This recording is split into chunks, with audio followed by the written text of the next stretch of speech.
What is up, guys? We are here live from the collective, bringing you the Road to Nationals. Presenting today, we have Evan from What's up? Adventure Co. Gaming, and then we have myself, Nick, from Tolarian Dropouts. Both recent losers in top 8s at Road to Nats. Yep. Top 4 is that Road to Nats, actually. You lost the finals. I lost the finals, and then I lost to him. Yep, destroyed Evan in the top 4 at Triple Limit Ascension. Feels bad, man. We got 2 viewers in here so far. Appreciate the support. Festus, dude. I miss you, Festus. I want you to be here. Yeah, please come back soon. And then looks like James Lockwood. Good morning. Good morning. Omaha. Wow, pretty far from home. Hope Yeah. we have you back soon. We miss you. So, dude, on the screen, we got Ryan playing Levia versus Alexander on Katsu. I don't really know what type of Katsu Alexander's playing. Could be aggro, could be control. Yeah. Probably safe to assume it's most likely control. Yeah, aggro is not as popular for sure. Yeah. But what's good about Levia in matchups against like Katsu and Chain is that she just does a lot of damage. So I will say one problem with that is that, you know, all these like aggro decks like Chain and Katsu, they're really scared of on-hit effects. Levia doesn't really pack that many. So yeah, I think that's like honestly her failing, other than Blood Debt just being like, when you kill yourself to it, but also just like no on-hit effects outside from just Command and Conquer, which everyone's playing anyways. CNC is a good card. Yeah, the fact that they can buff CNC with like some other cards is really nice. Like How would do it, or the Unworldly Bellow would do it too. So it's like you can sometimes swing Command and Conquer for like 9 or 10 or something, which is pretty nasty. Bonkers. Yeah. Thank you for the sub, Andrew. Hey, let's go. 4 viewers Alexander now. doesn't know what Levia does. That's probably not uncommon. Yeah, Levia's a bit off the walls. Yeah, that's why I wanted this for round 1. You ever see Ryan roll some 6s today, dude? Let's 3 go. action points. Yeah, he's just gonna be like, roll a 6, Tome of Torment, and draw a card. Yeah, we got to see his list for the tournament, so we know he's only on one Tome of Torment. And the Shadow of Blasphemous, I believe, can put any Blood Debt card from your deck in Banish. So I'll be honest, I don't know what a lot of these like Levia cards do. Yeah, Shadow of Blasphemous is really good for just like setting up your Banish zone. So the one Tome of Torment will actually come up probably pretty often. But yeah, Levia, we wanted to get it round 1 just because, you know, we don't see it too often. And against Katsu is really nice. One thing about Levia is they do tend to go wide. It's like 2 to 3 attacks a turn, most likely 2. So Flick Flacks are going to get like a pretty good amount of value if this is control Katsu. For sure. So I think that they're still going over like some rule stuff. We got the judge going over some stuff. Our judge today is AJ, usually the GOAT. Yeah, the GOAT. Usually he would be presenting the stream today, but he wanted to be out there since we do have a lot of players here today. Yeah, we have like I think it was over 40. Over 40 for sure. I don't know, but a lot. 6 rounds today. And plus top 8. So yeah, we have a lot of people, a lot of rounds, so this will be a fun day. But AJ wanted to be out there to just be present for people who are calling for Judge 2 and not keep like bouncing between stream and make sure there's no shenanigans going on. Yeah, so you can just watch tables. So we got reveal of equipment. I can't super tell. On the Romping Club. Is he in a Star Oak just rolling scab skins? Can you go out there and tell them to put life on table? True. Like a phone or something. You can take my phone if you want to use that. Or if you have yours. Nah, I'll put that one. Okay. If they don't, I'll just let it to my phone. Okay. Alright, and looks like we are getting started here. So this will be pretty telling to see what builds the Katsu is on specifically. We did take a look at Ryan's build, so we know that it's... it looks like Ryan did a turn 1 Scabskins and got the 1. I am almost certain that is what just happened, so actually not the worst time for that to be the case. Oh yeah, looks like they're pausing to get life on stream. Yeah, okay, thank you, Evan. Hey, so remember I was joking about the Kano here? Is there? Oh, okay. Glad we didn't choose that. Would have been a 5-minute game. Yeah, well, I don't know, dude. I don't know. Have you played Kano before? Yes, it's very fast. You just do more damage than the other one quicker. It's usually pretty quick. Dude, AJ Summon is just a boring matchup if you just block out a lot. Yeah, there's a lot of pitching for, you know, they have, I don't know, they man. have inherit like Norrund 3 or 4, so it's like... Yeah, because Robe plus, I think Boots and Gauntlets. Mhm. So you have Norrund 6. You have, yeah, I think it's 5 or 6. 5. That's yeah. a lot. Yeah, it's a ton. So yeah, it's either super boring or it just like ends really quick. Yeah. Because either they're holding their hand because they have a good way to do a lot of damage to their opponent, or they're just pitching. So I think Ryan rolled a Scab Skin and rolled the 1, which this is the time to get that 1 out of the way since it's turn 0 essentially, so you can just Arsenal pass. And like either way. Yeah. He's just Alexander's gonna block out. Yeah. Like exactly. so unless Ryan is putting on like a ton of pressure on turn 1, wasting all his goods, it's just not gonna be worth it. And even if he could do that, I think Ryan's smart enough to just wait till the next turn to do that. Yep. Yeah. Take it. It looks like he has a Blood Rush in hand, so we might see a. Yeah, he does. We might see a pretty good turn from Ryan next turn for here. Sure, dude. He is on club. Oh yeah, he's taking both Kodachi, so we'll... I'll see a Pulping in hand, I think. Ooh. Do you see what he arsenaled?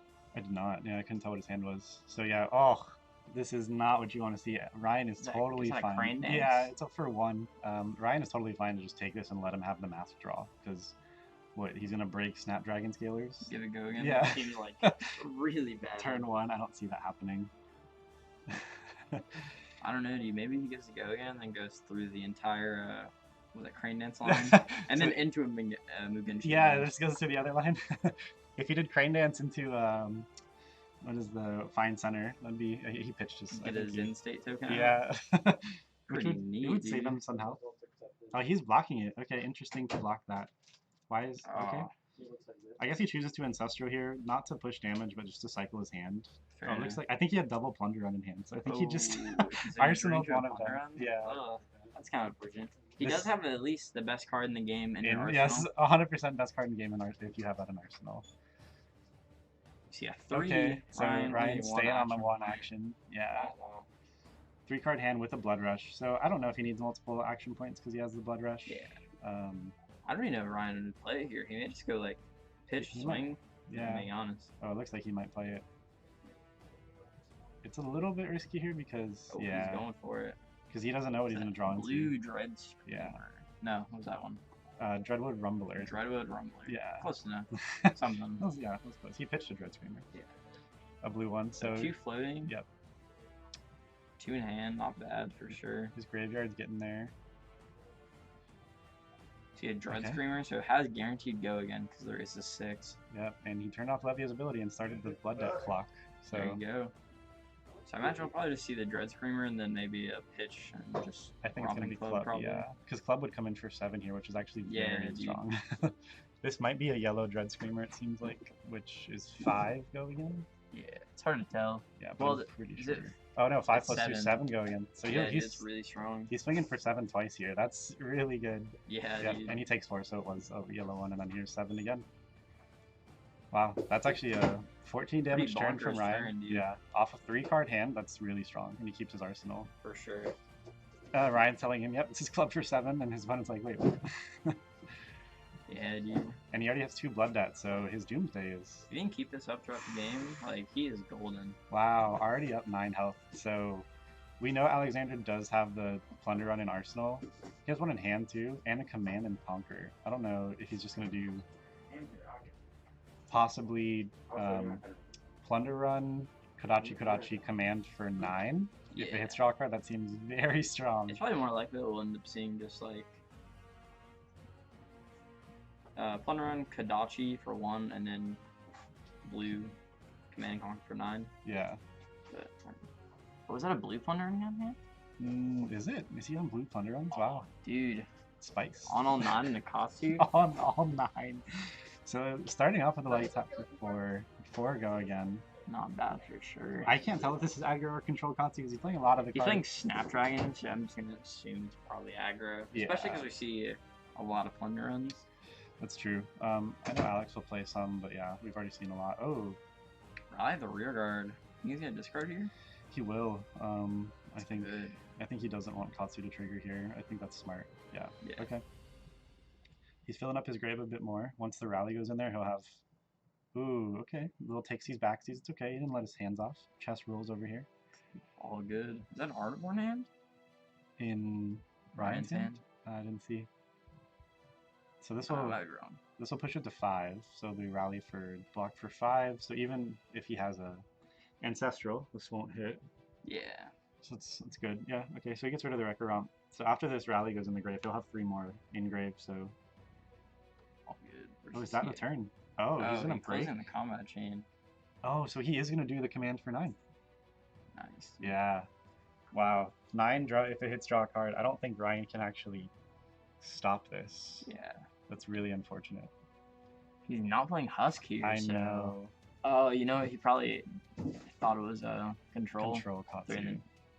Yeah, I don't know. Even against Katsu, I feel like Husk is the right move because if they throw a command and conquer at you, the first one's just like, oh, that does nothing to me. You paid 2 resources and a card to get rid of my chest. It's fine. Yeah, dude, Husk is, I think it's the best card in the game, like, just overall.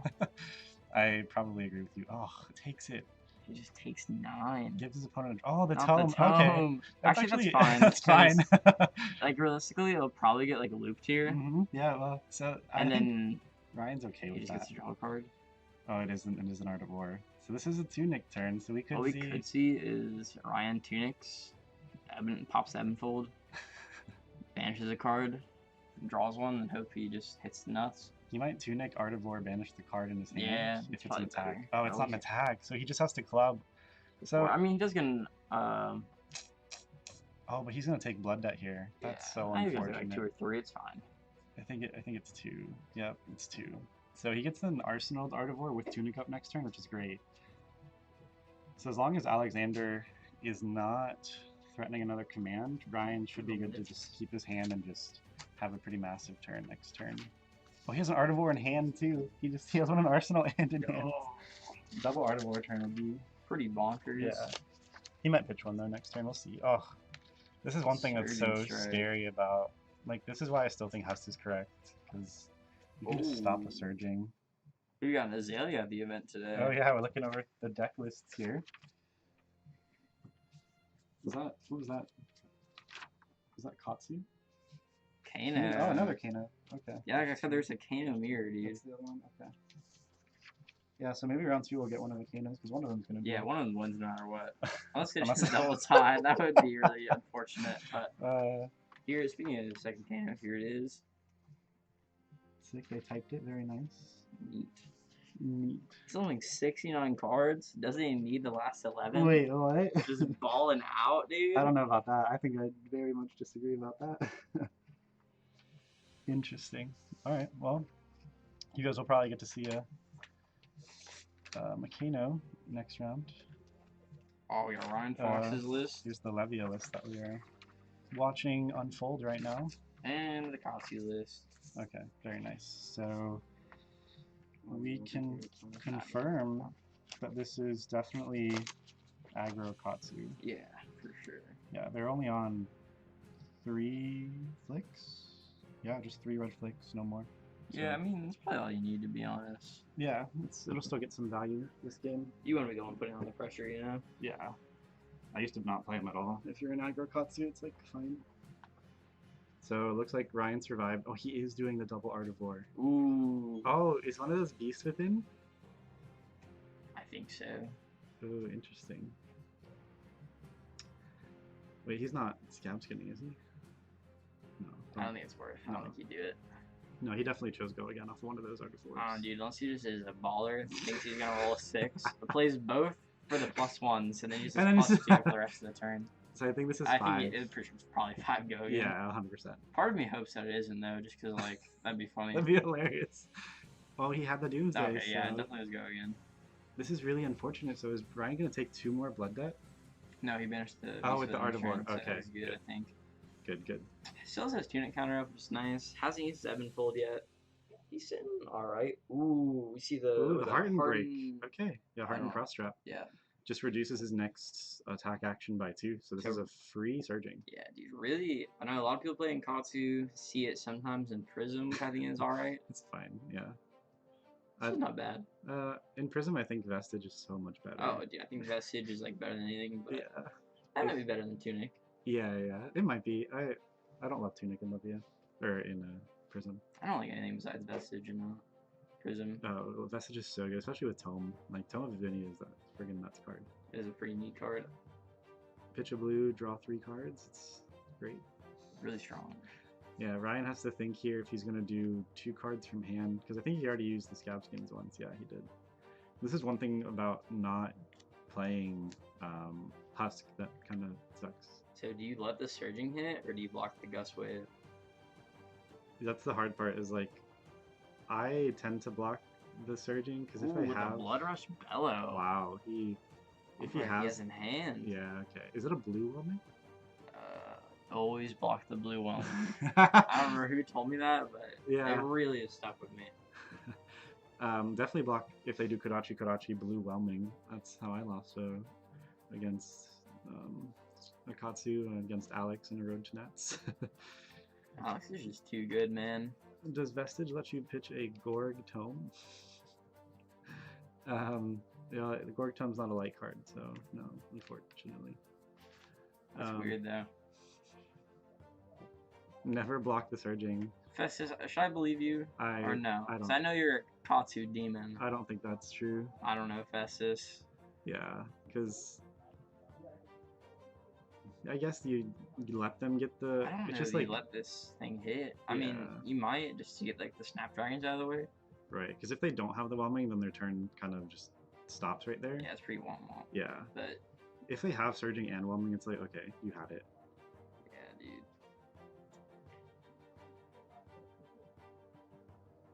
Got 4 viewers still. Mutated Mass? Oh yeah, he's on Mutated Mass as well. Nice, dude. Interesting that he's considering pitching. I don't know what he'd be pitching for.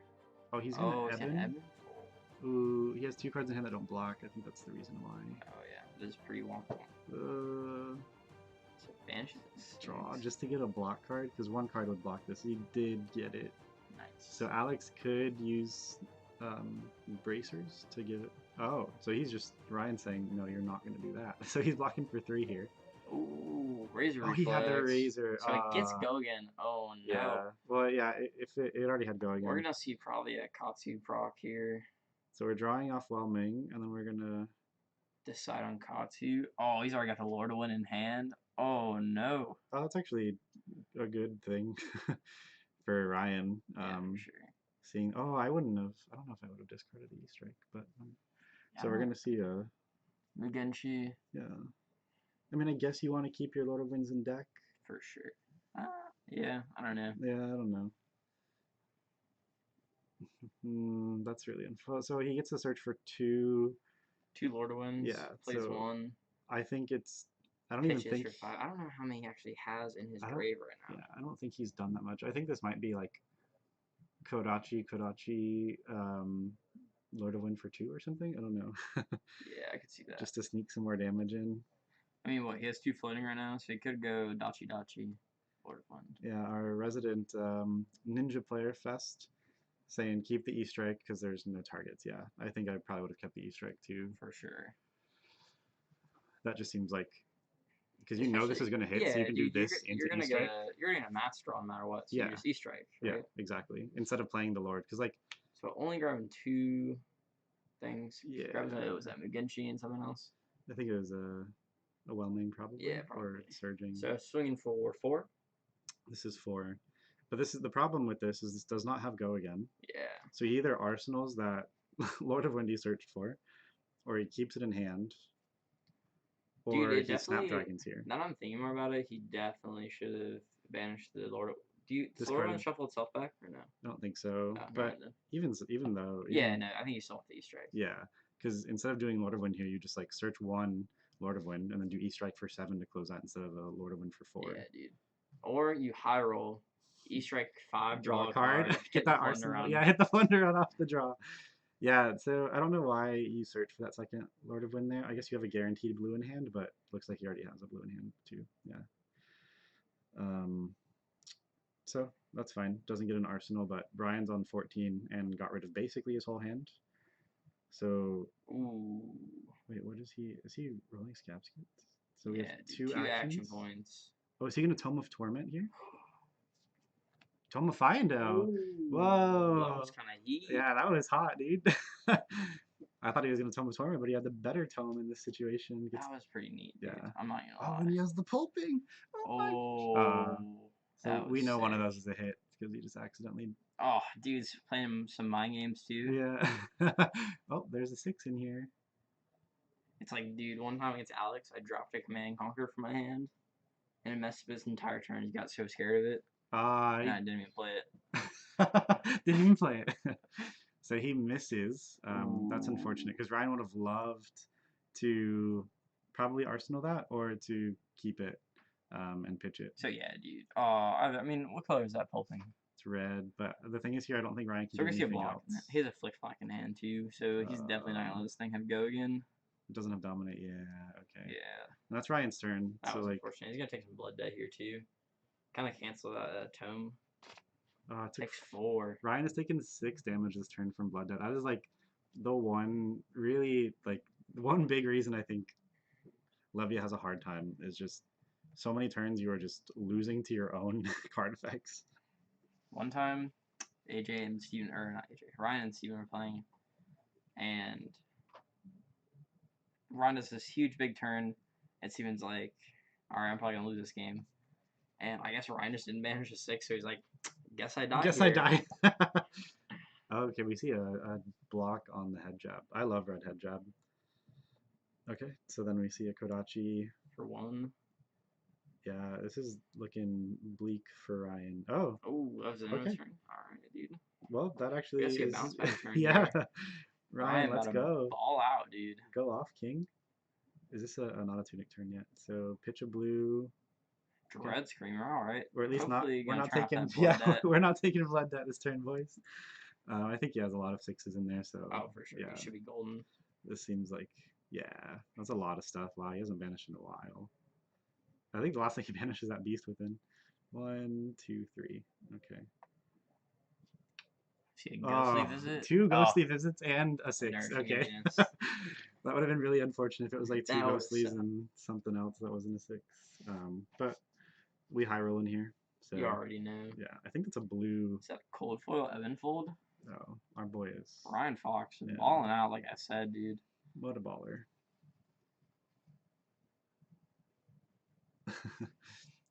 Yeah, it is very commendable for Ryan to stick with Levia. Yeah. When the world says she's bad, Ryan says, "Oh my." I think Ryan heard that someone top forwarded her, like you were saying. Yeah. And he's got one up him now. Yeah, he does. So Ryan's on Rally the Rear Guard, which is good because it is a 6 attack too. It's a 6 The red attack. one is 6. So. But he's had it in hand twice, like for 2 turns now, and hasn't been able to arsenal because of it. That's kind of not great. So yeah, I don't know. Maybe you take it out against this matchup, but he can't know that it's aggro Katsu. True. Could come in handy though, because it is like could have blocked him against you or something. Yeah. Not that that's probably not relevant now, but yeah, I think he's getting to that point where like some Kodachis and a Razor will just I'm pitching. Oh, head starting jab with head jab again. 3? Yeah. I used to only play the head jab line. I love that whole line. I don't even know what the head jab line does, Dude, to be honest with you. So good. So the one after head jab is open the center. Yeah. The red one is 6 dominate go again. So it's really good to do Kodachi head jab in that, because then your mask trigger is on a dominate attack, so they can't even like double block it. Oh, that's smart, dude. Yeah. But I'm off that one now just because so many decks are on defense reactions compared to pre-Monarch meta where it was just kind of like Dorinthia and aggro Katsu or in the wave. The wave, yeah. Now it's Chain. Chain is stupid. Yeah, so dumb. Chain is too good in my humble opinion. I agree. Yeah. So this turn's actually not great. Just Genji for 4? Yeah. I think Fox should take it. I feel like you should take it. Yeah. Because you've already gotten rid of a card from hand. I don't know how you're turning off Blood Debt next turn. Was he going to use Snapdragon him? Yeah, he could. I think you feel good if he does that, though. I mean, this is probably a good point in the game to Snapdragon it. Because but the thing is, if Katsu triggers here, like you're searching for a Lord of Wind, it's like, that's not doing that much for you. Yeah, it's pretty. It's yeah, I never want to search for Lord of Wind off of the Katsu trigger. Yeah, for sure. So he is going to rally? Oh, don't do the discard. Okay, I don't think he's doing the discard. He's gonna take 2 here. Or he's Oh, gonna he is Snapdragon? gonna Snapdragon him. I wonder what his plan Does is he even here. have any cards in hand? Is that an Arsenal card? Nah, he made it seem like it is, but it's in hand for sure. Oh, okay. Never mind. It takes 2, discards. Snatch. Wait, why wouldn't you just want to end on? I am confused. Yeah, I would end on the snatch there. Yeah, I just wouldn't have triggered Katsu. Ending on Snatch there is so strong. So he's lore winding for 4. Yeah, you're gonna Maybe not recycle even 2 more. 4. Because like the recycle at this point is like kind of pointless. Yeah, because I mean the game is gonna be over soon enough. Yeah, because you know he's gonna take that last hit. Even if it was a Snatch, like he would have taken the same amount of damage. But Yeah, in that case, you get an Arsenal card, which I think which is great. way stronger. Yeah, this is looking like, I don't know if Ryan can bounce back on a 2-card hand, one of them being a Tome, a Findel. I don't know, dude. I believe in Ryan. Yeah, roll a 6 on those. I mean, if he rolls a 6 on the Scab Skins, he is big chillin'. Because he can Tome of Torment, go to a 3-card hand. Is that Tome of Torment or Findel? Well, in Banish he has a Tome of Torment. Torment. Oh, and he's a Findel in hand. Oh wait, I don't think he has banished the Tome of Torment. I think it's in his graveyard. I think so. Yeah. I don't know. We'll see. He's gonna tap. Ooh. Okay. Unworldly. He's trying to turn off the Blood Debt for a turn. Oh wow, he's just not even gonna do damage this turn. He's just gonna. Dude. I don't know. I feel like I would have tried to high roll it. I think with so the too. Scab Skins. I think you read the writing on the wall like I'm gonna lose. So and you just gotta go for it. You just okay. I hope I roll a 5 or 6 here on Scab Skins. I don't know, dude. Maybe Ryan has something we don't see. Yeah, maybe. I mean, this seasoned Levia player. Let's see if he banishes the Tome of Torment. Levia goat, one might say. Looks like he banishes 6, so we're not dying to our own blood debt this turn, but there's nothing to block here. Ooh, that's a 1 action. Womp womp. Interesting. I wonder what he was gonna try to do with. Oh, Ghostly. Does Unworldly Bellow proc on it? It does. It says your next Shadow or Brute attack. It's a plus. So we are doing damage this turn. That's good. Dude. Yeah, I do love the Ghostlies in Levia. Like 7 probably? I think so. I think that is a +3 and the red one's +4. Wow, yeah, we did 7 damage that turn. Let's go. That was a lot better than I expected. Yeah. Maybe, like I said, dude, the seasoned Levia player knew something we didn't. Yeah, he did banish 2 Ghostly Visits that one turn, so. Yeah, Ryan's closing the gap. That was actually a really good turn. Yeah, dude. That was nuts. Yeah, I'm like impressed. Yeah, off a 2-card hand, still being able to do 7 damage and turn off your Blood Debt is really strong. Yeah, he's on 2 copies of Ghostly, so he still has 1 banish. That's really good. Yeah, dude. Yeah, if you're gonna play Levia, definitely be aware of like. Starting off a Surging Strike. Yellow one. This is 4, so Ryan can't take it or he dies. Alexander's hand's actually really dead here. Is it an Artivore? He's an Artivore and an Ancestral Empowerment. Like if he bricks off this Ancestral. Yeah, this is why I think you block. That's tough. This is why I think you block the Surging, because like, if Ryan blocked a Surging here, Alex's turn is like Kodachi pass. Yeah. Whereas if not, already in the Shadow Realm. Very nice. Pitching a red pulping and using a tunic counter block for 6. Very nice. So I'm pretty sure he's probably still gonna play the Ancestral Empowerment just to see, and then Arsenal Artivore probably. 100%. That gives Ryan space, dude. Ryan could still reasonably win this game. Yeah, I mean, the Ghostly Visit in Banish is actually like really scary. He also has Dreadwood, or so you see Ancestral 3 for 6. Yeah, so he's just gonna try to get something that's not. I didn't see what he drew. Whelming. No way, he just top decked the Whelming. I'm so mad that just happened. No way. Does Surging to hit for Whelming to proc? Does it just have to, it just has to be before it. Ryan. Wow. That's so sad. Like, the best card Alex could have possibly gotten is a freaking. Womp, womp. So, this Ryan, is 2. Yeah, like, Ryan has to take this, then Alex draws, and then Ryan goes to 2, and then he has to block out Kodachi's. So, like. That's so sad, I can't believe that. All the Ninja players so happy right now that just happened. Yeah, Ryan's gonna watch this back. Ryan's gonna be sad. It's gonna be sad to see that his hand was bad, and then he ends up drawing into the exact card he needs. Oh man, because like this is 2, so if Ryan has to give up a card from hand because he just can't tunic block this. If Ryan gives up a card from hand, then he's on a 1-card hand. Oh, there's only 1 counter on that Scab Skins. Ryan would be chilling right now, dude. Well, actually, no, because he still has arms up. Oh. The breaking scales. Yeah, dude. So this is actually threatening 3 damage. So Ryan has to give up a card from hand. On the bright side, though, he does block it out. I don't know. Yeah, Ryan's just. Yeah, that was the one exact thing that Alex couldn't do at this moment, and he did. So. Yeah. Like, dude, he needs to proc Katsu when you just draw it. Mm-hmm. Oh yeah, and then threaten one more damage. Yeah. No. Takes the 1. And now he's in Kodachi lock. He draws a card, and then now he can Katsu if he wants to get the freaking. Did he draw Mugenshi? No way, he just Ancestral to get Whelming, and then drew Mugenshi off because he didn't have a card to discard. He had he had Artivore. Artivore. He couldn't even discard to get the Mugenshi. That's freaking insane. That's sad. I'm gonna tell Ryan what just happened. No, don't even, dude. That'll make Ryan so sad. Yeah, he doesn't want to relive this game. I can't believe that just happened. Oh, poor Ryan, dude. We're actually just going to invalidate that game because Alex stacked his deck 100%. There's no chance that happened. Yeah, just kidding. That is definitely Alex's win. Great game. Dude. We got to see some cool plays from Levia. I mean, got close. Yeah, dude, for sure. Ryan was one big turn away from just winning that game. He never had like a really massive turn where you're threatening like 20 plus damage. He had one 14 damage turn. That was the biggest we ever got. And that was on turn 2. Like, imagine what we could have done with some setup. If Ryan had been able to keep the Ebbenfold for one of those turns where he like even that turn.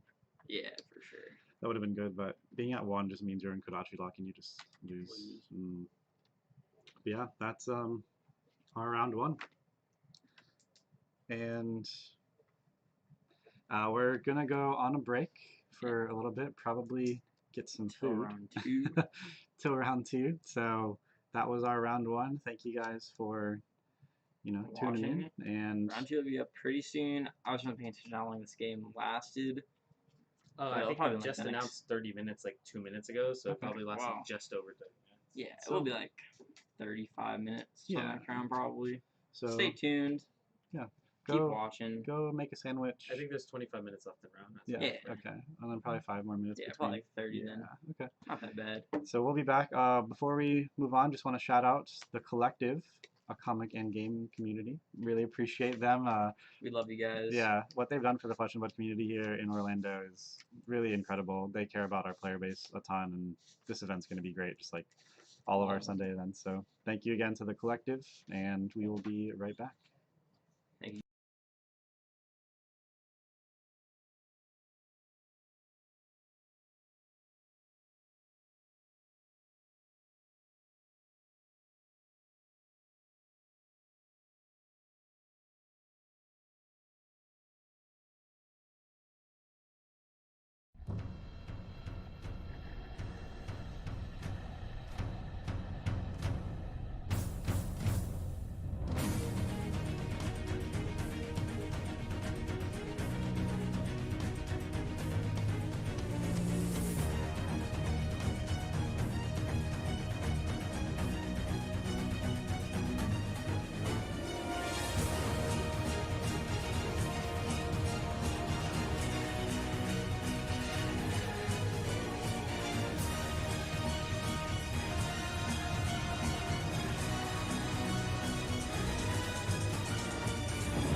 All right, and welcome back, everyone. We got 5 viewers. Thank you all for joining. We're back for round 2. Really appreciate it.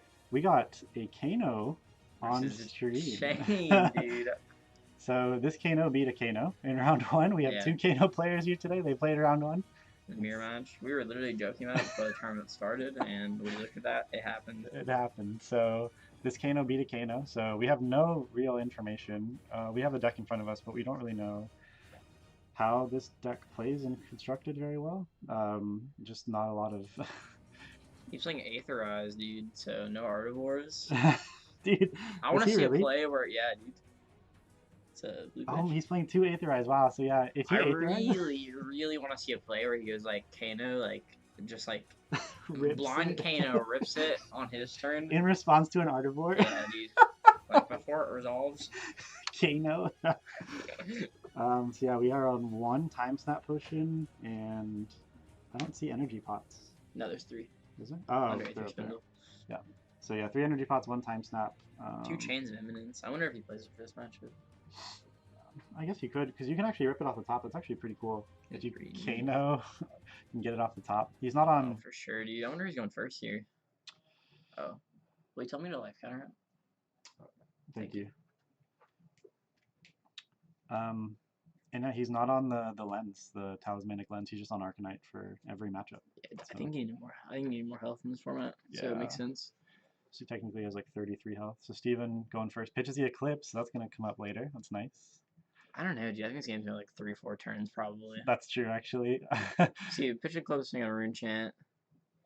Because Steven can't block Arcane until he gets lower than 30. Yeah.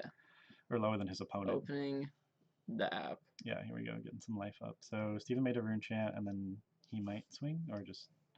Oh. 2 life counters. Oh, yeah, we're going to have... Balling out. Yeah, lower yourself to 30 there, boy. Let's go. Okay. Imagine Kano with 40. Oh, yeah, Kano would actually be nuts at 40 health.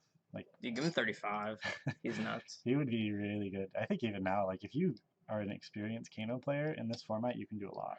Dude, especially, I think you'd be fine if you played GTL as well. GTL is just a ton of attacks. So this this is interesting. I wonder why Steven chose to pop the Rune Chant. I probably would have. I think I would have saved. Yeah, I would have Shackle Nebula Blade to then make the Rune Chant and Arsenal pass. Did he get a chains off the rip? Off the rip. See another Kano. Yeah. He doesn't do the twist the Kano thing. Important to note. Oh, so he just got a Gaze the Ages and... Dude, what? Wow. So he's Gazes the Ages, holds priority, and then snap back, so Gaze the Ages bounces back to hand. Yeah, and he just did 3 damage to Steven? That's, like, genius, dude. This is very good. And he has the chains that he can play just to, like, next turn off, like, Seeds pitches or something. Wow, yeah, so Steven already taken 3. That was really good. He has floating, so he can block the Arcane from the Rune Chant. I don't know why he didn't pay for Crucible. I would have Crucibled that snapback. Oh, for sure. Unless he's, like, planning to spend that, which I doubt he is. Or I guess he's Arcane barriering it. But he still has 1. Yeah, I mean, just in case. He may just take the 1 and then let him make the Rune Chant so he can block it out if he attacks again. That is exactly what happened. Which I think is fine. I'm going to close the store.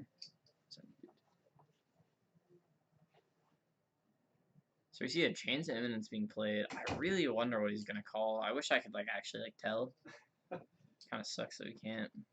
Yeah, I would assume it's Seeds just because you know that they're guaranteed on 9 of it. So it just, like, yeah, for sure. Messes with his pitches maybe next turn. And maybe wants to play some. Yeah, that's true. See a Riftbind in Steven's hand, so if he called Riftbind, that's pretty good. Oh, I think Seeds is definitely correct. Oh, wait. Because he played it, it doesn't matter. So because the wording on chain says the start of your next turn that it goes away, so it's already gone. Oh, womp, womp. Yeah, that's unfortunate. That is a bit unfortunate. Was that Reverberate? Yeah. Is he on? Actually, no, Reverberate. He's on Red Reverberate. Oh, Reverberate's a very good card. So Reverberate, so for 4, then you can banish a card from your hand that has cost less than or equal to what you did, and then play it as an instant this turn, which is Gaze. So it gets a stack and get it back in hand. Dude. I love Red Reverberate. This is really impressive. Dude, we can see why Justin top 8 of the day before. Yeah, he did top 8 yesterday. He's like playing like a genius right now, dude. Is that a Toma find that he just hit off the top? Oh, it He's is. Gonna draw He's two. gonna draw 2. Oh no. 3-card hand after doing 4 damage. It's a good turn. Yeah, this is really cool. Okay, so we're pitching a blue Scalding. I think he knows what. Oh, he doesn't know what that is, but he banished a blue card. Gotta pitch a blue Gaze the Ages. Playing another Reverberate. 2 floats. Banishes the Gaze. Oh, this is wild. He gets to do another damage. Stack 2 cards. He played 3 Gaze the Ages turn, only 2. I think he played it twice and pitched 1. Oh, disgusting. And then he goes back to his hand. Pitches, he gets to pitch gonna it. do it again with a Oh Aether Flare for 4. For 3. Oh, no. Oh, is it 4? I think it's 4. I think red's 4. I don't know, man. Something. But yeah, Steven He took some damage. Steven is and equal to him Justin now. like a genius. He'd not turn on AB3. Yeah, right? Like a genius. Yeah, so Steven still can't pitch to stop. Man, to be able to do that much to chain on turn 1, that's like really scary for Steven. Dude, Steven may have scored a 35 on his ACT, but he's getting out big brained by this cannon right now, dude. This is actually pretty wild. Oh, he didn't shackle last turn. Wow. That's no. I wonder why.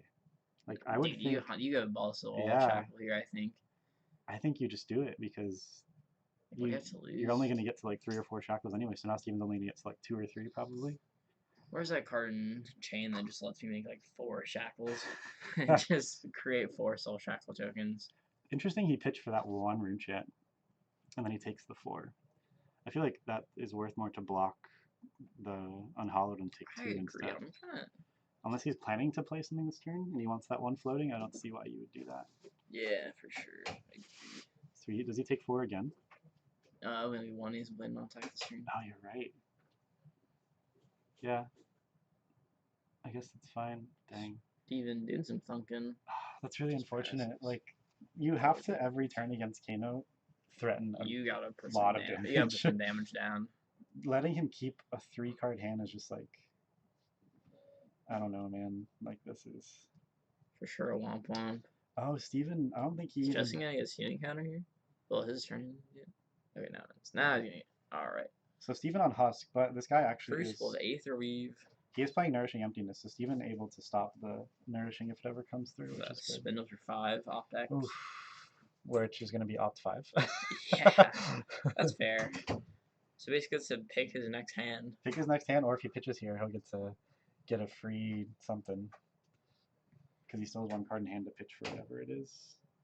If it's a Blazing Aether and he can pitch for it, you can do 5 more damage here. Oh, but Steven on 19, like money.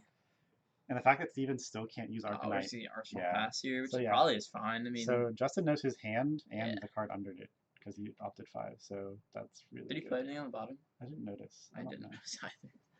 But if he didn't, then he knows what the next Kano card is. Yeah. Which is really strong. Shadow Poetry. Okay. All right, so this is probably gonna be a good turn. Did Steven banish a card? I think he did. I don't think it was a hit. I don't think it was a hit. 5 go again. Ooh, I like this play a lot. This is one of my favorite plays. Plus a rune chant. Okay, here we're getting some pressure. I don't know. I think you may want to full block that. I mean, 100%. Oh, he knew what the 5th card was. Dude, that's amazing. Yeah, Aether Spindle for 5 is nuts. I think I'm gonna block this whole thing here. It kind of sucks though, because Skullcap only blocks for 1. True. Like if it's blocking the full. Oh no, he takes the Arcane, then he blocks. Oh wait. If he takes the Arcane and then blocks the Skullcap. No, take the Arcane. No, take the Arcane. It's so much better. Wait, why? Oh, he's playing the defense reaction. Oh my. Oh no! What does that even? I don't know what that card does. You pay 1, it blocks for 4, and then your next attack gets +2 Arcane this turn. Oh my god! No one plays that card. This is amazing. Oh, it's called Absorb and Aether. He's playing 2 of it. Wow, what a time to have that. Steven just got posterized, basically. Like. So he's gonna take 1. He's gonna make a run chant. Yeah, okay, there we go. Dude, Steven just got dunked on. I can find one.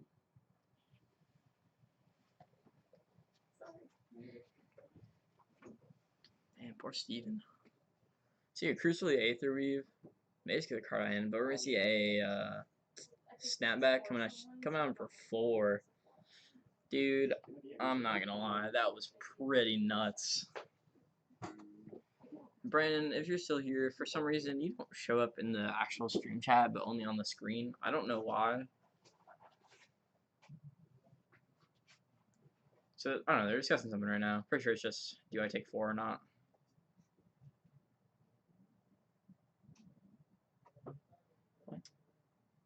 I'm sad Festus didn't come today. So am I.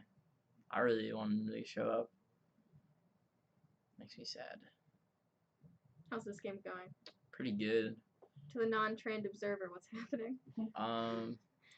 Justin just drew up because he played his entire hand out like on Steven's turn. But I think he's sitting pretty right now. Oh, we see a Tome of Torment drawing a card with Go again because of the Soul Shackle. Dude, I don't know. Without Nora in this matchup, seems really bad for Chain. And that's what Steven's playing? Yeah, that's what Steven's playing. No one plays this Kano deck though, so that's why we were like really excited to get it on stream. It's really good in Blitz, but not in this format. But it's doing well right now? Yeah. He top 8 with it yesterday. What table apparently. number is this? That's on stream? 9. 9? Okay.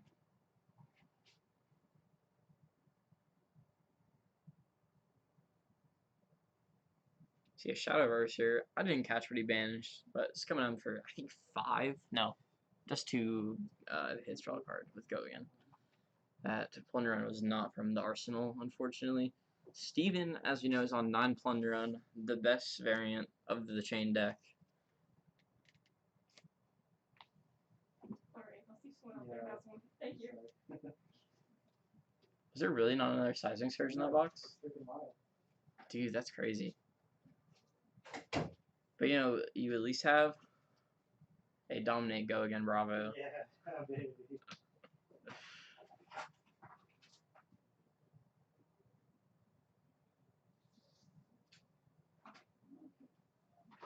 Steven can do some cool stuff with this ride. He's got 2 Rift Mines in the advantage. If he's got like a Mob Raids guys in hand, he's cashing in, dude. Is that a Plunder Run from hand? Yeah, that's okay. Plunder Run, man. Do my favorite thing you do in this chain list is you play so many Plunder Runs, you get them like together all the time. So you go 1 from hand, 1 from arsenal. Draw 2 on your next. Dude, it's gross. Oh, that's awesome. 3 non-attack actions played this turn. Dude, if I'm Steven here, I think I'm cracking them Snapdragons on my next attack. Yeah, I mean, do as much damage as you can. Unless he's another Go-Getting card, of course. Then and he does. Shadow Pup and Arsenal is so well, strong. You got pitch for it. What is he gonna pitch? Steven, you got a pitch. Yeah, okay. Pitch a blue Vexing. Okay, ooh, that's good. So I think he still cracked the Snapdragon. So he's coming down for. Is that another Riftbind banish? 1, 2, 3, 4, 5. Yes. So is that a yellow or is that a red? Or is that a blue? I don't know. It's coming in for anywhere from 6 to 8 damage here. If it hits, look at the top. And there's 1 Arcane as well, I believe. No, it's a blue seeds. Oh, never mind. I lied. Yeah. So whoopsie daisies. This is 6 damage. Oh. Nope, it was a red. It's a red. So 8. He's gonna. Steven gonna look at the top card. Might choose to banish it. Nope. Keeps it on top. Oh. What do we do from here? Is that another Riftbind banish? Yeah, dude. Still has another action point. So he's probably gonna swing him for like anywhere from 5 to 7. Again, can't tell what color that is because I'm blind. I also can't tell. I wonder if we can make this. Okay. That maybe helped. Yeah. I still can't tell. Yeah, it's hard. It's hard out here. So Steven, or something 5, 6, 7 maybe. Yeah, it's either 5, 6, or 7. A good amount of damage. Yeah. Did he draw off the Plunder Run? Yes. Did he? Yeah, because the Shadowverser hit. Oh, that was on the Shadowverser. Okay. Yeah. Okay. Oh, because he broke the chains. Dude, I think as long as Justin keeps, if he can keep a full grip here. Yeah. If this isn't game. Yeah, he's sitting pretty, I think. Because 18 against someone with no arcane barrier is like nothing. We're chilling because he's probably gonna do, I don't know, like 3 to like 7 damage this turn, Yeah, right. So, and then he's gonna do it again the next turn for like way more. Right. Because he's going all in. Still has his tunic counter, which he hasn't used yet. So like. Oh, Steven's not breaking snaps. Okay. Because he could have snapped and done weapon, which at least puts him to 2. Yeah, I don't know. I think. Oh, he kept the card in hand. Doesn't arsenal. I mean, it could be a blue pitch. I do that all the time. It's not always best to arsenal on chain. And we're just gonna see. Oh, he has stir. Oh man, that might be a yellow stir. He is on 2 yellows. Yeah. Oh, he has the fort. Oh, and he's gonna. This is nuts. This is what is the yellow one? Yellow one's plus 2. So it's 8, 9, 10 damage. That's pretty neat. 10 unblockable. 10 unblockable damage, and you just need to like the next turn. Yeah, that's some fort. That's insane. So Steven's on 8, and then he just dies next turn. Like probably. There's a good chance. Oh no, wait, that what? was It's a red. More. It was a red. Oh yeah. Wow, that's nuts. That was 12 unblockable damage. Yeah, that's womp womp. So yeah, Steven, especially because he has tunic and boots up, like I think as long as Justin draws like 3 blues here, he wins. Yeah, 100%. That's a time snap, so that's a blue. Because at this point, actually, I'm pretty sure I saw a forked lightning hand, so he does just win. Yeah. Because they're tied to life right now. Right. So and he just goes stir, pop the boots, forked for a game. Does he have stir? Or not stir. I meant forked lightning. Oh yeah. So you just crucible. Forked for 6. Yeah, that's right. And you can pay for boots with or no, yeah, uses boots to pay for stir, and then stir will end play in the forked if he has it. So yeah, this is crazy. Yeah, it's pretty bonkers. Justin knowing how to play like Kano very well. Yeah, a lot of Kano players will just sit there and be like, is this my pitch? Do I play this card? Like Justin is just. Me and Nick were talking to him before the round started, and he sounded like he knew what he was talking about. He sounded very confident. Yeah, he definitely knows what he's talking about with this deck. So good on him for playing this deck. Something that not a lot of people are doing. Oh, for sure. So you're seeing 7 go again? That's probably a red. Is that a blue? I don't know. We'll never know. I think I'd be a blue. But I'm pretty sure the punter was more. No, it wasn't. No, it wasn't. Yeah, he didn't actually. So anywhere from 5 to 7. It's either 5 or 7 here. Yeah. If it's not 7, I think he just eats it. Oh, snapped right. Snapped it. Did he not shackle it? I thought he did. I thought so too. I don't know. It doesn't matter. Well, so I think it's a yellow one. No, blue's only 2. 2. Oh, blue's okay. 1+1, and then so you took 5. 3 gotcha. from the Halp and Beyond. Right. And we see a blue in hand. So Justin is just going to 1, which is perfect because now nothing will turn on his Arcanite Skullcap. Yep. Just ensuring. Yeah, that was actually really unfortunate that was a blue one. So now what's his name's Husk should have popped last turn. Wait, what did he just get off the top? I don't know. It's probably some wizard non-attack action. I would assume it's a wizard non-attack action. That might have been Scalding Rain. It looked like it because it has a similar art to Sigil, which is what I thought it was, but it's not because you can't bench that. So I guess he doesn't have the play that we were talking about, but like 6 damage here is so ezy. I thought he had a Forks in hand. I might just be like. Forks is also kind of expensive. I think it costs 4. Yeah, well. It costs 3. 3. Yeah. So you need 5 total resources to do this play. Yeah. So I mean, if he did have the Forks, he had it no matter what. Right. So we're probably just wrong. Womp womp. Okay, 2 potions. Get to the blue. Oh, he's going Kano again. Yeah. So he's banking on the variance. Oof. Okay. I don't know if Justin can actually get there. That's really unfortunate. That's probably a womp womp. Oh, wait. Is he paying for boots? How's he do? Oh, he's blocking. Yeah, he's blocking. Oh no. Wait, what is he doing? He's blocking everything from hand. Why is he blocking for 6? This is only for 4. Why is he blocking for Razor Reflex. He's putting in home Razor? He's putting him on Razor. Oh, because that was the only way he could give that card go again. Oh, okay. Well, I mean, he just dies. It goes through either way, though. Yeah, but like, you didn't have to block he's still in the same situation, I believe. Steven's Husk should be popped, and he should be at 4 life right now. Not really sure how relevant that is, because he was at 6 going into his turn. Right, yeah, they definitely missed that trigger. Because this matchup doesn't come up very often, so yeah. I'll definitely let him. Well, I don't know. I feel like the Husk trigger is like relatively common. It does happen at the start of the turn. Right. So his Husk should be. I think they may have just pointed it out now. Oh, nope. I can go out and fix it. I don't know. I don't know if it's gonna matter. Yeah, it probably won't. He's got it. Yeah, 4 and 5. Yeah, okay. There's the play that we talked about. Wow. Yeah. So we were just a turn off. Yeah, All yeah. good. Same It play. happens. So there's 6 damage. Even if Steven had taken that husk damage, it's death either way. Yeah, so, no. we'll let him know after this round Yeah, to for watch out for sure. that. But Justin going, this is 2-0. Yeah, on Kano. Probably just needs to win the next 2, and then he's locked in guaranteed for top 8. Yeah. So, That's really impressive. I actually love Kano Construct. It's just really hard to play correctly. yeah, you got to do a lot of thinking. Yeah. Really good on him for not wanting to lose to Razor, so blocking for 7. Yeah, that was really smart. Now, I know that Steven doesn't have Razor, because... Right, we know his deck, but... Yeah. Well, I mean, I helped him with this list. Okay, On top of that. But... Justin could have kept the chains in hand, which, like, is cheeky, but he didn't need it. Like, he just needed a hand to win on Steven's turn, which is what he did, so... Great game. We appreciate you all tuning in. That was a pretty quick one. I think that was only like 20 minutes, probably.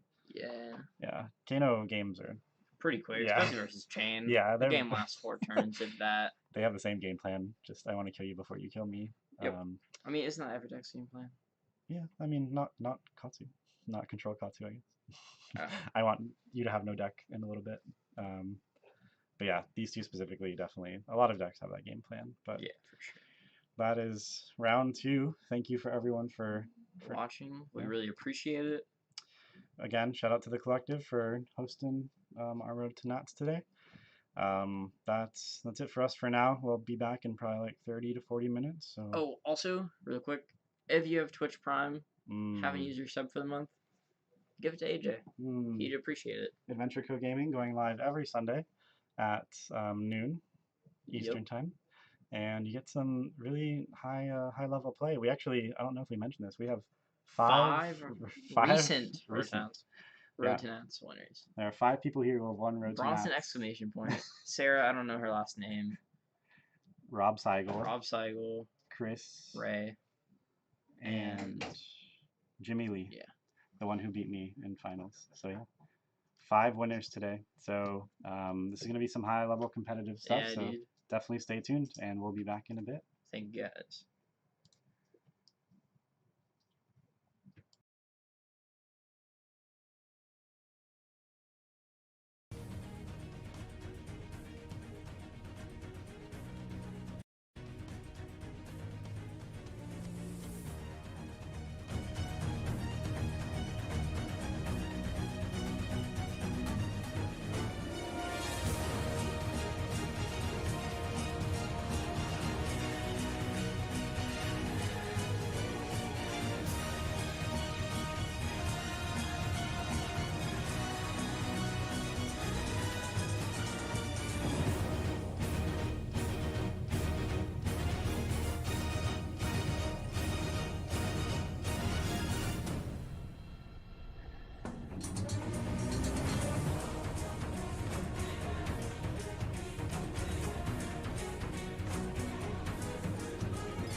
What is going on, guys? We are back here at the Collective Road to Nats.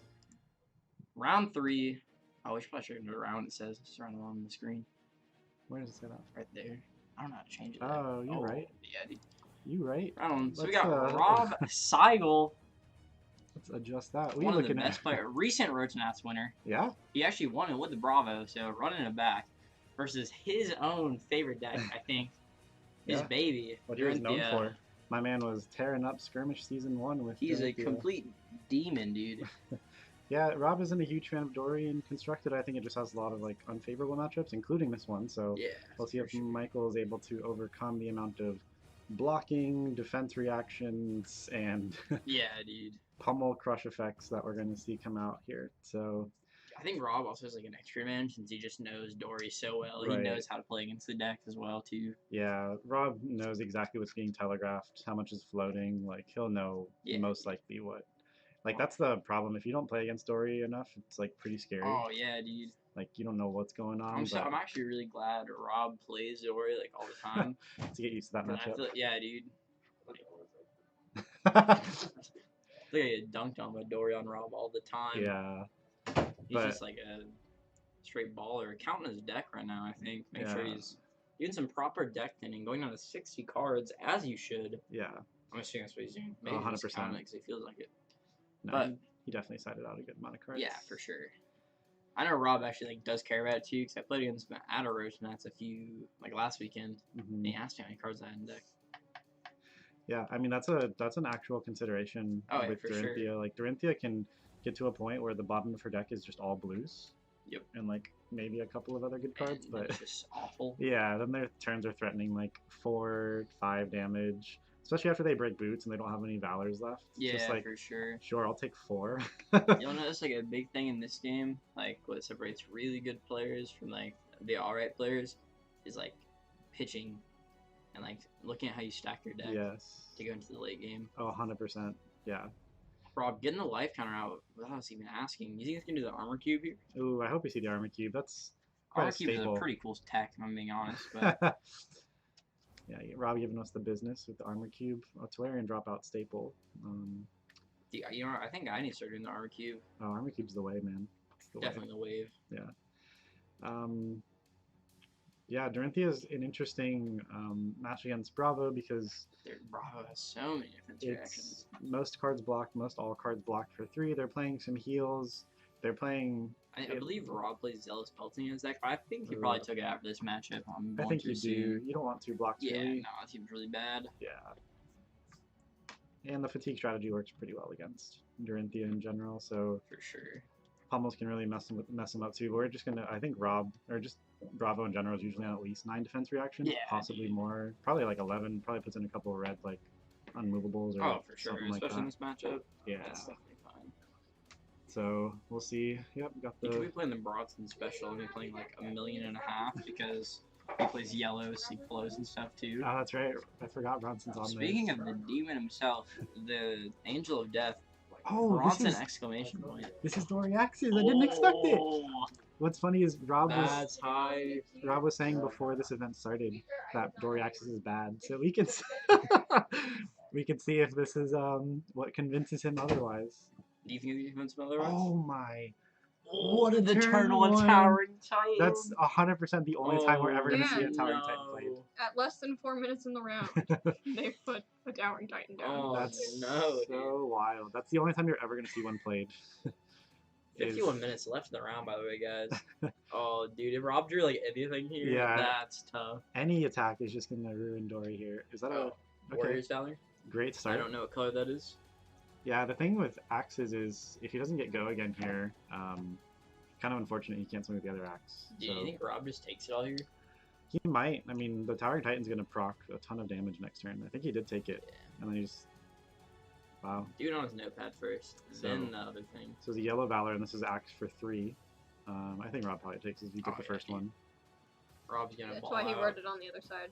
He's gonna do like a nutty crippling crush here. I can't wait to see what Rob does here.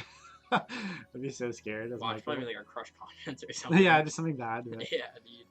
Let's see. Rob sliding that Towering Titan across the table yeah. pretty convincingly, if I'm being honest, dude. This is a +8 to his next Guardian attack, so if we see any... Dude, I hope he has something good in his hand. A Spinal... Pitch a blue. Oh, he has the Dominate! Oh, He has enough blues for it. wait. What's he gonna play? Pitch a blue. Oh. Sigil? Oh, he had the Spinal! Let's go! Spinal for 17 Dominate. Oh my gosh. Literally, Dory cannot... Disgusting. Cannot stop this. There is no world in which you don't get crushed by this. So next turn it's just going to be Axe Pass, most likely. Wow, Rob starting off with a huge swing. Michael getting just straight posterized by that 17 damage crippling crush, dude. Oh, so Towering Titan with the alley-oop, dude. I don't know. Going insane. I wouldn't have used the helm here. Yeah, I don't know. You're getting crushed. You can definitely use. Yeah, no, I don't think you do. I think you use the boots for sure. I don't think you use anything else. No, I agree. You have the sync. Okay. That's fine. I wouldn't, because you're not getting around this. I mean, dude, maybe he has an immovable in Arsenal and like actually just blocks it out. So it's only blocking 8 of the, so it's still swinging for 9. That's so fine, dude. He's got the immovable. He's gonna take 1 this turn. So he goes to 31. Can't get go again next turn. Yeah, like if you're already gonna take the crush, it's just damage at that point. Don't waste your bracers. Yeah, no, definitely keep the helm. It's fine to waste the. I don't really think I would waste the bracers personally. Definitely fine to block the Valiant Dynamo because you're gonna get that. That's what like the card does. Yeah, you swing with your axes, and then you don't have to hit, right? It just takes it away. As long as you swing twice with weapons. So this is probably going to be an Axe Pass type of turn. I would imagine. Can't. Yeah. Yep. 2 pass. So I think Rob just takes this and just. Depending on his hand. Yeah, if he has a good enough hand. If he doesn't have it, if he doesn't want to like attack, then I think you block it, and then you just go make a token, put another Hammer, blue. Arsenal. Yeah. You know, do normal Bravo stuff. Right. 6 damage. Hammer, Arsenal pass. Yeah. So if his hand's good enough to where he can do like another effective crush, then I think if he has a crippling crush here, that's like just straight up gross. Yeah. But yeah, he definitely blocks here if he's not able to like capitalize on any sort of attack. Yeah, definitely. Thinking about that right now. Man, I can't believe he had to turn. Like, to do that, you need 3 blues specifically and the Towering Titan. So the fact that he had that is amazing. Yeah, no, that's like nutty, dude. Yeah, so we see exactly what you said. Like, don't take the 2 if you don't have to. That's like the Stephen Chang special, right? Oh, interesting. Overpower. Just push some damage through. I mean, I think that's completely fine because you should get an Arsenal card. The Rob shutting that down just says. So I think Rob takes sink below 1 here. Does he? I don't really know. Oh. Was that Outer Blood? Yeah. I don't know. Sure. Okay. Yeah, it's fine, I guess. Yeah, I guess Spinal doesn't do that much if you're just in the react. But... Yeah, no. So Rob takes, we'll see. For a turn with only 1 action point, that is pretty darn good. Okay, so he took 2 there, which is like, okay. I don't know. I feel like I would Arsenal down for blood there instead. Yeah, that seems like a... That's probably fine. Yeah, to do 2 damage, he doesn't even have an Arsenal card, Yeah, I think I'd like Arsenal over the 2 damage, for sure. For sure. So this is Anathos for 4. Yeah, not bad. They didn't make a token, so I wonder if we're going to see Pummel put it to 10. Oh no, he only has 1 card in hand. So it's just Arsenal pass. I mean, I imagine he has like a defense reaction in hand. Could be like Crippling Crush or something, and you want to Arsenal it. Yeah. So he evens out the life total here because he gets to sneak 1 through. Yeah. There we go. And then Arsenal pass. Yeah, that's perfectly fine. So have you seen this Axis deck before, Nick? I've watched it at a couple of Road to Nat streams. Dude, I want to see a huge Spill Blood turn here. That's what I'm looking for. It's a pretty good deck, especially against like chains and decks that just aren't blocking. Because you're not like normal Dory is like banking on reprise effects going off like pretty often. This one just doesn't really care that much. Most of its damage is just face damage. Yeah. Like buff, axe swing. Okay. Ooh, the nourishing. Fine for 6. Against Bravo, it's pretty not good because he has so much armor. I feel like I would have saved that. I just don't think Rob's gonna use armor that quickly. That too, because like. Oh, he has the Chinese fate foreseen. The Nick Murphy special, dude. I love that art so much. Well, I guess that really isn't the Nick Murphy special. You know what it is? What?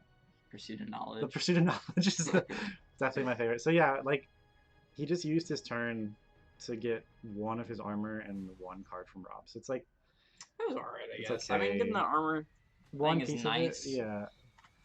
I think Rob is just. I think he has a tempo here. Yeah, for sure, dude. Rob is at the gate swinging. Yeah. I mean, he got the turn on Towering Titan. Yeah, it's hard.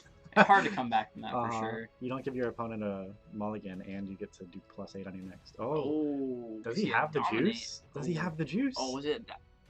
Oh, that could actually be really good if that, like, yes. That's probably going to go through. If he sees, like, a spill blood. Yeah, get rid of that, or a Warrior's Valor, get rid of his go again next turn. So advantages it, right? Yep. All copies of it. He could get rid of multiple, like, Warrior's Valor here, or... Oh, for sure. Something. He definitely put some work into that right now. If anyone doesn't know, this is Righteous Cleansing. It does 10 damage. It's a yellow pitch. Definitely the coolest Bravo art card. Oh, I love the art on this card. It has Dominate, so it's 10 Dominate. If it does 4 or more, the Crush effect lets Rob look at the top 5 cards of his opponent's deck, and then gets to stack them in any order and banish any of them. Yeah. That he would like to. One of the coolest things you can do with the card is, like, against Chain, you can set up their Soul Shackles. Right. Make them draw their Blood Deck cards, and then make them banish their Art of Wars or something. Yep. So we see him use the last counter on Bracers again. Like, dude, just a recommendation for players. If you have armor up, don't really use it to block vanilla damage. Like, in this case, he is still getting crushed. Like, if he still had his helm and Bracers fully up, he's making it so in the future he might not be able to get crushed because he still has armor up. Let me see. Was that Hit and Run, I believe? So can't really tell anything else. Specifically, what it lets Rob do is it lets him banish any number of the same card. So if there was multiple hit and runs, he could banish those. Yeah. And the particularly useful thing about this is, like, the banish is good. You get rid of a good card from him, which we'll see what he gets rid of. Gets stack their deck. Oh, gets rid of a Supremacy. Oh, that's money, dude. Like, that's probably one of the reasons to play Dorinthia is because definitely best case scenario. Yeah, getting rid of one of those. There's only 2 left in deck, and Rob gets to stack basically what his draws would be. Yeah, dude, that was good. So Rob, not only did he get to stack, if he draws a whole hand, he just gets them anyways, but he knows what his next hand is. So Rob knows exactly what's being threatened after Michael draws up.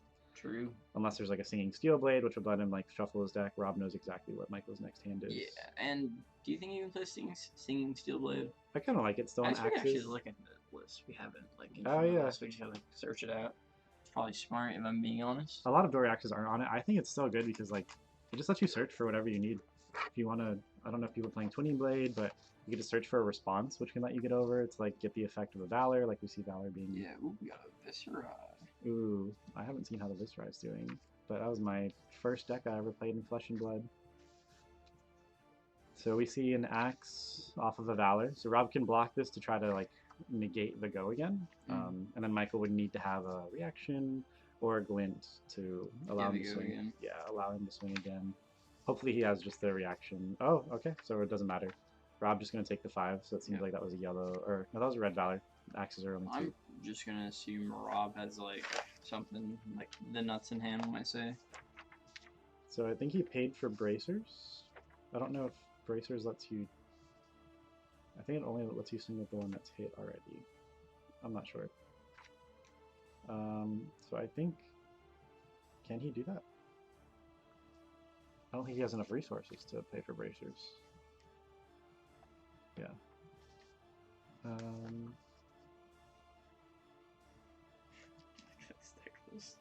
It's like cursed. Cursed. So this is either 3 or 4. I don't think he could pay for Bracers. So he must have used Tunic. So okay, so this is 4. So Rob takes the 4. Okay. So we're on parity with life. Michael's not going to have any reactions there. So he keeps 2 cards in hand. That's like, I don't know. In Flesh and Blood, you want to kind of use your hands up.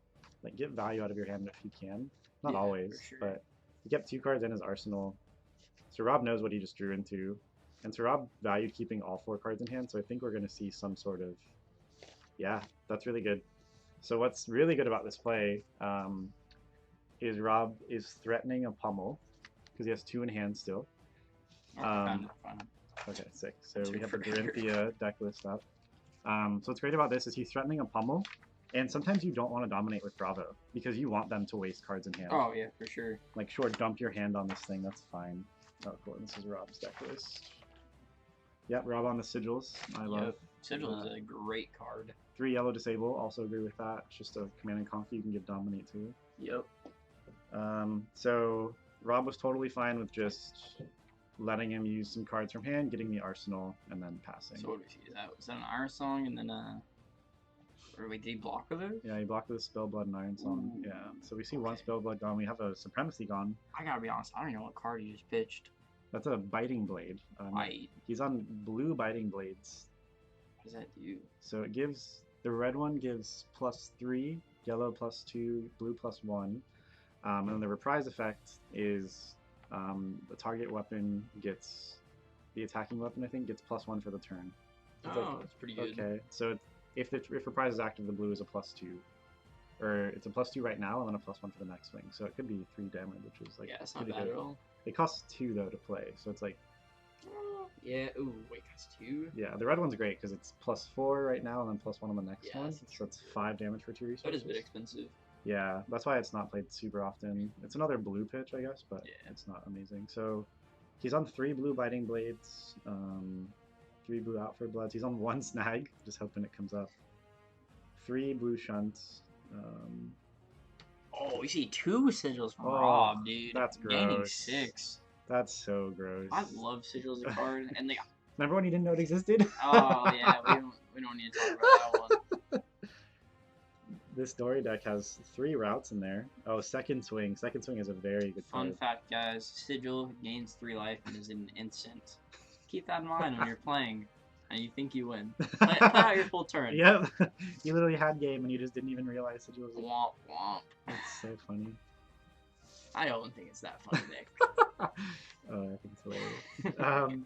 So we see a pitched red. Another pitched red. Oh, that's an unfortunate hand he just had. Yeah. Pitched 2 reds just to do hit and run axe. At least he gets the counter off his boots, but that was 5 damage. That's fine, I guess. Will he actually get the counter off the boots? Yeah, he should take it off. I know. Is it like automatic trigger? Or is it like a? At the end of turn, yeah, he should have taken it off. That's a womp womp moment. I don't know what the counters, because he had it sideways and he turned it not sideways. I don't know what he's indicating with the dice and the sideways is. Neither do I. If you already have the dice, I don't know what the sideways is from. So yeah, Rob with the double sigil putting in. Does Rob have a full grip right now? Yeah, he didn't block. He took 5. Ooh. So Rob having 5 cards basically for Rob him. is gonna ball out here. I got a feeling, dude. Yeah, this is like one thing about Doriaxes is it's like you don't bank on the reprise effect, but also you want them. Yeah. Sometimes you need them, and then also you're not threatening much damage sometimes, Yeah, which for lets sure. this happen, where you're not forcing them to block. Yeah, so the turn that we just saw, Michael has 45 red cards in the deck, so I don't know if he kept them all in. Yo, he definitely didn't. I mean, I imagine, I'm just gonna assume he took out, like, the E-Strikes, because he is playing E-Strike and CNC, I'm assuming. Yeah, I mean, I think CNC is really good, though, because you can do a hit and run into CNC. Yeah, I agree. I don't know. Well, I just feel like he took it out because, oh, there it is. I think this is a non-dominated with threat enough pummel. That's, I mean, oh, he's, yeah, because here's the thing, you want him to, oh, okay, well, they're recon electro. Oh, interesting. You know, like, you want them to block their whole hand, but, like, at the same time, you also don't. Right. I don't think he paid, yeah, he didn't pay for Bravo. This was, he pitched 2. Yeah, no, he's definitely got pummel this. Oh, is this a shunt that we see? It is. It's only a blue shunt, though, so he's blocking 8 of the 11. So this would come over for 3. Yeah, and he And if he should has- the crush effect. Oh, Oh, double shunt. Another one. That's a red shunt. I think I'm Rob here. I'm like, all right, Yep, cool, that's you got it, and fine. now Arsenal my home. Uh-huh. Yep, 100% fine with that. You're taking off your turn to block my turn? That's 100% fine. You're chilling. And who knows, Rob might even actually not even have the pummel, and yeah. he just did it just to, like, do some big brain mind games. To do exactly what just happened, which is amazing. AJ, getting some Steam notifications. I think our chat got paused over here. You know, it's weird. It's Like, live for over some here. reason, Brandon just doesn't show up in the thing. So I says it noticed got- it earlier. It says it got paused. I don't know how to turn it back on. Refresh chat. Oh. Type now, Brandon, if you're still here. Connecting to chat. Well, I think it'll show the rest of the stuff. Hopefully. Yeah, we'll see. Oh. Oh, I didn't Oh, even realize Final. he was on Mage Was Masters. that from Arsenal? Yeah, Ooh. I didn't realize he was on Wow. Mage Masters. That glare. yeah, that's the amazing. one downfall of the armor cube. Showing He just- right now. He just gained 5 life. Yeah. Rob has gained 11 life so far. Like, the health gain is... It's pretty unfair. It's like some Bronson level of health gain, dude. That's really, really good. And now, And he also has a 5 card. He's got a 5-card grip right now, dude. And he's still floating a resource, I believe. If Yeah. Oh, dude, if Rob has like anything in hand, like you can gross, dude. Make a surge and do another crippling with dominate or something. Oh yeah, he's big chillin'. Yeah, at this point, being 8 health ahead, having a 5 Did card Rob hand. make a thing last turn? I don't think he did. He did not. He just did should be a crippling. That thing should not be there. The surge token. Oh yeah, he must have kept it from before. Oh, he's pitching just a hammer. Okay. That feels kind of bad. Smile and wave, boys. Smile and wave. Thank you. Yeah. So. Why are you looking in the opposite direction? Evan was looking at me through the window. Yeah, I was. I was like, what's Danny? Nick's got it down. Come on, retake the picture. I was looking at Danny. My bad. I got distracted. Thank you. Yeah, so Rob probably didn't get the best draws off that tome, which is fine. Yeah, I mean, either way, you're getting 2 cards Ooh. in hand. Oh, he has the pummel. He's got the pummel. Let's go. I was just informed that Kano is a guy. Kano you isn't know it? that? No, and I thought his name was pronounced Kano for the longest time. That's how the Australians say it. Rob able to force 4 damage and still have an arsenal card. That's very good. Not like no. It's okay.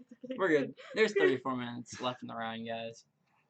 It's not the perfect turn that Rob wanted, but like yeah, I mean that was fine. You totally gained 5 health, yeah, which was like definitely worth, I think. Yeah, I think Rob pitched some defense reactions too, which is good because like later on he's gonna be cycling through those if we go there. Even if it does go later on, dude. Like Duranthy already being at 13, I don't think he's on any sigils or anything. Yeah, he's not. So Rob is kind of a like balling around. Ooh, is that Spillblood? Oh, okay. Hash it for 4 dominate. 4? Yeah. That's good. So he would have to have a glint to give this go again, though. Oh. Yeah. Unfort. I think I just swing. I don't think he plays Spillblood there. I think he should have blocked with the Spillblood, TBH. Yeah, for sure. I don't know. Do you want to block? On the last turn, he blocked. I don't know. He blocked 6, so.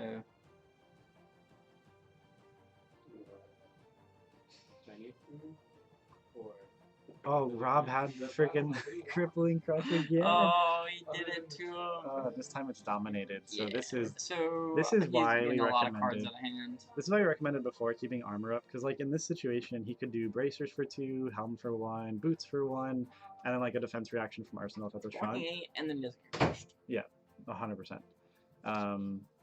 This is really unfortunate because the only thing that could stop him from getting crushed is literally a red unmovable on arsenal, and he's not on that. You'll notice right now, Rob still has both his armor up. Mm-hmm. I don't know, I'm moving the mouse like they can see it. But... Can you see what we're pointing at right now? So he has a shot in hand, so he's still gonna. Fine. He's still gonna get crushed. Yeah, I mean he's gonna lose a lot of cards from either way, so you might as well. I guess you might as well play it. Oh, he lost his whole hand. Yeah, so it didn't matter. I think if I was him, I would have pitched the Warriors Valor though. Yeah, Valor's way more valuable. Definitely want to keep that in deck. 100% agree. I was just running away this game. Yeah, this is unfortunately. I don't see any way that Duranthy can come back here, especially if Rob gets any good like a righteous cleansing, anything that's like a Rob is basically just 2 dominant attacks away from game. And Rob still has 5 blocks left on armor. Yeah, he's so even a big turn by Michael. Probably more like 4 because I don't know if he'll ever like get below, but still. Oh, true. Yeah, he's fine. He's chilling. Oh yeah, he can block 4 at once, and he can still block 2 more with the. Oh, and we see a dominate. You see a sizing surge being created. Oh, what is it in arsenal?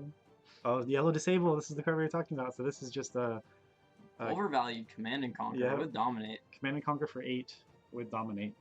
If it does 4, if it does 4, then we're gonna see Michael's arsenal go to the bottom of his deck. Steven almost tripping, walking into the room. Steven from Adventure Code Gaming. Let's go. Steven taking the W. Taking the dub. I should play like a dub. Let's go.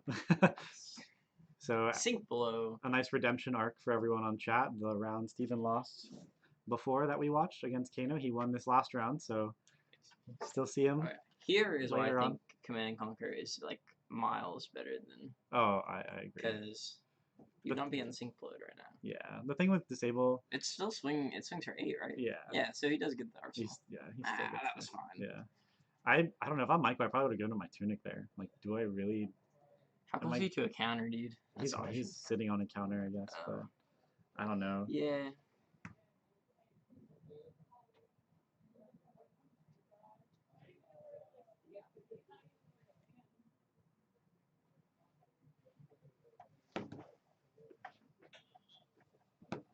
We have 17 viewers right now. Thank you so much, guys. We really appreciate it. Is that a... It's a red dauntless. Dauntless, so... Axe for 5. Increases the cost of defense reactions by 1 resource. This is, yeah, the problem here is Rob can just eat anything. And yeah, then dude, Rob's just like, yeah, fine. dude, I'm going to take it. He's on a 5-card hand, and he has the surge to reduce whatever. Yeah, dude, Rob is like... Yeah. I think this turn is actually the last turn of the game. Oh, Rob has if Rob has any attack thing, he's good. His max Michael's blocking is like 7 with a red shunt plus tunic. Yep, that would be the most. So if it's a crippling, it's definitely game. If it's another disable... Does he play red shunt? Yes, he's played 2 of them so far, so there's 1 left in deck. Yeah. So, dude, Rob really just showing the strengths of Bravo here, how you can, like... Oh, is that final? And then keep it. Oh, he has Rouse! Oh, even worse. Oh, and then he has the follow-up with the Righteous. Can you afford the Righteous? I think so. How much does Righteous cost? I think it costs 4, but he's... No? What does it cost? It costs like $1 million. 6. It costs 6. Oh, 6. so he's just gonna... well, he's gonna go 7-6. With the token. That's fine, right? Yeah, he can just do... Does it really cost that much? I believe it costs 7. I don't think it costs that much. That's bad. Rob sells his Arsenal, right? I remember. Because crippling costs 7. No, I don't think it's a 4 cost. Maybe it costs 5. Oh, maybe it costs 5 and then with the token it's 4. I think that's right. So yeah, he wouldn't be able to play the Righteous. He's 1 resource off. I mean, he's I'm right. It does cost 7. What? Yeah. Yeah, 6 with the token. So, I mean, either way, he just goes Anothos for 6. So he takes 1, yeah, and then he does Hammer for 6, which is still very, very good. Yeah, dude. Oh, he makes a token and then pitch. Yeah, okay, that's how you filter your hand. Rob needs a second Seismic Surge, dude. Yeah, this is a really good turn. This is a 13 damage turn, and Go donate 1. Help the boy out. What's amazing about Anothos right now is the fact that because Michael's at 3, it requires 2 cards from hand or the tunic, and he goes to 1. And just, Michael doesn't have a turn, so it's just like, I think Michael's already given up. He's just like, this doesn't even matter. Which it's correct, it doesn't, because he's at 1. Yeah. He's any dominate attack away from losing, unfortunately. Rob will just eat whatever comes here. He probably has an attack that he can go dominate next turn, so yeah, writing's on the wall here. But what's this Arsenal? Yeah, I know he saw probably a pommel, if being honest. Oh, it's just a sink. A fate. Yeah. That's the turn. That's 2 damage. Seismic Surge pops, so Rob probably just needs like 2 blues. Yeah. Or 3, probably like 3 blues in attack react or attack action. Yeah, I think. Oh, he has another Rouse. And he has the same thing. He has the Righteous, which he can't pay for, but he'll just do Hammer for 6. This is another 13 damage turn. Yeah. Yep. There it is. And Rob closing it out. Hammer for 6 wins the game, which was... Rob, why are you thinking? Rob, this is game. Rob is making sure to play out his full it's Remembrance. Yeah. Rob for Hammer for 4. Rob, make sure to play out his full turn. No sigil mishaps for Rob. No sigil mishaps. Yeah, Evan unfortunately losing a game a couple weeks ago because he didn't know sigil existed in the game. Yeah, that sucks. All good though. So round 3 going to our Rob Seigel, the man himself, dude. Local legend, Rob Seigel. But yeah, that definitely put on a good showing for Bravo in general, and also why we said before the match that can be a difficult pairing for Dorinthia. Just because so much blocking, and then just, I mean, starting with the Towering Titan was definitely like an outlier of the game. Towering Titan turn 1, and that's final turn 2. I don't want to say it's a wrap, but it's a wrap. But even if that hadn't happened, I think like with the heals, with the blocking, with the fact that Hammer for 6 is going to happen every single turn, at least, at the very least, like, and he got a crippling crush off, like, those things just add up, especially with Michael's use of armor this game, which is something that we might recommend to him, is just like better use of that. like in general in this game, you don't want to use your armor just to block damage. You want to use it for sure. command and conquers, You crush wanna use it effects to if you're gonna block on stock. hits. Yep, any on hit trigger. It's You not want to like- use armor for. You know, a lot of these decks, they just deal damage, and, well, that's good and all. It's just, why should you be scared of just damage? Right. If you're not gonna die, don't use your Yeah, armor. dude, on-hit effects are scary. Right. Like the amount of times Michael got crushed this game just kind of Yeah, dude. put it to bed. So that was that game. We appreciate the 17 people Yeah, who thank are you guys so much for watching. tuned in right Remember, use your Twitch Prime on Adventure Co Gaming. It's free to sub, and it helps out the channel tremendously. now. AJ putting on a good stream every week. Probably gonna find some other ways to use the stream coming forward with the Tales of Aria meta coming up. Probably gonna have some pre-releases on here, so definitely stick around. Actually, tonight at 8 o'clock, in case anyone's not aware, some content creators for Flesh and Blood on YouTube are going to be spoiling 3 cards. One at 8 p.m. Eastern, one at 8:30 Eastern, and one at 9 p.m. Eastern. So we will get to see. Pretty exciting, dude. Yeah, we'll get to see Lexi's effect finally revealed, and then 2 other cards that we have no idea what they are. So that's going to be really exciting. We'll probably still be streaming by then because we are only at round 3 and it's 3 p.m. So we still have 3 more rounds plus 3 rounds of top 8. So we will be here. There should be probably about 5 or 6 hours 6 left. more, yeah, 6 more hours left. So we will be here to spoil those and experience that with you all. So stay tuned for that, and we're gonna be right back. We'll probably be back in like 20-ish minutes for the next round. Thank you guys. Stick around.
Good afternoon, ladies and gentlemen. We are back here with round 4. Damn, we got Chris on the left playing Dash versus Kevin on the right playing Katsu. This actually... What are your expectations of this matchup, Nick? Yeah, it depends if this is aggro Katsu, which it actually might be. I see the belittle package. Ooh. So if this is aggro Katsu, I think that actually is like not favorable to Dash.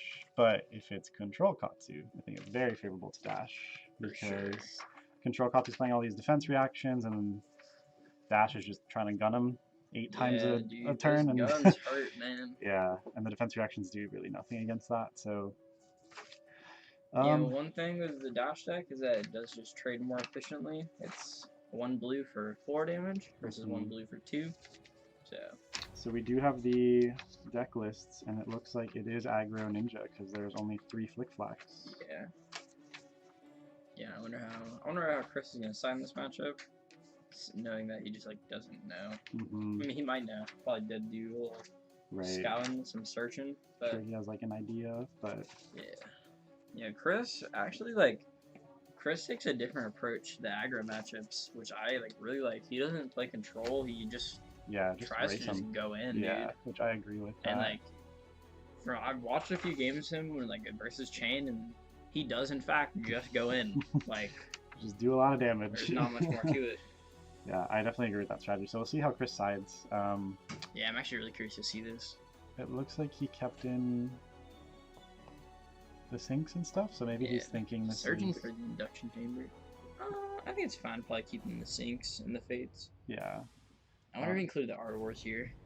I don't think you do, because you don't want a non-block card, I think. Yeah, for sure. When you're trying to stop these hit effects. Yeah, definitely.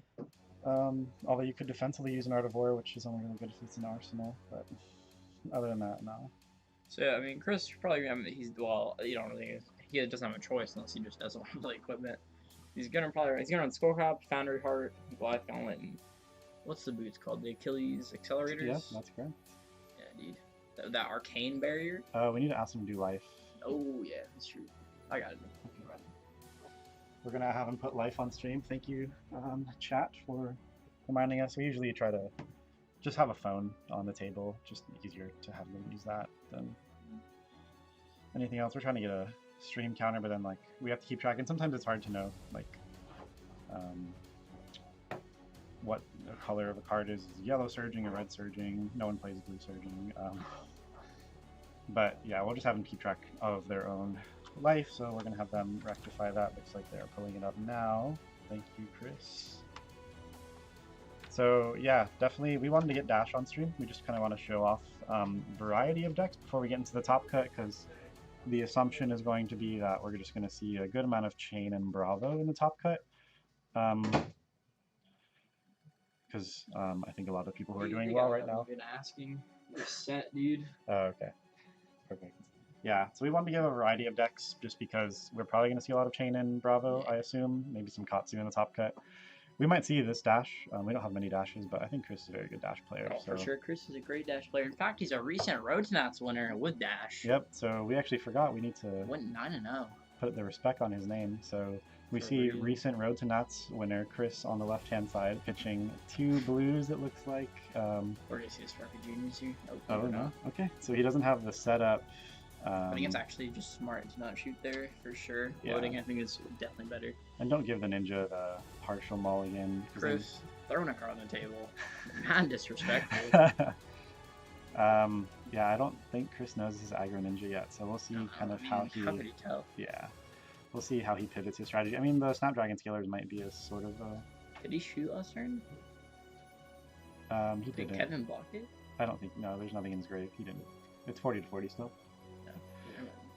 Yeah, they chose pink for the color of the light, but it's still noticeable, so we'll try to keep track if there's ever a question. But yeah, it's 40-40, takes the first Kodachi. Chris, recent Road to Natural winner on the left-hand side, takes 1, goes down to 39. Imagine we'll probably just see him end up blocking out the second one. I guess it really just depends on his hand. Yeah. What he decides to do. Oh, looks like we're not doing second Kodachi. Kodachi. Thrust. It was a red. I thought it was a leg tap. No? No. Oh, you're right, it is rising. Interesting. I don't know if I would do that. Looks like he is, though. I wonder what he's Is he just gonna break Snapdragon turn 1? I don't know, dude. He made like I don't think this is probably the right play at all. Like, I don't think either one's great. I'll probably just end up using that and then like. I just would have done Kodachi. Wow, he does. Snapdragon is turn 1. What's in his hand? He just wants to do Hurricane with combo. I don't know. I think Kodachi Hurricane is way stronger there. Dude, Chris just kind of full block this and then just swing his next turn. Yeah. Like, I mean, even if this hits, like it goes back to his hand and he plays it again, I guess. Yeah. I mean, I don't know. As Chris, you just block it out. Like he already used his Snapdragons, so like block out their Snapdragon turn, fine. Now it's not there for the rest of the game. For sure. I think it. This is too early. For sure. I think if I'm Chris, I think you probably just double block this. Definitely was not the wave. Yeah, I think with Chris, you're fine taking a turn off next turn if you were able to turn off their Snapdragon turn and take 1 damage. Yep, I think Chris is doing the same. Yeah, he's about 6. He's feeling the same way. Yeah, I mean, he still can swing for 2 next turn, which is like not great. I think Chris is probably a smart enough player that you just won't even swing. Yeah, I would imagine. Just hold him. So. And we're just gonna see Kodachi for 1 to round it out. Fine. And Chris just like. I took 2 damage this turn, and you broke your Snapdragons. Oh, that's right. He had the 0 for 4. Yeah, that's not bad. Yeah, I just don't think it was worth. I don't think it's worth Snapdragons either. I definitely agree with that. Yeah. And then he doesn't even get the what's called draw either. Right. Yeah. There's no arsenal, and you broke snaps. Yeah, I think that was premature. I mean, it wasn't the best hand in the world, but. Yeah, I don't know. I just think it's an inefficient use of the Snapdragons for sure. Yeah, because like if you can arsenal that rising knee thrust. Then next time you get a leg tap, if they block it, you already have the second part of it. It's way better in my opinion. Yeah, I bet Chris. So Chris did swing for 2, which is fine. Yeah, no, it's completely fine. Because you know he's not going to put a card in front of that. So Chris is probably playing this map. It's actually fine. We can do it pretty well. Yeah. I bet Chris probably sided his tones here. Yeah. And then the high octane package, just because gaining life versus these like Kodachi decks really strong. Oh, it looks like Kevin has the Razor in hand, so we could see. Oh, okay, that's interesting. I wonder if Chris is gonna take it all here, dude. I don't know. I don't think you give him the mask draw on a jab. I can't really tell what's in his hand. Yeah, Chris should throw a card in front of this. Yeah, for sure. Wonder if do you think he'll get Razored? It depends. Like Kevin could Razor this just to get the mask draw and get 3 damage in. I'm gonna ask Kevin to use a different card. Oh, okay. I don't like the glare. Thank you. Zoe, just as it says, Kayla, or wow, Chris Kayla playing around. 54. That was definitely correct, I think. Playing around the Razor. I mean, because that turn could have gone a lot worse. Assuming that he did, like, he hits it, gets the master roll, gets to activate Katsu's ability. Right. And like, it could have gone really poorly there. Yeah. Chris with the intuition to just be smarter. Yeah. Great call to be smarter there. Don't know what he has in Arsenal, so we'll see what Chris decides to do. Yeah. Zoe. Okay. Oh, okay, that's better. Yeah. Gotta like removes the glare too. Yeah. That was smart, dude. Hopefully our chat fam prefers this. But yeah, we'll see what Chris does. He's on. Chris has a high octane hand. Ooh, I wonder what his arsenal is. Should only have 2 floating, not 3. There was no mass trigger there. It's perfect. Thank you. Yeah. Wait, what? There was no mass trigger. Chris blocked the 3rd attack, the head jab. He double blocked it, and then the whelming hit, which came after the broken chain. So. See, load. Ooh. Is it a boost card? Let's go. It is a boost. Oh, and then he's gonna arsenal at high octane, dude. And he gets to shoot with gun 1 more time. Yeah, that's a good turn. That's a really good turn off 2 cards. I mean, fortunate he hit off that boost. I mean, either way, it doesn't matter. You either keep the counter on gun or you just do 2 more damage. Yeah, no. I think this is 4 damage. I believe this does 4. You definitely need to keep the pressure. And assuming that like Chris does draw like a decent hand, we're gonna see like a pretty big turn. Yeah. After Kevin's. It was a very great use of a 2-card hand plus arsenal. For sure. And he keeps. You said it was high octane in arsenal? Yeah, I believe so. Oh, that's 100% what you want. Yeah, if that's the case, then Chris probably just takes whatever this turn is and just. Yeah, hopefully it isn't like a full surging strike line or something like that. But... oh, he has surging and whelming in hand. Oh, I don't know. This is actually pretty scary. It is good. Oh, that's so. Is that a lower wind pitch? Yeah, so at least he's not gonna search for 3 of them, but. So surging for 4.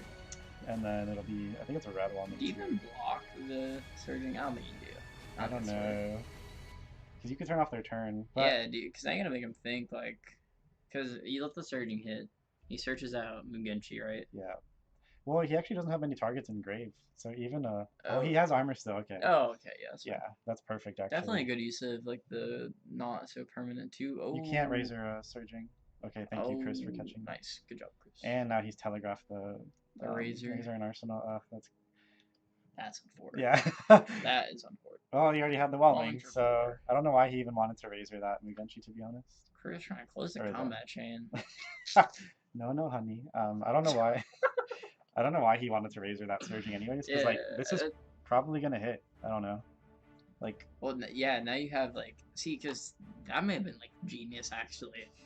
Assuming Kevin did that on purpose. Because now... Because, listen, now Chris needs to think, do I block? Because, what, the Whelming comes after 4, right? 4 plus 3 would be 7, yeah. So because now he's got to think, dude. Because blocking 7's awful.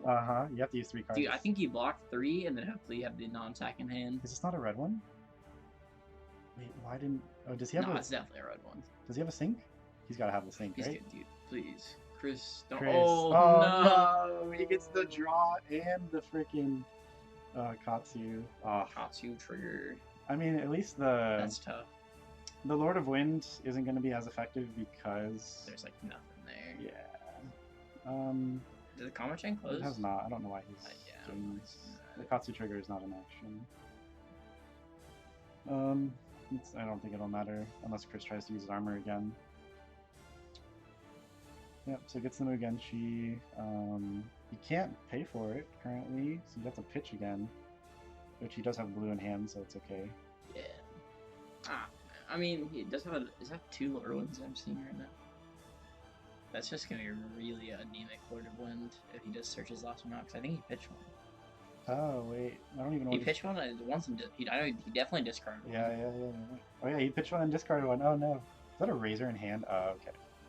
So he's a Razoring. So Chris not punished too much with this turn, actually. Because that's a really unfortunate Surging line to discard a Lord of Wind and pitch one, so you can only search for 1. Yeah, it does. So even if he does get the search here, like, as Chris, I don't even think I would have. See, what would you do that for? Kevin, I'm thinking about popping the breaking skills. I definitely don't think I don't think he'd throw the marbles at the board right now. Yeah, we're having a weird interaction here where Chris thought the combat chain closed, so I think he's actually trying to use his armor on this. Yeah. But I don't think it's worth it. Oh, Chris just blocks it out. Oh, Chris. That's fine. I don't know. I mean, sure. He can still... Yeah, I guess that's Kevin's whole turn. So. Yeah, I mean, it's going to take a while to get back to the full line, especially with no Snapdragons. Yeah, no Arsenal either, so it's okay. Yeah, it's fine. And Chris is just going to straight up pass. Yeah, that's okay, I think. Yeah, he's 2 health down. Yeah, I don't really have a problem with that.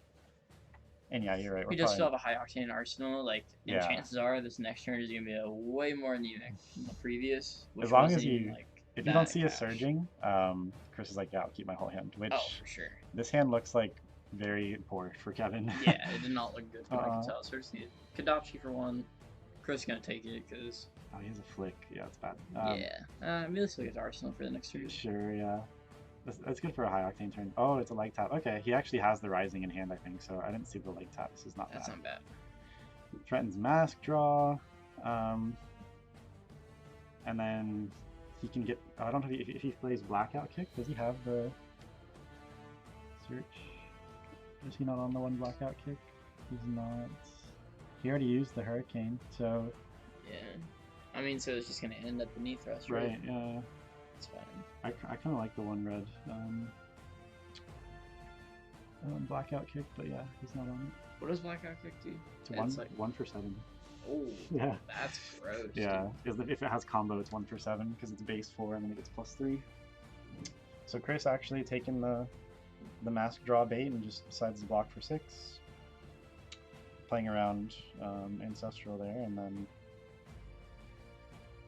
Rising Knee Thrust, I believe this is for 5. Go again. As Chris, I think you're fine. Just kind of drop in to lower health than you want to. Yeah. I think Chris is just waiting for a time to pop off, probably. Yeah, because 1 good dash turn can definitely do like 20 plus damage. Oh, okay. He just full blocks, but I think he's fine. He's probably just waiting for like a perfect hand, I guess. Because Kevin is going to Arsenal a Flick, and that's not going to be useful if Chris just passes. So I know Chris not allowed to Purifier out yet either. That's so even with the big high octane turn, it still might not be the best. I mean, just 2/2/2/2/2 is like pretty good. So yeah, we'll see. Chris looking through his graveyard, just seeing what threats are gone. Snapdragon's probably one of the biggest threats is gone. So like, the good thing with Snapdragon is you can start in the middle of the chain. Yeah, that's what I'm saying. Like, he can't start from Mugenshi now. Right. Maybe the only way he can is like what, Razor? You'd have to have a Razor. Yeah. And we've already seen him pitch one and play one, so he has to have the third one. Yep. So yeah. I mean, he'll probably shuffle a deck soon, which. Yeah, so you'd have to see one of those two that are left, but. Yeah, for sure. I mean, like I said, Chris is probably fine. Yeah. Oh. Harden. Does he have a surging? Cross straps? Yes, Harden cross strap. Okay. Well, yeah, Kevin wanted to keep up the pressure, which I get. Like, totally makes sense. You don't want Chris to have a full grip. Oh, he has a Spark in hand too. Next turn can actually be pretty great. So. Yeah, like our Brandalorian said in chat, high octane turn if he has Tome, and multiple shots from pistol definitely like swings the tempo back in his favor. Oh, but for sure. Well, I think we do know high octane is in ours. Yeah, but you can Tome from hand and draw two. It's okay. It's fine. You just don't get the insane health gain. Line. Yeah, which is way better. Like the health gain versus Katsu is really good too, just because like. If you feel like 4 or 5, that's 4 more Kodachis. You're fine with taking. Yeah, 100%. Okay, gets rid of the Spark, so he's. Just giving up on it, and he's gonna block with. Oh, he uses the rest of his armor. Okay, so he didn't use it before. Is that a red or is that a yellow? He had the. I think it's another red one. Yeah. It looks red. Yeah. Chris is like, yeah, of course you had the natural again. Hey, listen, at least it wasn't like the game versus yeah. Fox. That was just sad, dude. Oh man, yeah, this is unfortunate. So Chris is just. I think Chris is going with the strategy of. I'm gonna get rid of the threats in your deck. No way. Chris is like, that's actually unbelievable. Yeah, that's incredibly unlucky. Well, on the bright side, we do know that Kevin only can search like two. Yeah, but he can shuffle back a good amount, which. Shuffles back 3. Yeah. Sucks, dude. And he's taking 5 damage after this 5, so Chris is gonna go down to. His last card hands. Oh no. He's gonna keep it. Chris is gonna go down to 16 here. Scary. Chris is definitely like. In disbelief that my man had the whole chain. Yeah, dude. So I don't know what he pitched because of the glare, but if it's a blue, he could actually shuffle back 5 things. That's kind of nuts. Yeah. Which I think he has enough targets because last turn he did the whole chain too. Yep.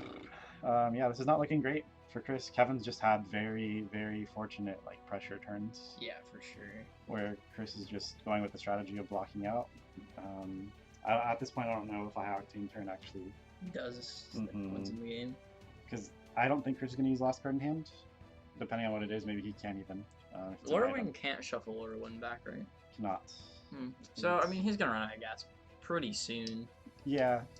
And his leg tap line is pretty like neutered too because he doesn't have the finisher for it. So yeah, because you're gonna pitch the blue here, so I'll have 1 in deck left. Swing for 5 probably. I think so, yeah. And then I mean shuffle some surging, some whelmings, and the Mugenshi. So yeah, we'll have those. Yeah. So as long as that was a blue he pitched before, which I'm just going to assume it is.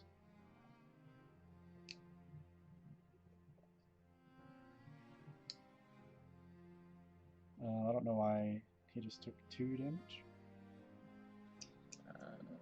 I don't know if Chris knows what Lord Wood's effect is. Okay, so I guess he didn't have much floating because he's only doing 3. Yeah. So 1, 2. I think you should definitely get Mugenshi, or maybe the red whelming. Yeah. So yeah, he must have pitched a red before. Oh wow, he had double whelming in hand, surging, and Mugenshi. What a that is nuts. Incredible. I feel like I would have gotten another Mugenshi because now there's only 1 Mugenshi left in deck. Yeah. If he didn't cycle one. I don't think he did. So. Yeah, I mean, it looks bad for Gross, but I don't know how bad it actually is. Yeah, if Kevin has a turn that we saw earlier where it's just like Kodachi middle card of a combo line, it's like, okay, sure, I'll take everything. Yeah.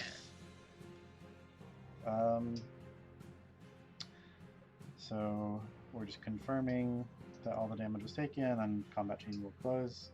And yeah, it is true that Kevin has gone through chest and legs now. It's Tekla core, so you couldn't move him. But this is still a 4 damage turn. Yeah, that's not bad at all. And you also get to load the chamber for next turn. Right. So completely fine. Yeah.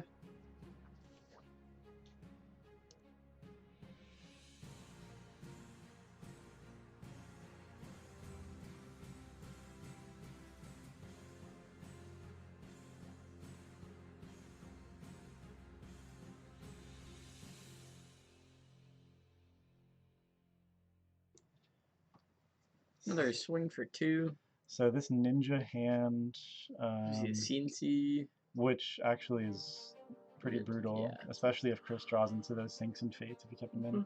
Best case scenario. So Chris closing the life gap a little bit. Yeah. Oh, is that another surging in hand? I don't know if he can pay. Kind of run back the whole line. Yeah, let's see. As long as he has a blue pitch, we're good. Which he does. Ugh, freaking red surging. Surging is so nuts.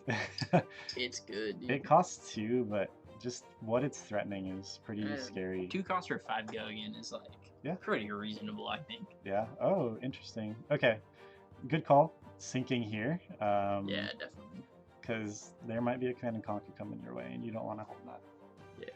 Especially with the high octane in Arsenal. Yeah, do you think Kevin fetches leg tap here? Or the CNC?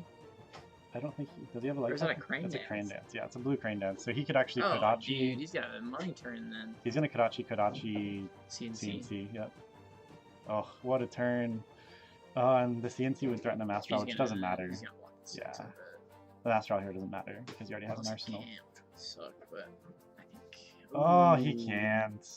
That's rough, dude. Yeah, Chris is definitely like very frustrated at this point. Yeah, not Did he have he had another Tekla core in hand. He couldn't even block it. Oh, that's probably why he just took it in. That makes sense. Wait, what? I don't know. That doesn't pump this card. I hope he knows that. You will see. I think Kevin just takes the full blunt of it either way. Yeah. I don't think they're aware that it doesn't buff this card. I'll let Chris know after this. It's not going to matter this game. Because he's blocking 5 on a 3 attack. So yeah, they think that Goliath Gauntlet buffs that. Yeah, definitely. My castle is see Tekla core pass. Oof. Yeah. Okay.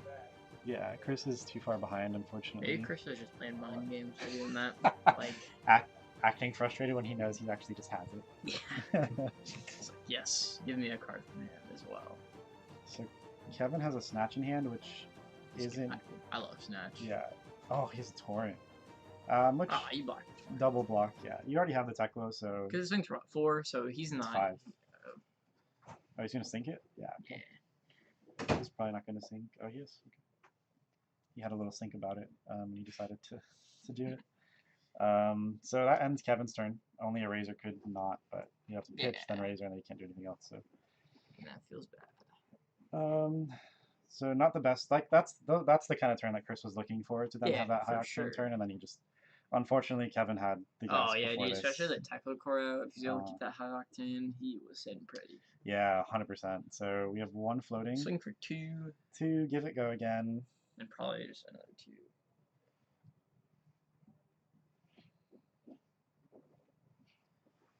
Yeah. I think just Kodachis at this point are too much pressure for Chris to win. Like you get to that point of like what's it called? What do they call it? Kodachi lock? Yeah, Kodachi lock. It's just like not much you can do. And the problem is like assuming I'm pretty sure Chris has like 2 blues in hand, and you just never like want to. Oh, Chris is just gonna end his turn here? Yeah. Oof. Unless he has a sigil in hand, that would help. That'd be pretty good. I don't know if Chris is on sigil. We have his list. Nope. Does not look like it. And he just Arsenal passes. Yeah. Sigil's good. Yeah. Just like in dash, it's unfortunate because just another card doesn't block. Yeah, that's true. No, we still have a couple more games. We still have some more games. How did you do in this round? I did 4 damage, and I died. So yeah, this is what we were talking about. It's just okay. So Kevin could be threatening a raise here. We knew though there's 2 more in deck. So Chris is gonna sink it. Oh yeah. Chris is probably gonna just concede here. He gets double draw. I love snatch. Yeah, Chris concedes. I would have done the same thing. He had Purifier in hand. Yeah, that was a really unfortunate game for Chris. Like Kevin had all the gas super early, and then the command and conquer turn just like completely killed his head. Yeah, that's unfortunate. Yeah, Kevin having just the natural surging line that one turn when Chris blocked it out was like probably the game ender right there. But that's definitely yeah. I mean, like you said, either way, like going into the matchup, like Dash just has a rough time versus aggro Katsu. Oh, for sure. That's just how it's gonna be. Yeah, Dash definitely wants to be able to have a turn to themselves with a 5-card hand, and just aggro ninja makes it so it's very hard to do that. And we saw that there. I mean, Chris definitely a great player, just not the best, favorable matchup there, and some really great hands from Kevin that we saw. Ninja God's definitely smiling on him. Dude, that first turn Snapdragon. Yeah, imagine was the move. imagine the Snapdragon turn 1 is correct, and it looks like it was. Yeah. Yeah. I mean, we can say a play is correct or not, but then if the person ends up winning, it's like, well, I guess this is right. Especially, I mean, Kevin definitely drew very well, to be fair. Yeah. Not needing to use a Snapdragon at any other point in the game, but yeah. It'd be like that sometimes. It'd be like that sometimes. So that's our round 4. We definitely have a good amount of time left in that round. So definitely a quick one. Yeah. Thank you guys for watching. Really appreciate it. Holy, we got 20 viewers. Oh my gosh. We really appreciate all of you giving us your time today. Stick around. We have 2 more rounds of Swiss. We got round 5 coming up, and then we'll have round 6. And then tell me you watched that game. Hit the follow button if you haven't already. Here is Chris Ray coming in to discuss how insane. Please tell me you watched that game. He natural lined me 3 times in a row. Yeah, that was. I stopped all Katsu triggers. You did. He's just like, I just tried. Please tell me what I was supposed to do against. The last time he did it, he actually had all 3 parts in hand. It didn't even matter yet. So tell me what I was supposed to do against that. And then the command and conquer afterwards, I was like, what am I supposed to do? Yeah. Sorry, dude. Thank you for the follow. Hold on, you're on stream for a second? Yeah. All right. Right here? Yeah. Stupid. They were just saying, imagine that first turn Snapdragon scalars is correct. Because we thought that was way too early to pop the Snapdragon. Yeah, dude, we were sitting there like, what? And then it was correct, I guess. he had very lucky draws. Who needs Katsu triggers when you draw the natural? Yeah, exactly. Like, this is a good game. Yeah. But that's our round 4. That is our Road to Nat's recent winner, Chris Ray, with his commentary on his game. If I can do a direct quote, stupid, which totally understand. That was a rough game. But yeah, that's our round 4. Appreciate you guys watching. Yeah, Again, thank shout you out so much, guys. Shout out to you guys. Shout out to Collective for hosting us. Stick around. We will have round 5 soon. We will have round 6 afterwards, and we will have top 8. So you got 5 more rounds. We'll be here literally all night. We may have some special guests on, so please continue watching. Jay-Z might make an appearance. Kanye, we have, we've heard that might happen. I think he's actually going to release Donda live on the screen. So definitely stick around, tell your friends that Kanye will be on our stream maybe later on. But we're going to... no promises. No promises, but he might be here. If you guys have ever seen that episode of The Office where Michael Scott pretends to have tickets to Bruce Springsteen and then just pretends that he lost them for that charity auction, it's very similar to that. We will be right back with our round 5. Stick around, and we will talk to you guys soon.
These two. Good afternoon, everyone. We are back here with round 5. We got table 4 on stream right now. This is 3-1 versus 3-1, I believe. yes, I believe so. Yeah, Alex on the right on Katsu aggro. Aggro Katsu, which Alex definitely known for control Katsu. Yeah, dude, really just spiked the tournament, as you would say. He's playing a lot of cards that I actually used to really be on. Yeah, dude. So he's on Push the Point, he's on Assault the Wound, just some spicy. Assault the Wound's pretty neat. I like Assault the Wound a lot. Scar for Scar. No, we haven't seen that very often today. Yeah, he's on 3 copies. He's got the belittled minnowism line thing. Love that package. So do I. It's very good in my opinion. Yeah, it's a +1 usually. Yeah, dude, it's not bad at all. Yeah, a +1 that's a blue pitch is amazing. Oh, dude, it's great. I don't think he's on the searchable red one. He's not, so he's just on the 3 blues. I like playing 1 red. Oh. So you can get a +3. Oh, buff. that's pretty good. Yeah, if you already have the blue in hand, but this is still great. Yeah, so Alex on just aggro Katsu. He is playing the Heart and Cross Trap. I don't know if he does it in this matchup. Ooh, actually, I think how this maybe, matchup can yeah. go, you might want to. I don't know if Alex knows this is not Raiden Bolton. So I this feel like he's got, dude, yeah, I he think probably he's got knows. to. Probably seen Brian before at different roads mats. yeah. Seen what he's playing. Probably saw what he's playing today. If we're being Probably. honest. So Brian, not on Raiden Bolton, he is on Saber Bolton, which is basically just an OTK deck. This is the deck that Nick gave me the hands of it in the top 4 of a I got second place with this deck at Reds Mats at Closing awesome Boxer top here. 4. Yeah, Evan and I played Wow, against wow. each other. Both got our invites that game, or that tournament, and I just happened to beat Evan. Nick decides I'm gonna play 3 Lumina Ascension like this guy. So before we get into this round, in case anyone doesn't know what Brian's game plan is here, it's basically get like 3 cards in Soul, and then find a Lumina Ascension and a Beacon, or 2 Lumina Ascensions, and then you just go off. The turn that you go off, you have 2 to 3 in Soul before the turn starts. You have a Lumina in Arsenal or a Beacon in Arsenal, a Lumina in hand, and a charge card in hand. And basically with that setup, you can do, with 2 Lumina, you do 30 damage plus some heals. With 3 Lumina, you do 48 plus some heals. plus about 24 heal. So basically, you win. You win. Triple Lumina is always a game winner, no matter like what is happening. Double Lumina is usually a game winner. Reason being is because of the sabers, if they block with attacks, will give the buff +1, and then Bolton's ability will also give a +1. So it's hard to block, and it's also a ton of damage. Yeah, especially because like the only attack or only defense react Alex has been playing is Flick Flag Red. Right. Only 3. Yeah, so Alex basically wants to kill Brian before. Oh, Brian is going first, which is actually really good for Brian. Alex wants to kill him before that turn happens, basically. Yeah, for sure. Or like come in and conquer him and just put him off like being able to hold. I don't know, dude. You remember having like Command and Conquer you? And then I drew the 3rd Lumina. Yeah, dude. That's not cool. Table 1, I think is. I'll go check, but I'm pretty sure it's Kano versus Bolton. Yes, we do have an undefeated Kano. The one that you guys saw earlier. Dude, he posterizes. Yeah, people's he's Kano deck, dude. 4-0 right now. He's definitely going to be in top 8 because getting your wins early Yeah, matters. dude, he's gold. He might win this whole tournament. Yeah. Like pretty reasonably, I think. Ooh, so Brian's actually on the take flights, which I don't play in my builds. You don't? No, because you have to pitch for him. So Oh. like my idea behind this deck is like block with as many cards as I can while still being able to charge. And that's take flight fair. doesn't let you do that because you have to pitch charge, which is a 3 card. Take flight for 4. I was using that flick flag I was talking about earlier. Yeah. I'm gonna see if I can get them to like move the life counter. Oh yeah, please, because we can only see one side. So yeah, Alex just saying I don't want to take any damage here. Oh, Alex will actually should take 1 there. Oh no, sorry, Flick Flack buffed that block, so we're fine. Because that Saber actually came in for 4, because Bolton buffed it, the Saber buffed itself, but Flick Flack buffed that Mugenshi block, so it blocked for 5 anyways. If it had blocked for 3, Alex would have taken 1, but it's not the case. So the Flick Flack definitely a good choice to start that block turn with. So we move over to Alex's turn. Brian already looking in a good spot because he got that early charge off. This Bolton deck wants to go first.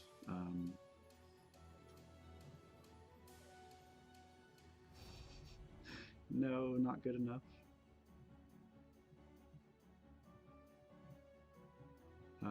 We'll see if we can fix the life. But we see Alex opening with a leg tap for 4. This is pretty scary.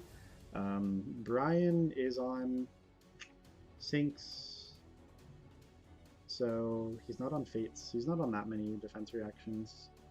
Reason I mentioned that is just like sinking or fading this is really nice. Just one card, stop a Katsu trigger. Which, if he does get the Katsu trigger, it's a Rising Knee Thrust for 5, probably. So it's a lot of damage. And I think Alex is on... Yeah, he's on the Hurricane. He's not playing the Blackout kick. Yeah, he's not. So we'll see what Brian chooses to do here.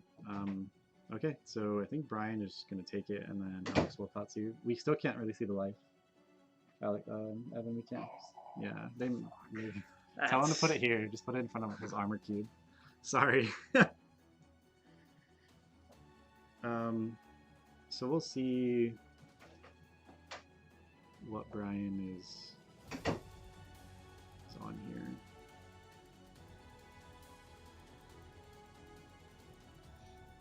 So, yep, we saw exactly that, the search for the red risings. This is 5, go again.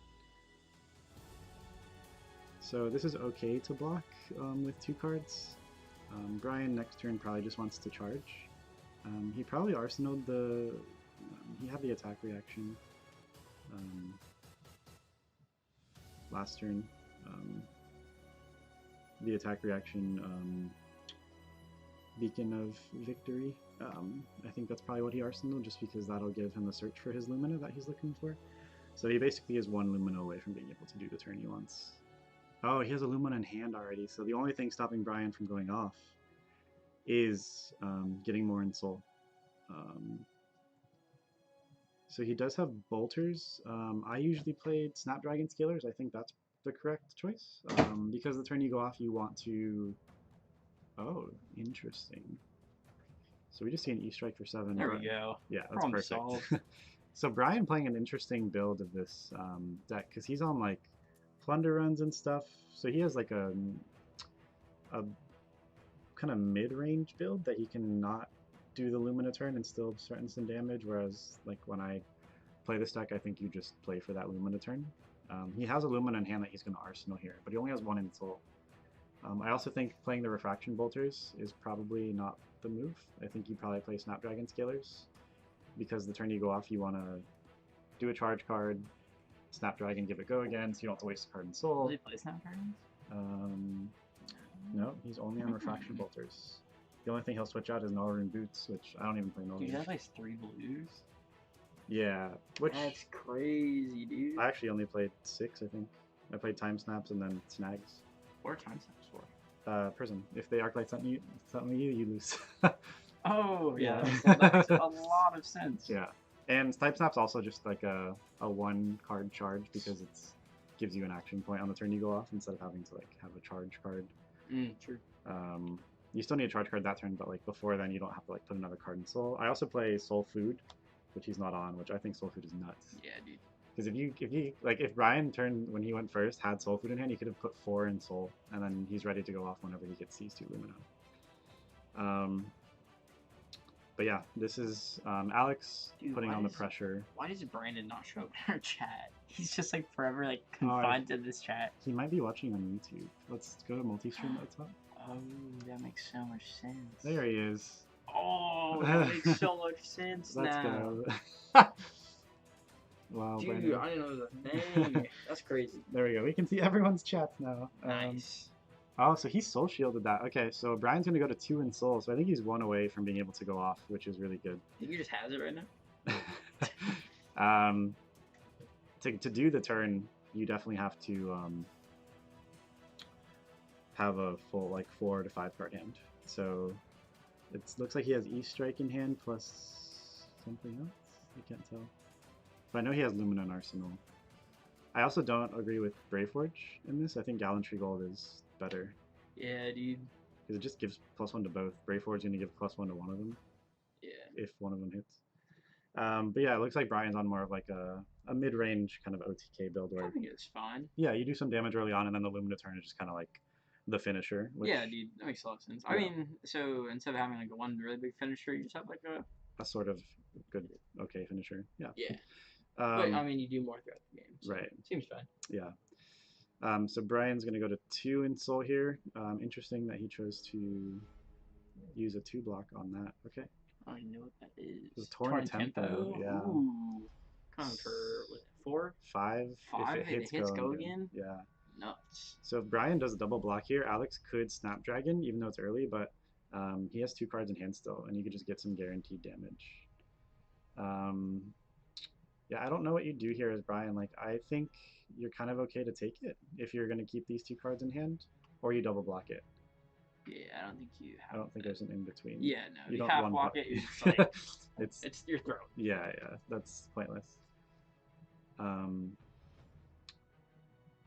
Yeah, so this is an interesting, looking over Brian's deck list, it is interesting. I actually do play more blues. I play the blue Bolt of Courage, the blue one that if it hits it goes in Soul. So he's definitely on an interesting Engulfing Light, yeah. So he's on red Engulfing and yellow Engulfing. He's on red and yellow Take Flights. So yeah, this is more of a like typical, it's like the cards you'd play in the Raiden build, but plays Sigil too, which is pretty interesting. Yeah, 2 Sigils. So we see Brian just double block, so took basically nothing that turn, except like a Kodachi. Goes to 2 in Soul. That Lumina in Arsenal is looking real nice. I think Alex is pretty happy with that. Oh, he must have put the Lumina on the bottom of the deck and kept the Illuminate in Soul. So when he E-Strike, he must have put the Lumina Essential on the bottom. Definitely. Yeah, that's interesting. So Brian is not banking on like seeing the Luminas early at all, which I think especially against Aggro Ninja, you want to play with that game plan, because big turn is better than these like chipping turns where Alex can just be like, oh yeah, here's my flick flop, which is what just happened. Yep. Which that would have been nice if that would have hit, because that would have gone in Brian's Soul, putting him to 3. Yeah, that's true. So Alex Arsenal at flick flop last turn, got a full grip going into the next turn, which is like really good. It's real hot. I guess it just depends on what he has. Yeah. Hopefully we'll see some of those spicier tech cards like the Push the Point, which I love that card. The Salt the Wound, which is Surging Strike. Oh, let's go. Oh, that's unfortunate. That is unfortunate. Having to double pitch for a Surging. I mean, Surging is still a good card to where like this is okay, but yeah, he's basically telling Brian like if this hits, oh, 6. Interesting that he did that, because if he doesn't draw 0 cost, then he can't Katsu. Nah, dude, he's gonna draw 0 cost. I might have kept the Ancestral. Ancestral. Yeah. I might have kept the Ancestral, not done the damage, and then discarded it to get the Whelming. If I'm being honest, that was definitely a womp-womp. Yeah, that was a womp-womp. We should have some sound effects on the stream. So this gives Brian the chance to... Dude, that'd be sick. You ever seen that like stream deck thing? Yes. Yeah. Oh, dude. Oh, that would have been awesome. When's AJ's birthday? February? Dude, it's time soon. Oh, wow. Valiant Thrust got him for 7. That's really good time. Alex, dude, I'm just taking it, man. Yeah. I'm like, who cares? Yeah, he took the Take Flight. I think that was a yellow, and then this is a Valiant Thrust red. So this is, or it could be yellow, because he's playing the yellows as well. Yeah, he's playing 3 yellows, 3 reds off. Yeah, so Brian... That looks like red, though, I think. Okay. Might be wrong. It's hard to tell. So he goes to 22. Yep, goes red. So that was a prediction in my life. I think it was a 10 damage turn, which is great. Nuts. Yeah, Brian goes to 4 in Soul. So if he sees a Beacon and a Lumina, then Brian kind of wins. Or if he sees 2 Lumina, he wins. There's a Sigil in Brian's hand, so there's one of them. Sorry, I'm trying to Surging Strike. Ooh, it's a red one too. Oh, so it's your last turn. That's fine, probably. So this is actually pretty rough for Brian, because he has a 2 block in hand, which is the reaction, and he has a Sigil. Oh, he has a Beacon too, so that's one of the cards I was talking about. Go. Yeah, because this is not a blocky hand from Brian. I think he probably wants to Arsenal the Beacon, at least that would be my thought. Yeah, for sure. Just because it's going to search you that Lumina that kind of makes you win. So, yeah, especially with Alex already at 22, that double Lumina turn would win him the game. Yep. 100% at this point. So we'll see if Brian can get there. But this turn from Alex... I'm trying to see a nutty turn from Alex, yeah. dude. He's been pretty anemic. I want to see a full Surging Strike line, dude. I mean, this is a really good turn for Alex to have it, because Brian's hand is not pretty the best. Yeah. I think the block make what, 10th total, because he has 2 attack racks in it. Yeah, he has... Okay, he had a Valiant Thrust, so this is 6. Interesting, he's playing around the Ancestral. And Alex did not have the natural Whelming. Is he playing around the Ancestral?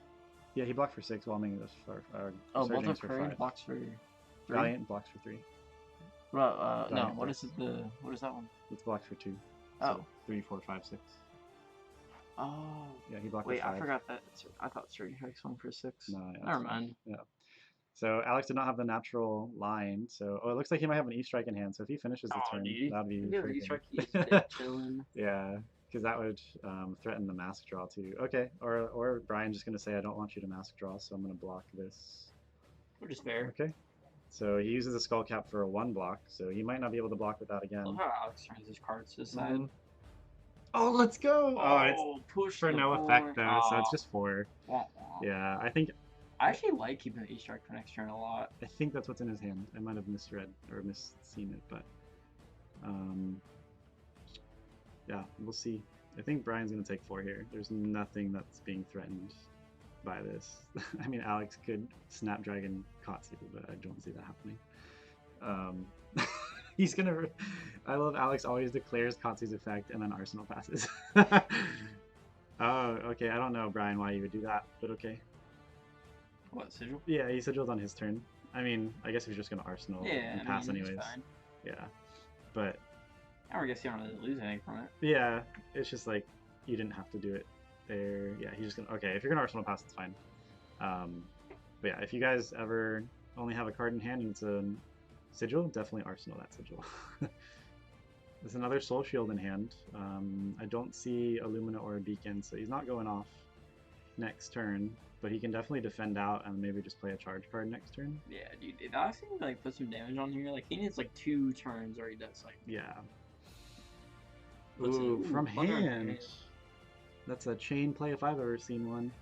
Dude, you ever played 2 Plunderins at once? The double Good draw. feeling. Okay, so we just see open with Kodachi, take it. So yeah, Brian is losing out on armor very quickly that he can block these Kodachis with. He basically can do it once more with his chest piece. Yep. Which I don't even know if you want to use it on a Kodachi because it blocks for 2. I mean, I guess you really have to. Yeah, but I think Brian... Oh, he has an E-Strike in hand? Yeah, Brian definitely has an E-Strike in hand. So he has a Soul Shield, E-Strike, a charge card, and something else. Maybe 2 charge cards. So he already has 4 in Soul. If he plays a Soul Shield this turn, he'll go 5 in Soul, which is great. The beacons just become even better. Yeah, I don't really need to worry about Soul right now. Yeah. But if you are going to beacon... Also, dude, I'm sorry Brian keeps his Soul like under his hero where it's supposed to go. Yeah, some people put it like next to it or something. Dude, so, I don't know, it just really aggravates me for like no reason. So, okay. So Brian declares not to block that Kodachi, so this will threaten mask whatever this next attack is. So this next attack's gonna threaten 2 draw with that 8. Yeah, that's true. You did play the Plunder Run. Yeah, so this is for 5. 5 go again. If 5 of it hits go again and draw 2. Right. He's just gonna like super overblock it. I if hope he does play that Soul Shield. I hope Alex has the... Dude, if Alex goes like... Yeah, so there's the snaps. There we go, I like it. He might E-Strike for... If the Arsenal is E-Strike, he might E-Strike for draw a card maybe, or just E-Strike for 7. No, I use E-Strike for 7, because if it hits, it draws a card. Ooh, there's the card we're talking about. There's the Salt the Wound. This is for 4. That's good. That's really good. He's going to Soul Shield that. Soul Shield that. Okay. That's surprising. Yeah, okay, so Brian with a 1 card hand, I actually don't know what he does with that other than just like pitch for sword. Yeah, I mean, that's just fine, I guess. 2 damage, yeah. Hey, listen, 3 of Alex blocks. Yeah, okay, he just plays it. If it's a red one, this is 3 damage. No charge, so no effects. Just kind of trying to chip down Alex's health. Yeah. This is fine. Because I think Brian has like given up on the game plan. No, I think he's going to do it. I think, because he has a beacon in Arsenal. If he sees, he does? If he sees a beacon or a Lumina naturally, then he just goes off next turn. Oh, yeah, fair. So he has a V in hand, a Soul Shield, a Bolt, and an Engulfing, I think. Yep. I didn't really do that. So he could do a V turn next turn, which would actually threaten like a good amount of damage. True. But you have to hold his hand, and I don't think you want to hold your hand when he just opens with the red Surging. Yeah. Yeah, that's true. So I think that was Alex on the cart and cross trap? He was. Yeah, and he used it? Okay. Very used it. Yeah, I think that's definitely the correct play. I don't think you're going to get that much use out of Tunic. Yeah, I agree. So this is like difficult for Brian because Brian has a pretty good hand for next turn. He could actually do a good amount with it, especially with that V. And he has a bolt, so you could like threaten a buffed bolt that he can give go again to that will draw if it hits.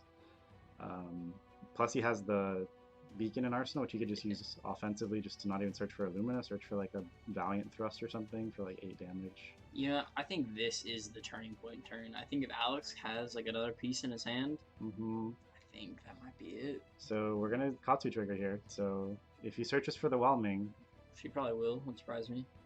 Then that means I really wonder what's in Alex's arsenal. Yeah. Yeah. We'll okay. see the Whelming. Probably red. I'm assuming. Kind of Yes. 4. 4 go again, and he has hits, draws a card. Yes, and he has the breaking scales up, so this is threatening 5 potentially. Yeah, dude. Like, so with how Brian's used his armor, he would have to use 2 cards from hand, which sucks. Yeah, or use the Soul Shield, which is also not amazing. Yeah. Like, dude, imagine it's probably so what Whelming's in for 4. Like, dude, a Razor puts it over, gets to go again too. That's right. Yeah, Alex does have a card in hand, Arsenal, and 1 floating, so either of those could be Razor. Oh, Brian is gonna do it. I think Brian's gonna 2-card block it, and then he's gonna keep the Soul Shield in hand plus another card. Yeah. Plus the plus a charge card. See, I don't know if about keeping the Soul Shield. I guess that's fine because Alex does have the Mugenshi, which he does. He has a natural Mugenshi. Let's go. It's an Arsenal. Perfect. And, yeah, you definitely just Soul Shield it. Yeah, 100%. No, for sure. Alex has got to be really, running low on the Surging Strikes too. Yeah, and he can't start mid-line anymore just because he has these Snapdragons. Yeah, he used it for sort of low value. I mean, it was just basically guaranteed 4 damage, which is nice. Yeah, I agree with this from Brian. So he gets another Arsenal passes. Yep. And then Brian's gonna do no Arsenal because Sierra has one. Right. He's just gonna draw up. Draw up. So if Brian sees a Lumina in this hand or another beacon, Brian can eat whatever Alex does this turn as long as it's not more than 21 damage. Yeah, I mean, and win. There's a good chance he could deal that though. Like, I'm being honest. Ooh. Starting from the head jab line, does he play? I think that's red head jab. That is a red head jab. Does he play the one? It's the open center. He doesn't play the second line, the second part of it. No, this is just threatening a Katsu trigger, or getting a card out of his hand. So no blackout kick. Oh, let's go. He had the ancestral, so this will hit. This will trigger Katsu. Yes, and then Alex can declare. It depends what his hand is. So he's gonna want to either get the. He's not on Fluster Fist, so he just want to get. Either doesn't want to use Katsu's trigger, or if he has a leg tap in hand, then he'll want to search for the Rising Knee now. Yeah, that's fair. I think he's passing on the Katsu trigger. Maybe he just already has it. Just has whatever he needs, maybe. Okay. E-Strike, probably I'm assuming 5 go again. Yeah, I would assume that's probably correct. All this for 0 pitch, dude. It's like turning chain or something. He's threatened 9 damage off no pitch already, which is great. And then we could just see a pitch, Kodachi, and then another attack. Yeah, that's completely fine. And then that threatens a mask draw at the end. Brian's hand isn't great, so I think Brian's okay with dumping his hand. Brian's hand to the point where it's relatively low enough that if Alex does have a good turn, might be it. Yeah. And this might be it. This is already 9 damage showing. Oh, he takes the 5. Okay. Yeah. Which I agree. I mean, if he'd had it, he would not have blocked there. Oh, snatch! I love that. That's threatening 2 draw here. Yeah. Which Alex doesn't have a way of giving this go again. 13 damage for 0 cost. Yeah, it's so good. So this would just give Alex a better arsenal. He'll have 3 cards to choose from for his arsenal if this hits, and then if it doesn't hit, he has a guaranteed arsenal. So I do like this. To Brian, this is, do you take 4? And then, because Brian with his hand, I believe he can do 10 damage to Alex next turn. Yeah, I mean, and I think Alex just takes it to the face. So, okay. Yep, I think that's right. So Alex is declaring double draw. And there's no go again here. So Alex is just going to get the best arsenal possible from those 3 cards, which is either Plunder Run, a chain opener, or a defense reaction. Which have you ever met Alex's friend Zig? Zig, no. Yeah, I can't remember his full name, but I know his last name was Marley? Zig. I don't know. But dude, he's nicest guy. I don't know what it is. Like whenever he's like, you like deal damage. He's like, ship it. Ship it. I don't know why. Just like. So this is actually interesting. I don't know. Okay. Let's see if block of the brings because I'm So assuming it's a. Brian's gonna use. Yeah. Okay. Beacon here. I don't know if he searches for Lumina. He could search for Lumina. Oh, so he's choosing 2. What do you search for that costs 2? I don't know. Maybe just want to push some extra damage through. Maybe. Maybe he just felt like it. I don't really know. Because that would push it to 5, but if he has a red flick flack, it doesn't get around it. So he does search the Lumina. I don't know why he chose 2. Yeah.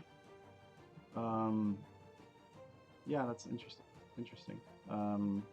Okay, sure. So he's swinging 4, 3. it's 5. So Alex would take 4 here. Yeah, so I take 4, and then he swings for 12. So he has. Yep. Oh, is he gonna? Wait, what? He's just gonna swing 4 times with weapons, which is. Did he not pop the thing? Or you just put the die back on top? Oh, okay. So this is 3, 3, 3, 3. This is 12. Did Alex take the damage from the other thing? I don't think they took it off the health counter because he didn't block. Did he charge last turn? This turn? Yeah, did he charge? This turn, yeah, he did. Okay. Yeah, so this is 12 damage that we're currently threatening. And Alex just takes it to the face. And we I don't could think he's heal. worried. Oh, there's a Lumina gone. That's good for Alex. Alex, writing on the notepad. Alex forgetting to. Oh, they're not. Oh yeah, God. Brian is, but Alex isn't. So he took 5, and then he's gonna take 12 here, I'm assuming. Or no, he took 4, and then he's gonna take 12. So he's taking 16 this turn, going down to 13. Oh, here we go. 3. There we go. Okay. Yeah. So yeah, we have 2 more swings coming in, which would be 3 each. So Alex would go to 4. Yep. And Brian could potentially go to 15. Alex has kind of already just said, I'm going to keep my hand. Yeah. Oh, interesting. So he's not choosing to use from soul, he's using the bolters. Yeah, I don't know. And, I don't know, probably something we don't see. And then one more time, this would put Alex to 4. He's not going to block if he hasn't blocked already. Oh, why is he giving... Oh, I thought he was going to go again. I was like, what's the plan? Because I know Brian's hand is Dude, a Valiant I gotta Quest. be honest. Bolton playing only 1 Lumina at a time seems just like really anemic. Yeah. I think I'm maybe just thinking about it like compared to like what I've had like you do Yeah. like 2 at a time. 2 is and you do amazing. like 30. Yes. But it's weird because like it's like the difference between that is like 12 damage versus like 30. Yeah. I think it's, or is it 24? It's 24, but you heal 8. So it's like a 32 swing. But yeah, this is 12 with a... Yeah. So it's 16. Yeah, so it's half. It's exactly half, which makes sense. So yeah, it's definitely less impactful for sure. Yeah. Is it less than half? It is half, yeah. Because on the big turn you have a charge card, and then you do 24 damage. It's usually like a 27 damage turn, so it's about 30 if they don't block with anything, which usually they will. But yeah, I don't know if I like the single. Oh, so it doubles your mana you play? Yes. Yeah, makes sense. Math is hard, guys. Interesting. So Alex saying I don't want to go to. That's fair, I think. What is Brian going to use this go again for? Oh, it's Express Lightning. Express. Okay. I thought that was a Valiant. Okay. He must have blocked I think it. it is when Alex just full blocks it. Oh, actually, is he even able to keep it? I guess it just depends what he currently has. I mean, this is definitely a pretty good turn. I mean, Brian did 5, 12, 17 plus 4. Yeah. He did 21 damage. Yeah, I mean, this like mid-rangey Bolton deck, it's not like the typical strategy, but it definitely like it works. I mean, Alex to 3, which is scary. He's 1 like attack reaction away from death, right? Yeah, like, he is. That let me see which attack reactions Brian's on. He's on yeah, he's on 3 red courageous steel hands, and we've only seen him block with 1, I think. So he's also on 3 yellows. So we could see a lot of things take out Alex, which would include another Boltstar, the Beacon of Victory that he So we're just played. seeing a certain strike here. Okay, That's good. Karachi surging. This kind of I don't think you block this. I think you just Yeah. take it in the face. Because, like, mask is gone, so yeah, he's not really threatening draw. I mean, Brian could be playing it like he is, but yeah, because if you're gonna block this, you're using 2 cards to block it. yeah. I think we use 2 cards to block it. I think Alex just, like, can win by that. No, yeah. I agree. Because Brian's next turn is probably like charge a card, and then that's it. Unless he does like E-Strike for 7, which would be great. But yeah. We'll see. I can't tell what's in Brian's hand. I see a Express Lightning and I think a Bolt of Courage. He might block with the Bolt here. No, he's looking like he's gonna block this. Why would you only block? What? Yeah, see that's. Yeah. If I was Brian, I would have looked through Alex's discard to see. Okay, Ooh, okay. So he already had the natural. That's really good, dude. Yeah. Because now this gets 2 cards out of Brian's hand. Yeah. I think. I don't think there's any way you just don't block it. Right. Because this is damage and the draw. And if you do get 2 cards out of Brian's hand, like if Alex does, then he's like sitting for here. He has tempo at that point. So even with Alex being at 3, like this is definitely not over even close. Because like the most Brian can reasonably do on his turn is just go like, if he does block 2, is like pitch and then swing 2, right? So yeah, if he keeps a card, it's pitch swing with a saber. If he keeps 2 cards, it could be E-Strike for 7 or a charge card. But yeah, there's not much. Well, that is a red welding, right? So it is swing for 4. I believe it's red. Yeah, so this is 4. So it would. I mean, even in it was. Well, I guess blue doesn't threaten the breaking skill. Yeah. So yeah, this would have to be 2 card block, and then 1 card in hand is nothing to Alex. So yeah. This is the point of the game where even if Ninja's lower, the fact that Kodachis are so efficient, like Alex can just do like, Alex can do Kodachi, attack for something, and then onto 2 cards, threaten 6 damage between 3 attacks, which is just really good. Wonderful. Ooh, are we actually gonna see a partial block again? I really don't like this. Yeah, Brian's just like stemming the bleeding, but not stopping these like hit triggers. So if Alex draws. Hit triggers, I think, are the scariest thing by far in this game. I mean, like, a 2-card hand, I don't think you're scared of that very much. Like Alex... like, do you imagine, that's the flip side there? Like, oh, dude, he's golden. Perfect, yeah. So, Brian not punished. So, yeah. Express Lightning, not even going to charge. So, this is for 4. The go again thing's only if it's, like, if you charge this turn, right?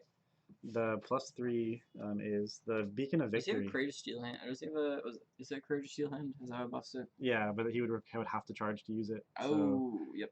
So the only thing he's threatening here... Attack react +0.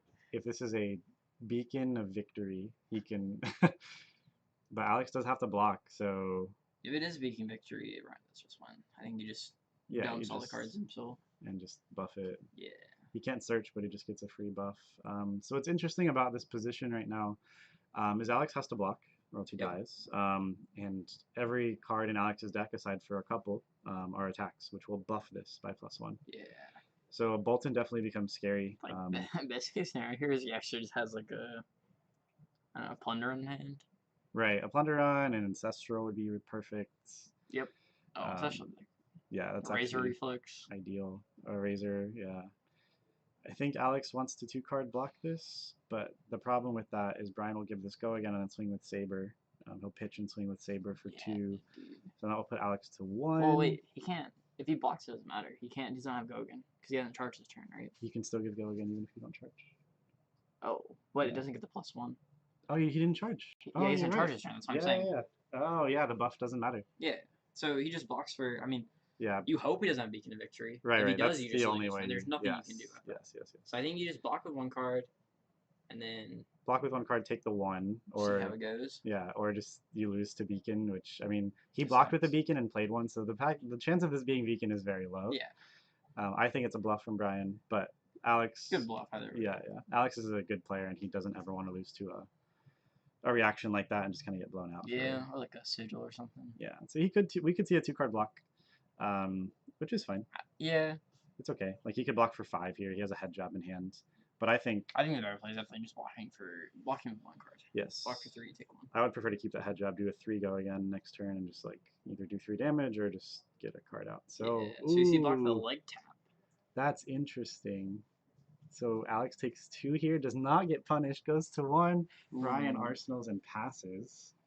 So Alex on a was confident here, dude. Yeah. I believe in him. Alex on a 4-card hand. I mean, when someone's at 10 life, like this is why Ira's so good in Blitz. Like 10 health against a ninja is nothing. So Yeah, dude.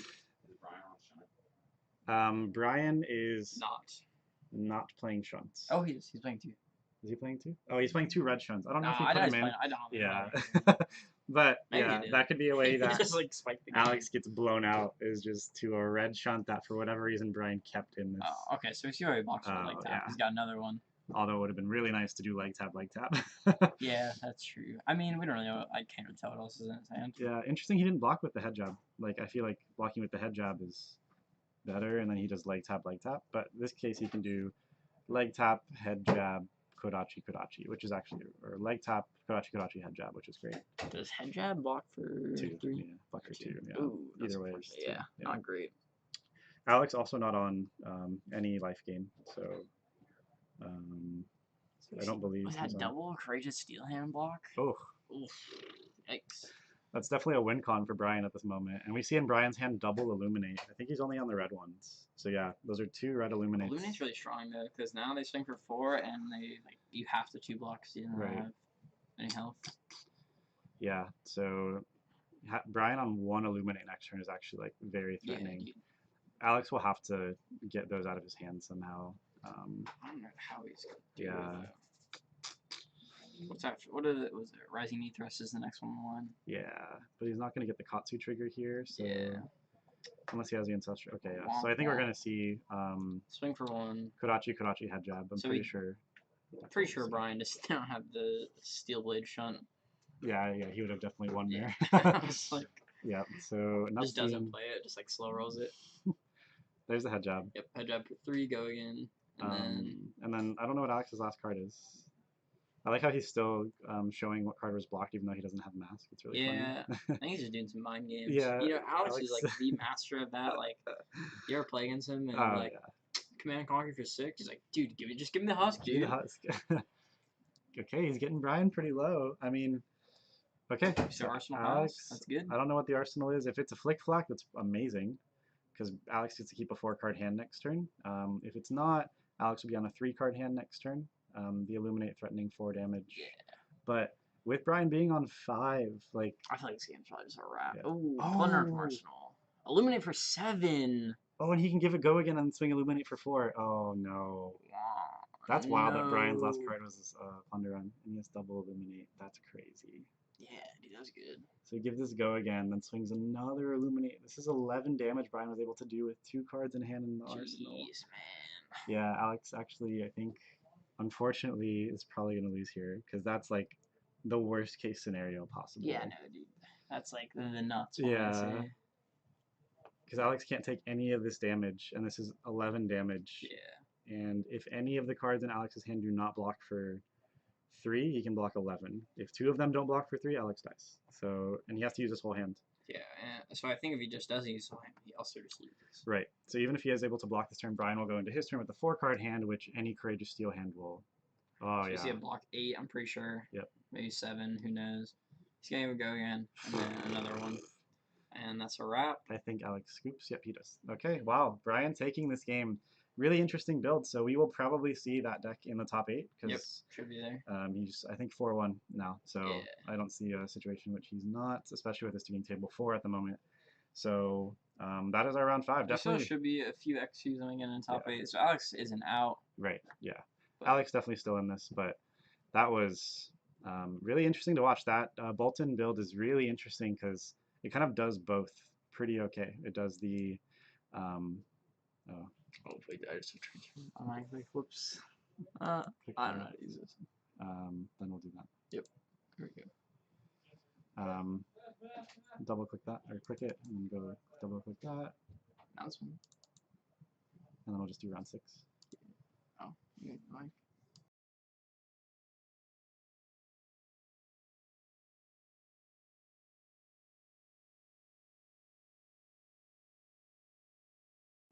thank you guys for watching. We'll be back pretty soon. Probably, I don't know, the game took like it's like 20 minutes. Yeah. I'll probably like 25 and we'll be back. Maybe a little bit less. Who knows? Yeah, we'll see you guys soon. Thank you guys for watching. See you guys soon.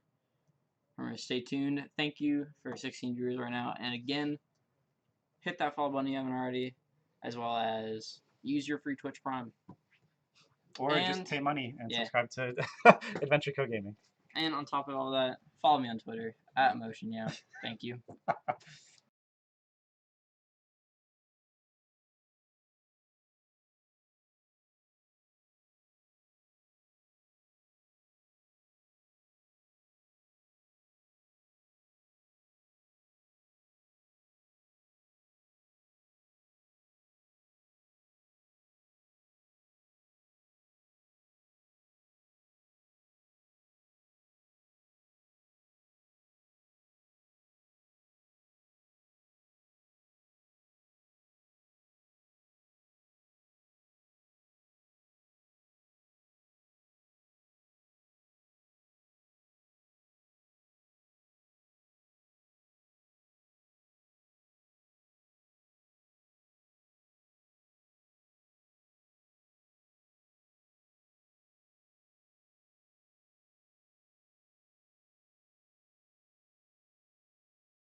What is up, guys? Good afternoon. We're back here with round 6 coming at you. We got a winning in for top 8 here at table 4. We got Sarah playing Shane, a recent Road to Nats winner. Won last week versus Jamie on Bravo. Sarah winning out the tunic against our boy AJ. Yeah. Who is the judge for today and your typical streamer. But yeah, Sarah, a good Chain player, and then Jamie, a pretty seasoned Bravo player. Yeah, plays all the time. He joined the community like a few months ago, and really nice guy. Yeah, he's super nice, and he's just been playing only Bravo for forever. So literally, I forgot Chain, Room Chant, and Nebula Blade, and he gave me all of them. Oh wow. Or I mean, like Chain and Room Chant, but still. Yeah, Jamie is a super nice guy. I really enjoy playing against him. He's gotten really much better since he started. Showing here, I mean, they are both at table 4. I think they are 4-1. Yeah, so this is a win and in. It's possible they both could be in the top 8. It just depends on tiebreakers. From bubbles. Yeah, but this is a guaranteed win and in for whoever wins. So yeah. Both really good players. If we had to like describe what the meta is right now of Flesh and Blood, I would say this is probably it. Like Chain versus Bravo. This is like today. I don't do. We had like a lot. You know, let's count me Bravos. Yeah, we can just count our deck lists. We have a lot of Bravos here today. Probably actually more than even Chains that are here. A lot of people, I think, myself included, think Chain is very strong. Possibly too good. But I think Bravo has a pretty good matchup against Chain. You can just block out, have like maybe one good turn here or there.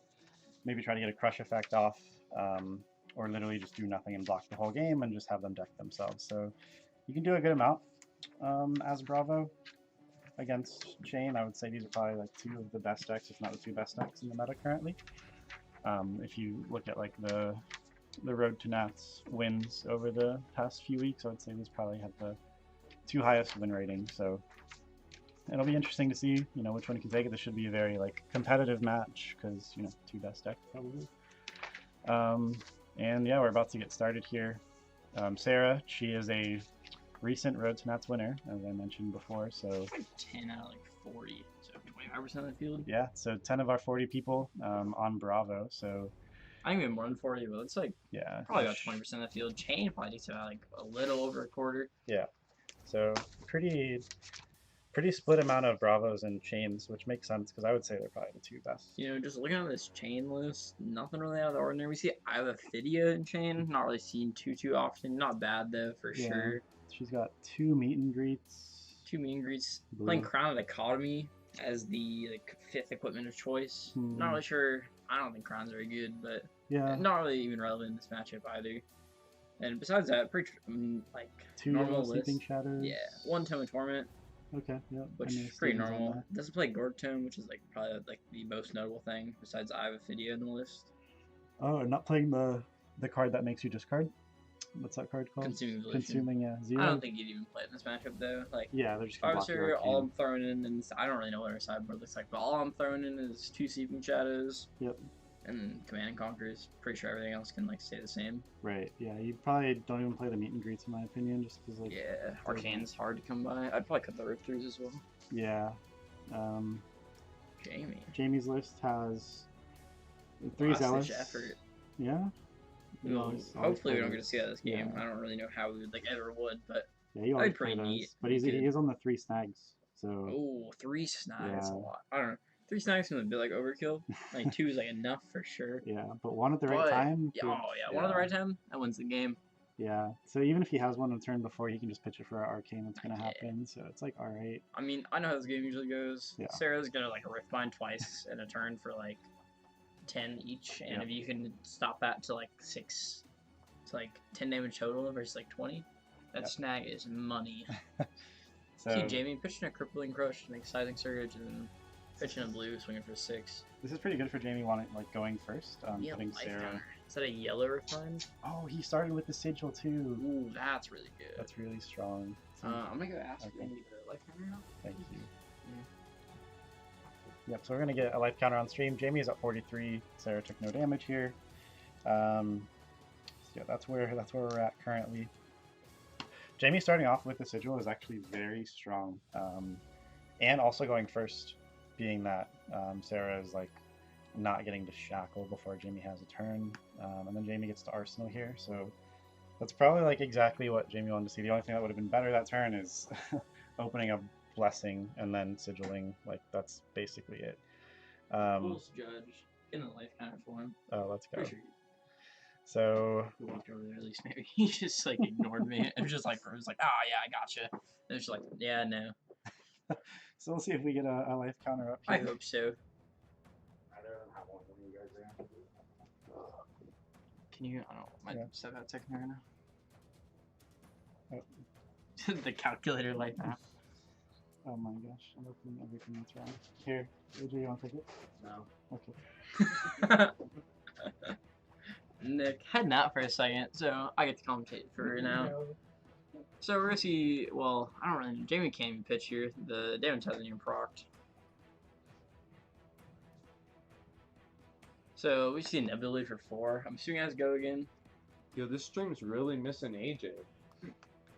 So much dead air.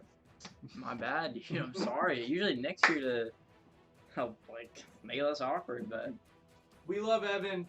We love Evan so much here. I'm just kidding. thanks, guys. We do miss Festus. Let's If Festus is go, watching, we life miss you so much. counter. Literally, I cannot explain to you how much I miss Festus. He really is like the life of the collective on Sundays when he shows up. We haven't had him very good fun because we're missing our hearts. Definitely Alex, look for me. gotta be like my favorite person of the collective. Festus. Oh, Festus, yeah. You might be my favorite person just In general? in any Yeah, location. dude, I agree. At this location, the collective, just any Just location. something about Festus, he just is like the man. Yeah, there's nothing wrong about him. Oh, I freaking put the life counter in a place that has like Glare. the perfect glare that we can't see. Looks like we don't see Jamie's health. Kind of sucks, but what can you do? Audio isn't messed up as far as we know. If Oh, it it's a is, time snap potion. That's straight money. oh, she played it. Wow. Okay. That's a really good turn. Yeah, that's awesome. It's interesting she kept them in. I gotta be honest, I might just win the game right there. Yeah, Like low key. being able to go way wider on a future for turn. sure, dude. Like, that's how you beat Bravo, really, is being able to do, instead of doing like 2 12 damage turns, do You do, one like- 30 damage turn. Because they can only block so much. yeah, dude.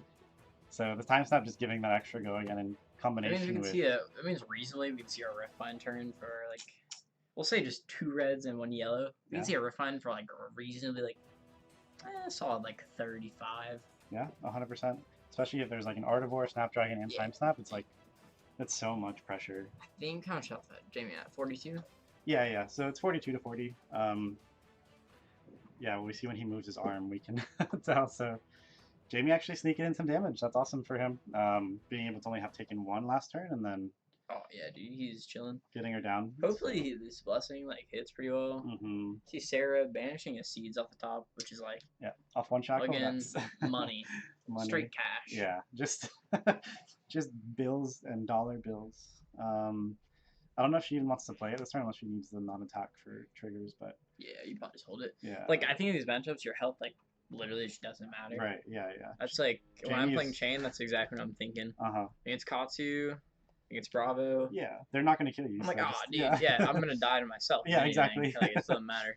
So I'm okay to hold some seeds or some rift binds for a few turns, and it's fine. Exactly. If I'm gonna lose to this deck, it's gonna be deck out, and that's it. It's like, So, dude, I at the original, I saw someone take 12 damage of blood debt in a turn. I was like, how Alright. do you do that? Ooh, interesting. She does play the seeds. Oh, is that a? that is Oh! so reaping. So that's so going on money. for 1 arcane. No, the arcane won't trigger, will it? Oh, yes, it There's will. a enchant. Oh, The seeds won't trigger. 1 arcane, 7 physical with go again. wait, wouldn't the seeds? Oh no, it has to be. Seeds, yeah, I think Yeah, it's a okay. yellow one. So I don't think the 6 cost procs it. No. Unfortunately. So yeah, we see. So you got pitch with arcane. Yep, that makes sense because that seed's that's probably fine. going to come into play. Yeah. There goes the enchant. Now This is I think if seven. I'm Jamie here, I'm like, I hope he has a sync. Sync in 1 card is great because he's like the. Okay, he's going to use armor. Okay. If you're going to block this, I think you should block the whole thing because that shadow yeah, puppetry you don't triggered. just like, Okay. Okay, there's staunch. That's Nice. like perfect. Yeah, that was actually great use of the pitch to stop the Yeah, enchant dude, for and sure. then staunch. It's definitely what I thought. Yeah. So we're gonna Interesting. He actually keeps. I wonder how many staunches he keeps in this matchup, because I feel like defense that reactions. staunch is like the straight cash there. Yeah. Definitely like some of the best staunches Right. you can get. So you see a Soul Shackle, and then Binding after 4 and 1 Arcane. Combat Chain closed, so the staunch and the Crater Fist should go back to the discard and yeah. So Jamie spot would be able to use it again, but yeah, which could be like happier, especially because like the bounding only swings for 4, so that one block could like even it out. Yeah. So there you go. Jamie going down. Jamie's gonna take 2, which is I think is fine. 1 Arcane, 1 Physical. Jamie has taken basically no damage since this game has started because that sigil put him above. Then we see Nebula gonna pitch, or definitely has to pitch because Soul Reaping is gross. Soul Reaping is a friggin' insane card. Now he's gonna block 3. I would. 1. Oh, he's blocking with the.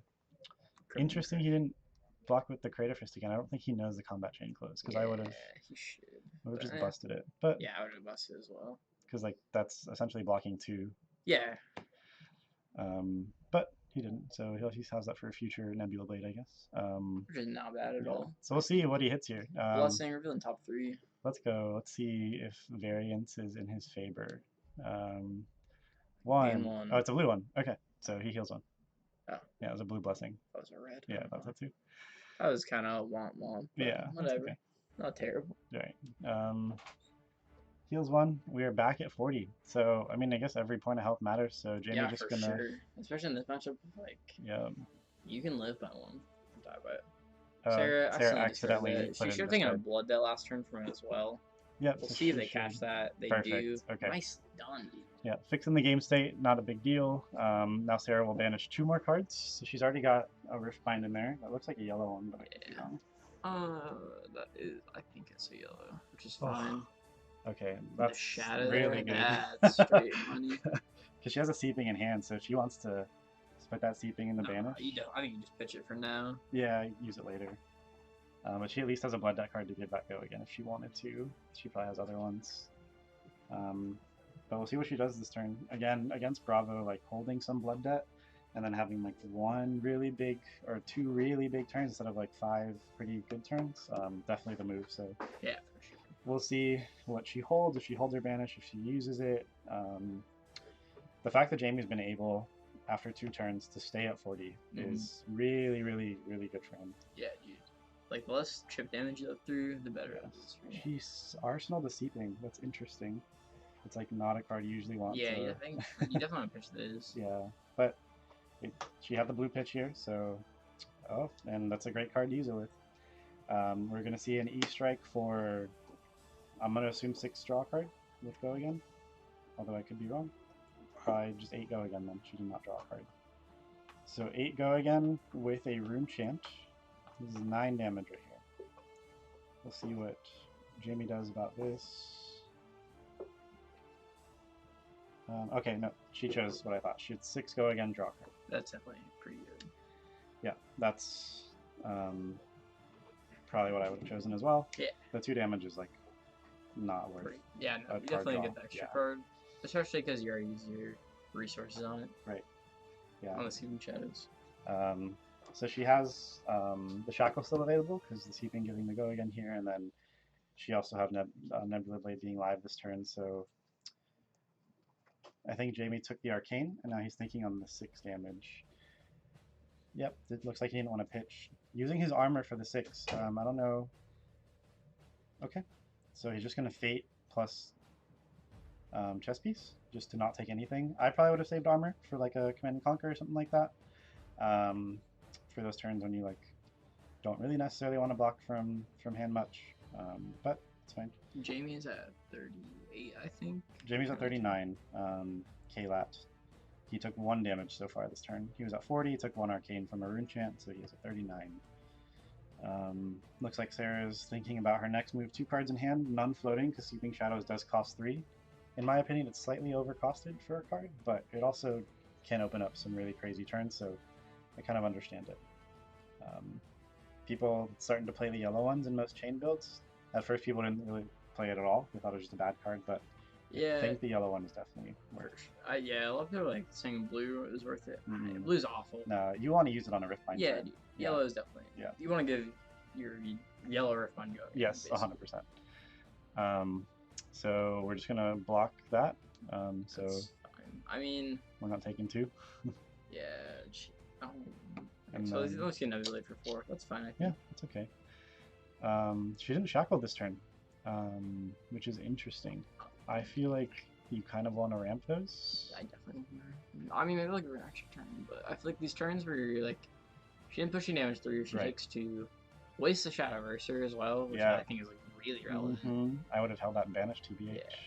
Honestly, if I'm Jamie, I think I would have just like blocked the whole hand and saved the counter on the Tectonic Plating. Yeah, I wouldn't have used armor there, but like I don't think the swing for 4 is that like great at all. No, I definitely wouldn't have used Tectonic there. I actually would have synced and taken 2 and then blocked someone else or been able to swing for more, but I mean, Jamie's still living and he's swinging for 4, which if it gets her down to 29, that's even better for Jamie, being 10 life ahead. Yeah, for sure. And that's what it does. So I mean, you know, Jamie might actually just like take advantage of like this 2 shackle turn to like Crippling Crush something. Like, do you know what's in his arsenal right now? Yeah, I actually don't know what his arsenal is, but it could be something like that. I think he has a snag in hand, so that's probably going to be pitched. Yeah, that's true. For any arcane that's going to come in. So Sarah's Banish is looking nice. 2 Riftbinds and a Howl. Kind of sucks that she is seeing the Riftbinds this early. Like, yeah. It feels kind of bad because you want to save them for the late game. Yeah, 5, 6 shackles is when you want to see these. But again, Sarah's life total is not really something she cares too much to keep healthy. Yeah. So she's okay to take some blood debt over the course of this. Like I said, I think in this matchup, if you're on chain, I think you just don't care about your life. Right. Yeah. You just know that they're not going to kill you. Yeah, I think as long as you're above like 17, I think you just don't care. Right. Because you also have Husk, which just stops 6 more. So if you're at 17, you're at 23 actually. So she still has grass. She has Helm. You just don't want to get like around 13 and have them still like be able to do stuff. Right. Like once you get to that point, you need to threaten full every turn because you don't want to have them like dominate, crippling crush you. Dominate Spinal. You can't get go again. Just like, you just lose. Yeah. Well, yeah. Anything that just like stops your turn basically. Right. So you want to save your Husk for things like that. If Jamie ever does threaten that, that's one thing that's hard about playing as Bravo in this matchup is like you want to sometimes threaten some things, but Husk is going to stop you. Like right now, she could block for 10 on armor. Yeah. I mean, use anything from hand. Like for me, I think you have 2 options in this matchup: is you either block out, or you just go like try to do back to back like spinal crushes or crippling crushes. Bait out the Bait out the Husk. So then this is why I recommended 7 go again if it hits like the top and discards arsenal. This is why you recommended that you save equipment. You save equipment. Yeah, I don't think I would block a skull cap there. I think you save it to the point where it does get to block 2 and you lock on your card fist. I agree. There's going to get a point in this game where Jamie actually does go below Sarah, which is going to happen at some point. Relatively soon. Yep. 3 shackles, or probably like 4 or 5 shackles. Yeah. Yeah. 3 or so turns. Right. So Skull Cap would have been more relevant there. I mean, sure, there's no hit trigger here, but I think Crater Fist. I mean, there is a hit trigger. I don't know how scary it is. Well, yeah, but since he's blocked it, so I'm saying like you want to stop the hit trigger, but he did it with a Skull Cap, which could be more valuable rather than just breaking the Crater Fist, which doesn't do anything. Definitely is the wave, I think. Yeah. So stops both hit triggers from command, looking at the top card of your deck and banishing it, and then also popping his arsenal. She's going to break the combat chain, which they both did correctly this time. Nice. Shackle, and then this looks like a Riftbind for either 2, 3, or 4. Yeah. I don't know why you would play the Riftbind right now. I mean, maybe she's throwing some hand. Maybe.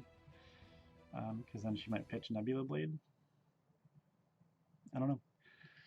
It's interesting. So if Jamie does like in like next few turns, if Jamie gets an attack, and then can get like another attack. Like, yeah. I think he's got like a really good chance of winning. winning. Okay. So this might be a bigger Riftbind than I thought it was. No, I think that's just like his only option. Oh, because it was a snag. Yeah, you're right. Yeah. If he doesn't want to take the damage. I think you take the damage and then don't eat the Nebula Blade. Oh. Yeah, if you're gonna block something there, I think. I mean, she had no Blade either way, and she wasted both Riftbinds. Like if I'm Jamie there, I'm super like, happy with that. Yeah, that is pretty much best case scenario for you. Yep. Jamie at 35, in case anyone can't see that. So he took 4 damage that turn. Yep. Jamie doesn't have a turn. And then he just draws up. She's gonna take 1 blood debt. Go to 28. Perfect. Which is fine. Yeah. Keeping a howl. I don't know. I just feel like there's a turn where like she misses her shackles. Like Jamie just goes in. I think. Right. Like getting her to a health total where she could die to her own blood debt is actually really strong. Yeah. Because then you have to make like plays that aren't necessarily optimal, right? So you don't die. To clear your blood debt, especially after she uses husk, so that's 1 damage every turn. Mouse, oh no! This is exactly the turn we were talking about. Yep. Where hitting nothing and also getting good cards out of her own deck. That's why I don't think Video is good. Because like I feel like any other blue pitch blood debt card maybe would make better. Like even a bounding there, so she has an attack. Yeah. So. She isn't even playing blue boundings. No. On Halidra. She doesn't play blue Riftmind either. So she's down like 3 Riftminds right now. Wait. That's scary. She's only on 3 red, 3 yellow. Oh my goodness. Dude. Yeah, so she has 4 Riftminds left in deck, I think. Jamie doesn't. I think she blocked 1 on the first turn. Did she? Yeah. Just 3 Riftminds left. That's her game winner. Like that's. Yeah, that's scary. Looking... I feel like you need like 4. Yeah, 100%. Doesn't matter the color, but like you need 4 in a turn. Then you do time snap, swing the first one. Shackle, swing the second one. Snapdragon on the third one. Play the 4th one, and then you just like. Yeah. The part where Steeping Shadows actually shines is that final turn because it buffs your Riftbind and gives it go. Yep.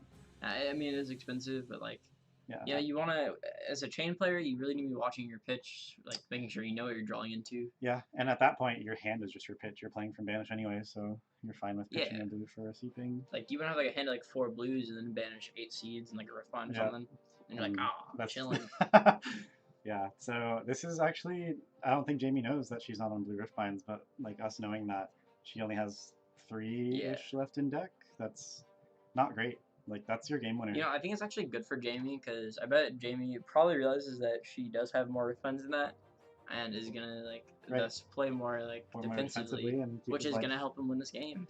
Yeah, Jamie still has a lot of field cards left in deck. Like, we've only seen 1 sigil. We've only seen 1 blue blessing. We still got.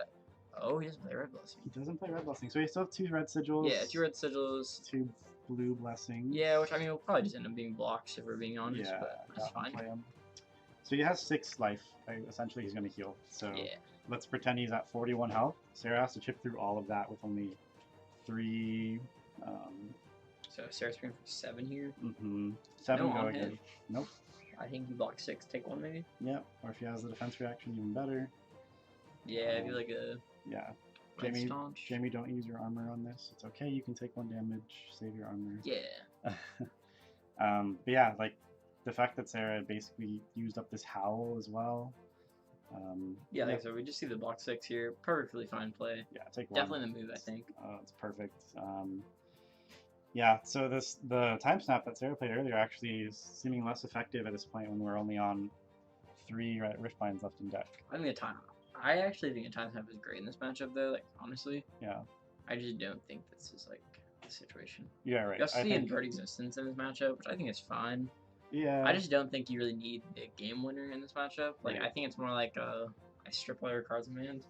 Because I feel like you don't really get them to 1. No. You know? Like, you're not getting them to 1. That's the only time it's ever good is like you get them to 1 and then you invert existence for game. But then they sigil and you're like, oh, okay, I didn't win there. Yeah. So, looks like, did Jamie take the whole thing? Oh, no, okay. He's just thinking of you, probably just he took the arcane and then... Yeah. Okay, so... Jamie kept in the immovables here. I mean, they've worked out fine. He's drawn like almost perfect timing. Right. He used 2 of them, so we don't have any more of those like defense reactions. Probably got 1 more. So Jamie just passing. Jamie at 33 to 28. Sarah gonna banish 4 cards. Seeds. Rip. I wouldn't have kept in rips. Yeah, I take a rips. I wonder how many cards in the deck she's playing. Yeah, I wonder if she just like keeps everything in there.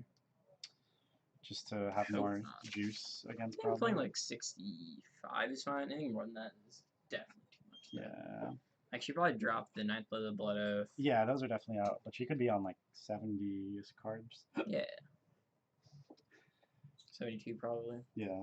So I don't know. The rips are probably not going to be much value outside of Shackle, swing for 4. they don't get their effect. Yeah, I probably. mean, I will say I think the strongest effect of Rip Through Reality is like just the mental one, because now it's like, oh, I gotta block the arcane, you know. Yeah. So she does shackle here. Dude, the move with the chain that no one's done is you play a chain with pummels. Yeah, and you just like I've thought about the good old pummel chain, dude. play Rip Through Reality, pummel them. Oh, and they're like, I mean, sure, it's expensive, but just draw better. Yeah, just drop it. Yeah. Right. So you're going like, I don't know, what color pummel is you playing? Red? Oh, absolutely. Alright, so you banish your red rift or your red rip through. Right. Great. Absolutely wonderful. Yep. On your turn, you're going to go pitch a blue. Play, or you're gonna shackle, play the rip, and you're gonna. Nah, here's the wave. You don't even play the rip, okay? Or you don't shackle it. You swing for 4. Let's go no attack reacts. Then you go pummel it, okay? And then before it resolves, you play invert existence. Give it go again. They can't block it. What are they gonna do? Not let it have go again? Oh, true. Play invert. EV3, like. Skullcap is live. Yeah. So we see her do the bounding. She's making another rune chant. This is the second time she's done this, where she pitches, makes a rune chant. And like, I don't even know if you play the rip here, because Jamie still has one floating, I believe. So it's just like. I feel like making the rune chant wasn't even worth. Oh, okay. No, I see it now. I see the wave now, dude. So, if that's a red seeds, and it will proc here, so I assume it is. Yeah, I mean. So Jamie would have to pitch another card for this not to gain go again, and it's her arsenals, or this gains go again. He takes one of the arcane, and then she pitches for Nebula Blade. She doesn't need to pitch for Nebula Blade. She has 2 floating. Oh, she does have 2 floating. Wow. I think if I'm Jamie here, I block the arcane and. Yep, I pitch another card, and then I block this for 3, and she doesn't have go again. Yep. Yep. Wait, the arsenal. Yep. You're chilling. Let her arsenal. Because she gets arsenal no matter what. Yep. It's just like. Because as Jamie, unless you have the sync or the fate, the Nebula Blade's going to basically swing for 5. Yep. And I would rather just avoid that by pitching a card. So. I agree. Jamie, pitch another card here. Stop the arcane. Block for 3. Yep. 100% correct. 100. So all of the arcane is being blocked, and then he will block for 3. He will take 1 damage. And Sarah will arsenal and pass, not being able to use those 2 remaining 5 resources. shackles, being at 32 life is like unreal. Really yeah, good, dude. That's actually unreal. And this is also turn 6 of the game too. Right, because she didn't shackle one of the turns. Yeah. I just feel like it's wrong. Unless you're playing Phlox, and she's not, which we know. I just think you should shackle every turn. I agree. Yeah, Phlox definitely make that curve a little bit different. But yeah, she's not on any Phlox at all, which I do like the Phlox a lot. At least red Phlox. I haven't actually tested the Phlox. I'm not pretty. I'm gonna. Wow. I'll Okay. do some testing this week. No need to. Yeah, that's pretty darn good. You know, I don't know what to say. Yeah. It's just good. I mean, if I'm Jamie, I'm like, oh, that's 4th Riftbind. Yeah. 2 left. Right. Only 2 left in deck. I think this is a yellow one. That's probably a yellow one. So I think we're down to only 2 reds, I want to say. I think that's right. You see Alex Plume. Is he walking in this room? Oh, there he is. Oh. The man himself. How'd your round go? You 4-2, boss? You won? That's nice, dude. Played against Chain. He was like probably the worst Chain player I've ever played in my life. Good job, Alex. You heard it here first, folks. Alex had him for 4-2. Are we on stream? I'm bummed. I don't know, bro. What? Was there a Zen State token in here that you saw? We're definitely streaming right now. Yeah. Yeah. Sorry, Oh, we see Art of Orton, Sarah. No, First you're one we play fine. this game. You said we thought we were joking. We were not. Oh, there's another Riftbind. Second Riftbind. Alright, so we're down to. That looks like another yellow one. That's our 5th Riftbind. Yep. So she has 1 left after this. I'm gonna assume she chose go again. She could have chosen +1 because she has time snap and stuff, but I don't know if that's really worth it. You know what's Jamie's arsenal? I actually don't. It's been in there for a little bit. Oh, that's a snag, dude. If that's a snag, Oh. Jamie is like The literally biggest- golden. Yeah. He has the most galactic brain I've ever seen if he's been able to hold that snag for this long. Truly like a galaxy brain. I mean, Is that Jamie? yeah. Yeah, Jamie Dude, versus he's Sarah. killing us today, bro. He's 4-1. Yeah. He's gotten really good at Bravo. Sarah's on our 7th turn. He's only at, and he's at 32 life right now. Yeah, this is definitely looking. He's killing it, dude. I don't know how Sarah gets through 32 health with what's remaining in deck of what we know of. I mean, have we seen how many seeds? She's got to start putting them on those. She needs to just start like rampant. She just needs to take like 2 turns and only play on hallowed rights. There's another box over there. Oh well. Oh, did you see what I got for my second box? Grind for his in-state token right now. I got a tunic. Did you really? Yeah. And a foiled perch grapplers. Nice, dude. Foil first round? Yeah. That's awesome. Ready for Lexi. Oh, also, everyone, Lexi Lexi. spoiled in 2 hours. There's still pizza. What? Still keep eating all this pizza. Go ahead. Are you? What did you place? Or what's your record so far? Dumpster fire. I think you'll top.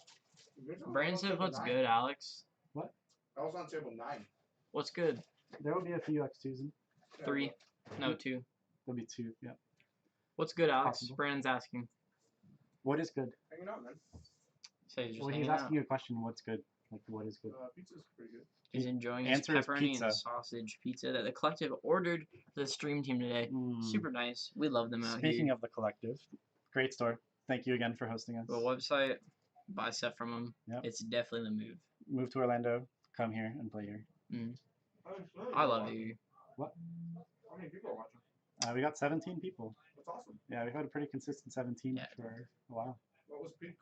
20, I think. 28? 20. 20. 20? And what game was it? It's like round 3. 4. Yeah, round 4. Something. It's like in the middle. Oh, speaking of, dude, I should self-plug this in this Discord server. Ooh. Yeah, I assume in the top 8 we'll get some more. Yeah, but thank definitely. you everyone who's been watching. Yeah, so we really far. appreciate it, guys. So, Ghost for 4, playing in the Seeds vat, or like the Ghost I went through. Never mind. yeah, it looks like Jamie's walked 7 so far. I think he's at 31, so she's done 1 damage to him so far. Yo, I'm curious. Oh, God. Oh, she Why is broke that the time spinal? snap. She broke the time snap. He blocked with it. Ooh. What did he block with it? I think she might have done something we missed because he Oh, okay. synced and then Yeah. blocked for 3. So I don't know how big this is. Riftbind for probably 5, I think. Okay. 1 or 2 suits. Yeah. 4 or 5, somewhere in that range. Plus an arcane, which he has floating. for Doesn't have go again, but she does have an extra action point, so basically has technically, go yeah. again. Interesting that she broke the. Time so early. Yeah. You know, it's so hard to tell like on stream how many cards are in deck, especially because we just like don't know how many she even had in like the first place. I mean, I think she's at least half done, and next turn she's getting rid of 6 cards and drawing 4. So Yeah. like we're gonna see 10 more gone next turn. And the next turn 11. Yeah. So I think she's 3 turns away from Decking out. being done, and then I think Sarah maybe knows that she can't win this. I think at this point it's like I don't know how you do 31 damage with a Riftbind left. It's hard. Like she's played a lot of seeds too, so I don't think we even. Yeah. Oh, Oh, he snags he's it. ripping I the don't know snag. how I would have done that there. If I'm It's- being It's basically a blue sink below. Right? It saved him 2 life, I think, here. Unless he thinks she's Yeah. gonna snag again, which she or Riftbind again, so it might save him more. yeah, it could be like a red sink below. Right. This is a red sink below, which is fine. I mean, a red sink in Arsenal is fine. And we know he has 2 more snags. And in I deck. think like reasonably, it's not that bad to do it now, just because we do know that he could just have another snag in hand. True. It could be his Arsenal for. Oh, Jamie Next is turn. literally crushing my tiebreakers right now. Oh, really? Sarah beat me around the 2. Okay. I can go out there and tell him not to. No. Just to stop the game, be like, sorry, this is messing with Alex's tiebreakers. You're DQ'd, Jamie. Get out of here. Okay, here we go. We So miss you, Brandon. there we go. The what one? Yes, Brandon, we do miss you. Thank you for hooking me up with my So we're emulator. gonna take 2 blood debts here. 2 of those. Here we go, down to 26. Jamie's still ahead on life. This is 29. Ian. This is unreal. Dude, Jamie is like, you know, I think I've been in Sarah's spot before. I'm like, wow, I really lose here, Yeah. and then I like, squeak it out. Yeah. So she could still squeak it out, but I think with her not being on. Yeah. Also, I think like, now this might not be her fault, but I feel like the like, pitch stacking has just been like pretty mediocre this game. Mhm. Like, she like that Howard she needs. She just banished. She needs to play that. Right. Or else I think it's probably a wrap. If I'm being honest. Yeah, she can put a seeds back, but just like there's not many win cons. Like there's 1 Riftbind in her banished. I think 1 more left in deck. Yeah. She does have Eclipse banished, so like that's. Steven, can you go on an adventure for us real quick? Can you tell us if it's a red or a yellow Riftbind? And banished. Thank you, Steven. Thanks. We must know. So I don't think Eclipse is gonna happen this turn. If she hadn't have popped her time snap before, I Yeah, would say definitely could have it's- this turn. Yeah, I don't know if it was worth actually popping it. So we're gonna see I'm pretty sure a rune chant being made. I think that's what that dice is indicating. Yeah. Where'd the rune chant go? I'm not really quite sure. Maybe it actually popped. Oh, she can't play that. She can't. She can't play it. She doesn't play non-attack. Oh no, Judge. You want me to roll there? Yeah, Yeah, tell please. AJ Yeah, that this is okay. happening. What's happening? She's playing on on Howard Hallards from can't be Banish. played right now. Because she hasn't played a non-attack. Yeah. Wah, wah. Thank you. Thank you. I don't know if we'll be able to fix it in time, but We'll see. yeah, because that actually could be like a It could like very drastically change significant. the Yeah, game. like her not being able to recycle, and if she doesn't have a non-attack to play this turn, like that's. I know, actually, like AJ's this was like mess of it, but like Yeah. I think this is like warranted enough. it happened soon enough to where hopefully we can fix it. Yeah. It looks like someone's walking by the table. Ooh. Now we're getting to a point where And that's unfortunate. I don't know if we can recycle or set this back. Okay, it looks like it's being mentioned. Did she play seeds? I don't think she did. It's a yellow Riftbind and banished. Look at that. We figured it out, boys. Right now we got a little bit more on our hands with this on Hallards. She didn't play a seeds, did she? I don't think so. Yeah, because that Riftbind was from last turn. And she Yeah, didn't play a how Riftbind. many floatings does he have? 2? Okay, I think Yeah, they're fixing it. Yeah, because the So only thing she- she did this turn was pitch for a rune chat. Yep. Okay. So just get rewinded back to the rune chant state. Yep. On Hallards getting her back into the banished. Yep. So Unhollowed, in case anyone's not aware, it can be played from hand if you haven't played a non-attack, but it cannot be played from banish if you've not played non-attack. So we see the game state being rewinded. Look at that, Perfect. dude. Yes. Thank you, Alex Laplume, for going out and calling the judge Bless over. up, dude. Yeah, if we see something happening, we're not going to say it because we're not the judge, but if we can fix it in time, we'll definitely try to get AJ Yeah, involved. Which is, Because like that That's could be really significant. relevant there, Yeah. especially because like, well, that rune chant should be. I don't know. Whatever. I They'll guess figure she's- it. They'll figure it out. Looks like they were rewinding to the start of the turn, which is So I mean, it's fine. Like take the ring chain off. this on Hallards is probably gonna like actually really relevant because Mhm. for one, you want the effect of being able to like the soul check shops you rewound. Yeah. But like the Yeah, effect the of recycling making is- like putting a card back is Mhm. really important. Yep. Now in a lot of matchups it matters because you never see your full deck. Right. But against this one, it Yep. really does matter. It does for sure. Because that one seeds or one howl from beyond could definitely be like the difference between a win and a loss. For sure. Yeah. I mean, I think even Howl is better, honestly, to recycle. Because you're getting a +3 and it's not affected by snag. Yeah, that's true. Me personally, Yeah, I'm most people a just put always back do a seeds Yeah, seeds type of guy.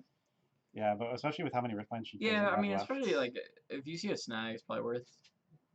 Did she not realize that she didn't? She needs to pitch another card. She made that rune chant this turn. Yeah. Looks like with us fixing the game state, we've actually added a little bit of non-fixing. Womp womp. Jamie's about to point it out, is he? No, I don't think they realized because she pitched for the rune chant this turn, and then she has to pitch and pay 2 more for that rip through. Did he left the thing here last turn? No, he blocked out the Nebula Blade with his armor. He broke the Crater Fist and a card from him. You 4-2, Rob? Yeah, man. Good shit, Rob. Bubble in, boy. You got this. Okay, so I think AJ actually heard us make that comment, and okay, so all that's happened so far this turn, just so everyone's aware. His rune chant has been made. Rune Chant has been made. We have 1 floating, and then she has to pitch another Soul card. Shackle has been created. We are Because the fixed. Soul Shackle was made before that. Yep. And I she has think none you should floating. only rewind back to the start of making the rune chant because Right. that's fine. Right. And the Soul Shackle is also fine. So it should just be put to the point of when the first Yep. So card is made. So we're good right now. So it's just forego again. yes, we have fixed it. There is a Rune Chant. So Yeah, you take Sarah- the rune chant because it's already been Soul Shackled, right? Right. Yeah. So there's no point in not taking it unless you are anticipating more. This is correct. Okay. Thank you, Judge. So we have fixed it. So Sarah probably doesn't have a great hand if she pitched a blue and then a red. Yeah. Brandon, Sarah won at Goblin King? Goblin. Yeah, King. Goblin King. Yeah, the one who won at Cloak was Jimmy, who is at top tables today. So we'll Yeah. probably he's on table 2, I believe. So we'll see him in top 8. He's also on Raiden Bolton, I think, again. So we'll see that. It's a great deck. Actually, one we haven't seen today. One we haven't seen today, actually. So we'll have at least a Bolton in top. Brian Contret that we saw last round on his like hybrid Bolton. We might probably see that in top 8 too. Yeah. So we might have 2 Boltons with a couple different strategies. Might have been a fatigue plan all along.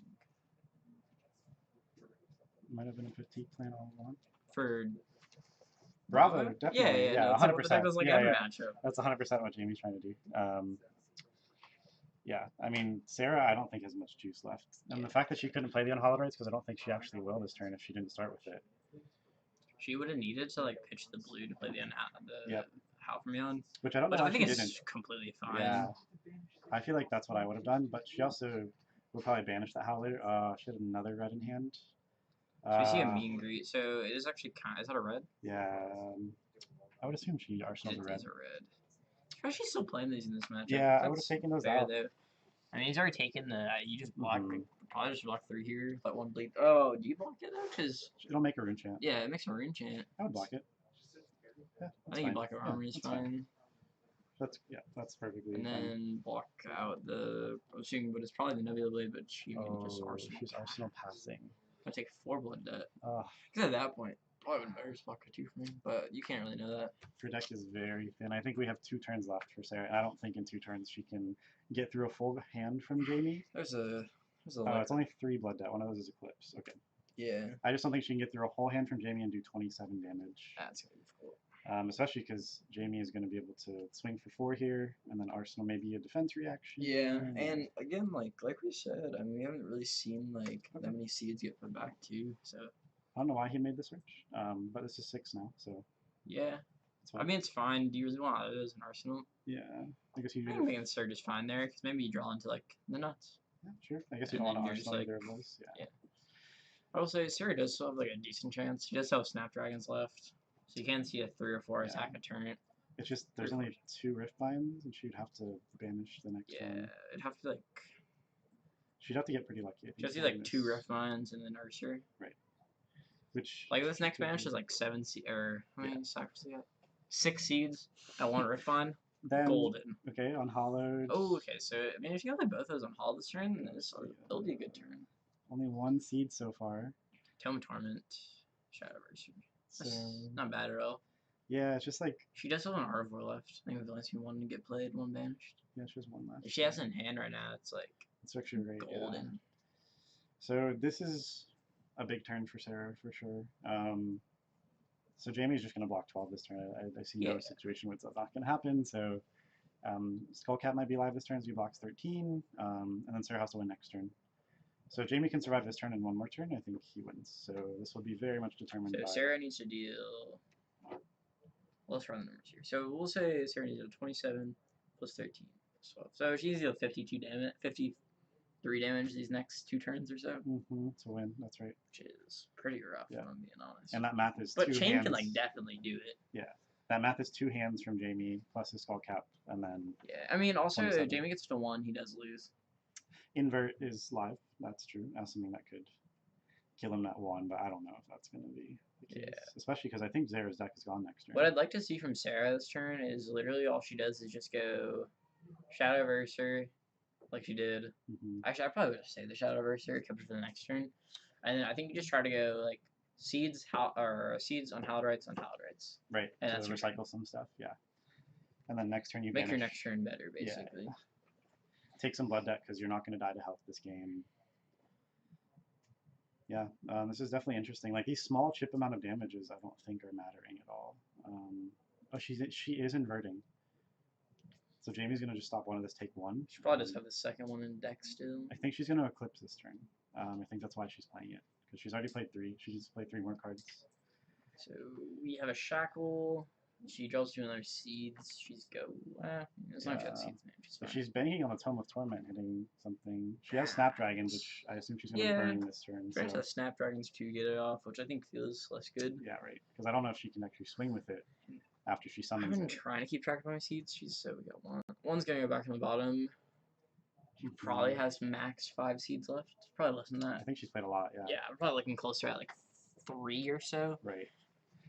Which isn't a ton, and she could draw into them, which you definitely want those to be banished. Yeah. Okay, so Rip.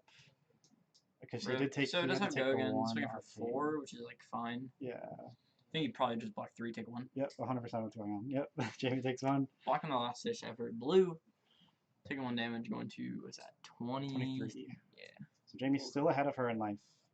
I don't know if Sarah can get through this amount of health with what she has left, but... Agreed. We'll see. That's 4 blood deck cards played this turn. Play 2 more and summon Ursa. Yeah.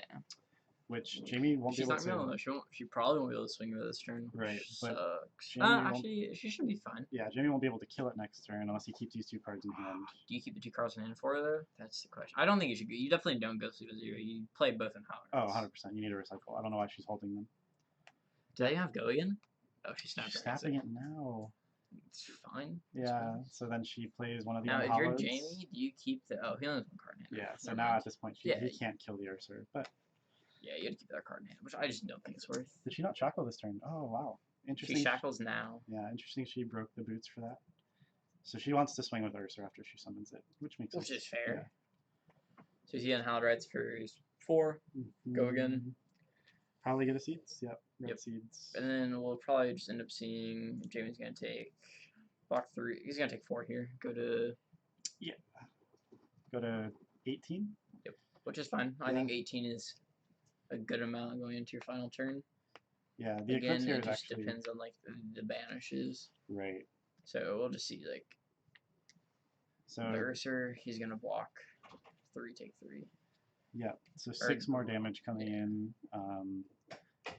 This does not have go again. If she had kept the time snap for this turn, this would have been great. Oh, it's a sigil. It's a sigil. So he he's still going to takes take 3. Yeah. Okay. So Skullcap is live. 15 health left. Yeah. I think Jamie's alright here. She's going to take 3. Yep. Jamie has Skullcap live, so he can block probably like 13 next turn. Yeah. So Sarah has to do 28 damage next turn to win. Because I think. I mean, Jamie hasn't. We've already seen that many like the red defense reactions from Jamie too. So yeah. he probably is drawn into those now. Like. Does Sarah have one more turn after this? Okay. She does. She has one more turn after this, so that might actually be enough. That's probably enough. Yeah. So there's the Riftbind, which there's not many seeds to back it up, so I actually don't know if that's actually the. And she doesn't have. She has to play an Art of War here, I think, because she doesn't have Snapdragons anymore. So at most we're seeing 2 attacks. Do you think she has it in hand? Yeah, I mean it's either in hand or maybe she arsenaled it. Yeah, if you arsenal, it's like really good. Yeah, this is actually no extra. She's no extra going. Like. Huska's just gonna probably die. Honestly. Yeah. This is coming down to the wire. She's out of extra go-agains from right. 3. She's played all 3 of them already, I believe. Yeah. She has maybe one red meat and greet left, unless it's already been banished.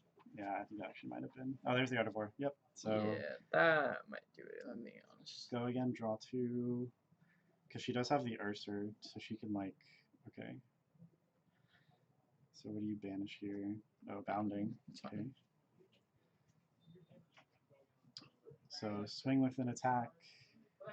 Her friend's still only swing for 3, which kind of sucks. If Jamie hits that snag now, it's really bad for him, I'm being honest. So see, 1 seeds, 1 bounding for 4, and 1 arcane.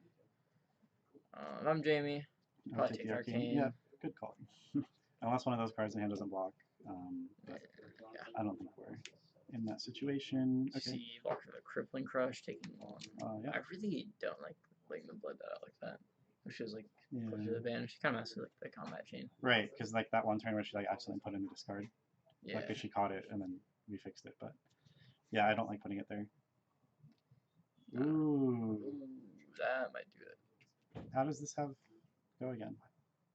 How's what I have going on? Oh, she's giving it go again off its own effect. Okay. So it's just 5. I just snag, like, strip the go again from it. She just loses because of it. So blocking 4, gonna take 1. That's fine. Again, yep. Yeah.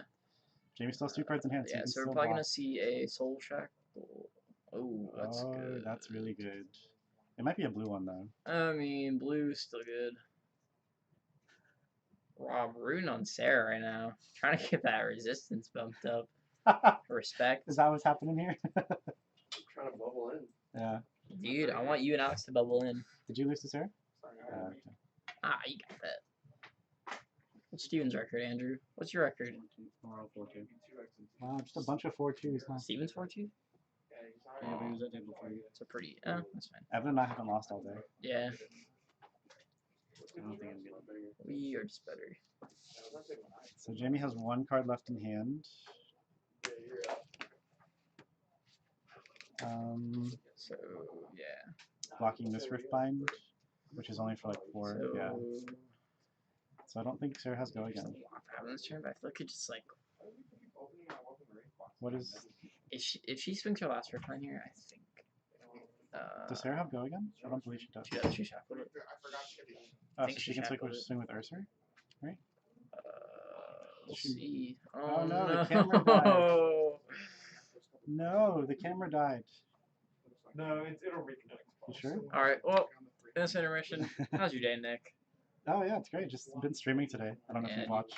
Someone's trying to I call. think I've been here with you. Not sure though. Maybe wrong. Yeah, I've been streaming a different game. Yeah. Oh.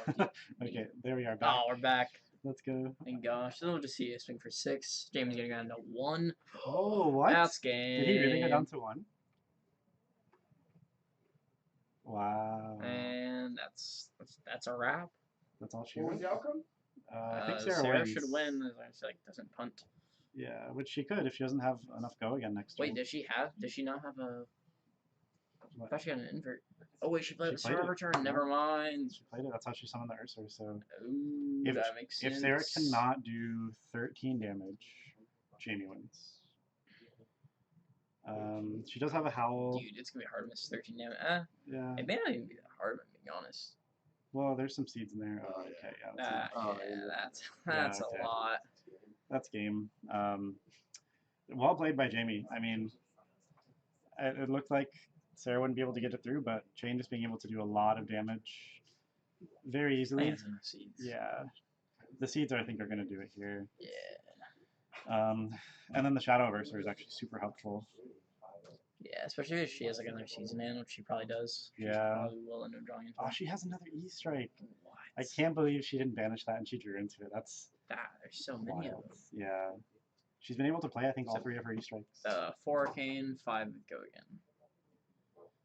So Jamie has to pitch 2 cards and block with 2 cards. So yeah, Sarah just wins in the next swing. Yep. That's it. Well played by Jamie. I definitely thought that he had it there, Yeah, but so Sarah able to string enough damage together. Chain. Yeah. So the math that we talked about, having to do 50 whatever damage in 3 turns, did she it. did it. That's chain for you. So Well, we said it was only 2 turns. yeah. We weren't expecting this 3rd turn. Yeah. So Jamie would have won had it not been for the. Right. I mean, maybe her keeping this many cards in deck was helpful because it gave her an Yeah. extra turn. So yeah.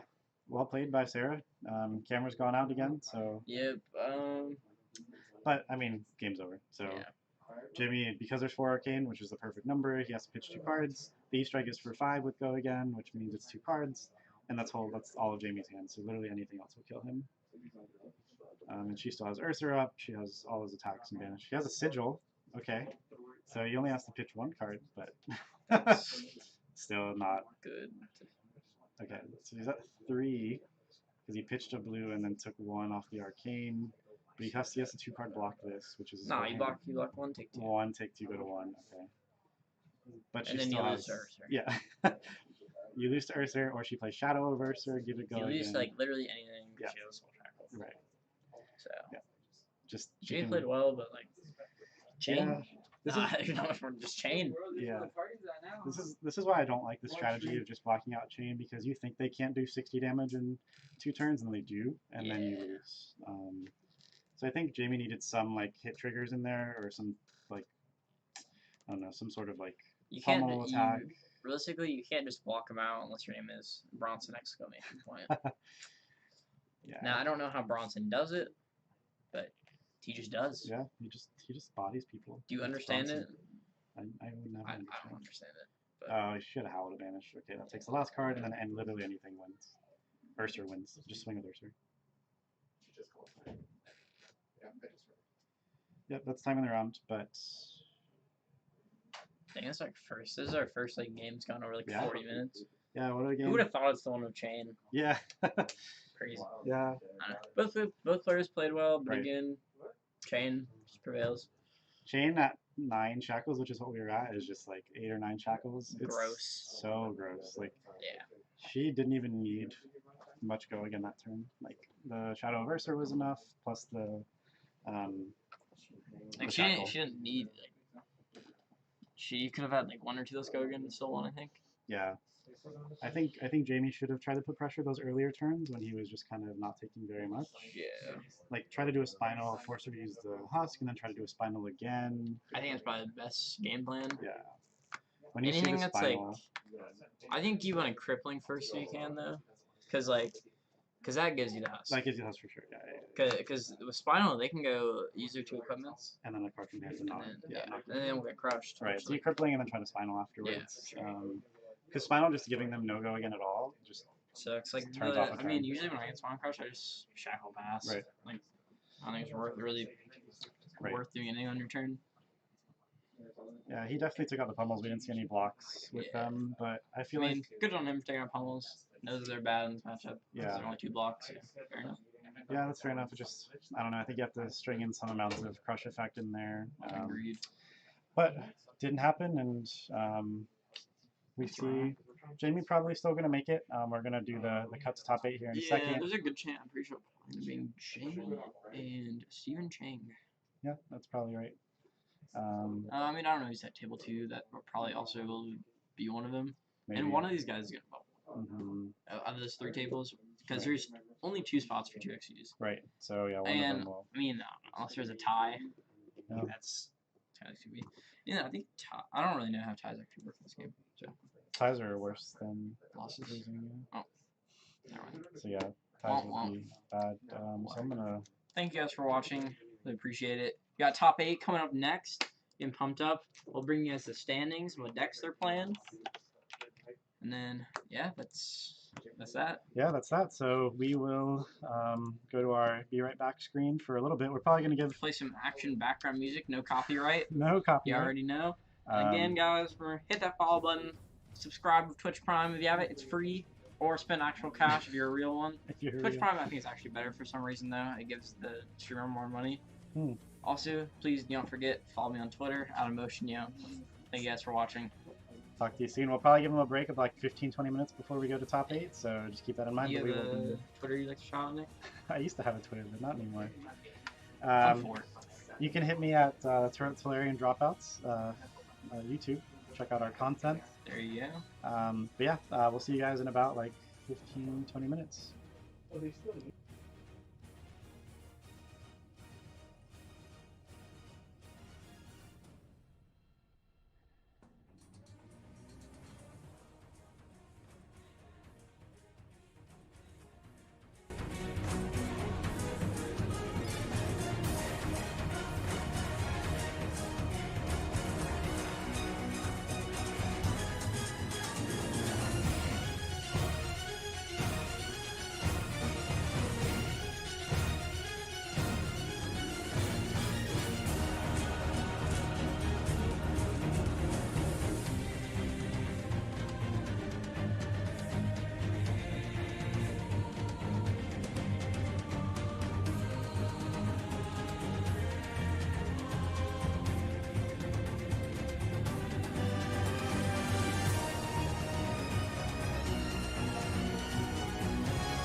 What is going on, guys?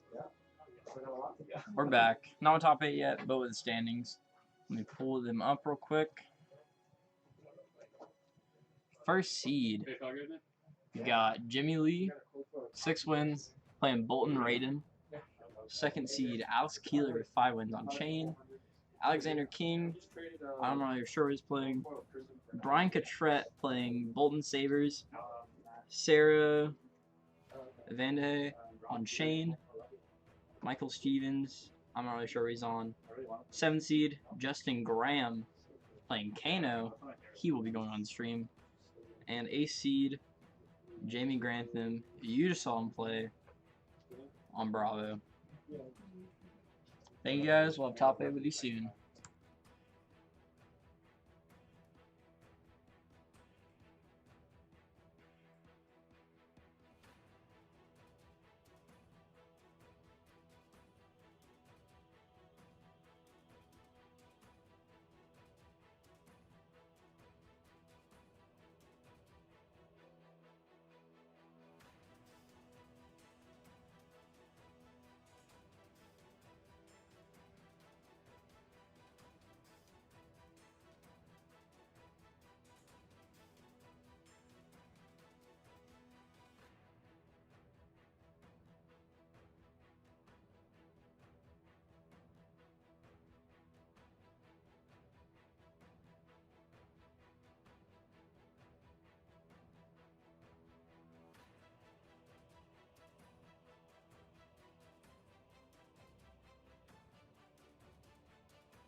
like you. What is it? Which one is it for you? We're live. I don't have an extra. Just plus this one. This one again. Okay. Alright, what is up, guys? We're live. Coming out to top 8. We got Bolton versus Bravo. Yeah, we wanted to get up. Kano in here, but we think that Kano's gonna come back around. So yeah, AJ vetoed us, so AJ kind of sucks. But what can you do? We are just the pawns. Look at Jimmy already flexing the full art tunic, trying to win another full art tunic. He's on his grind. Oh, what a guy! So Jamie losing last round, but still making it in because of his record. So yeah, he didn't. Oh, he said Jamie or Jimmy? Jamie. Okay. Yeah. Jimmy, like, dude, Jimmy's like 6-0. Yeah, I think I Jimmy. don't think he lost, dude. Jimmy is either first or second. Top 8 spread today is here. But we do have a Kano in the top 8, which he's the one that we saw earlier, so we might see him in the top 4. First seed, we got Jimmy first place. Bolton. Second, Alex Keeler playing Chain. Third, Alexander King on Katsu. Brian Gattret on Bolton Sabres. Sarah Vandehey on Chain. Bronson exclamation point on Bravo. Let's go. Justin Graham playing Kano, dude. I'm so excited for that. Listen, I really hope we see him in top 4 and hopefully the finals. And then finally, last but not least, Jamie Grantham on Bravo. First off, also thank you for the follow, Rock Forest, Magic the Gathering, dude. I really appreciate it. Festus, is it some real gamer hours right now, dude?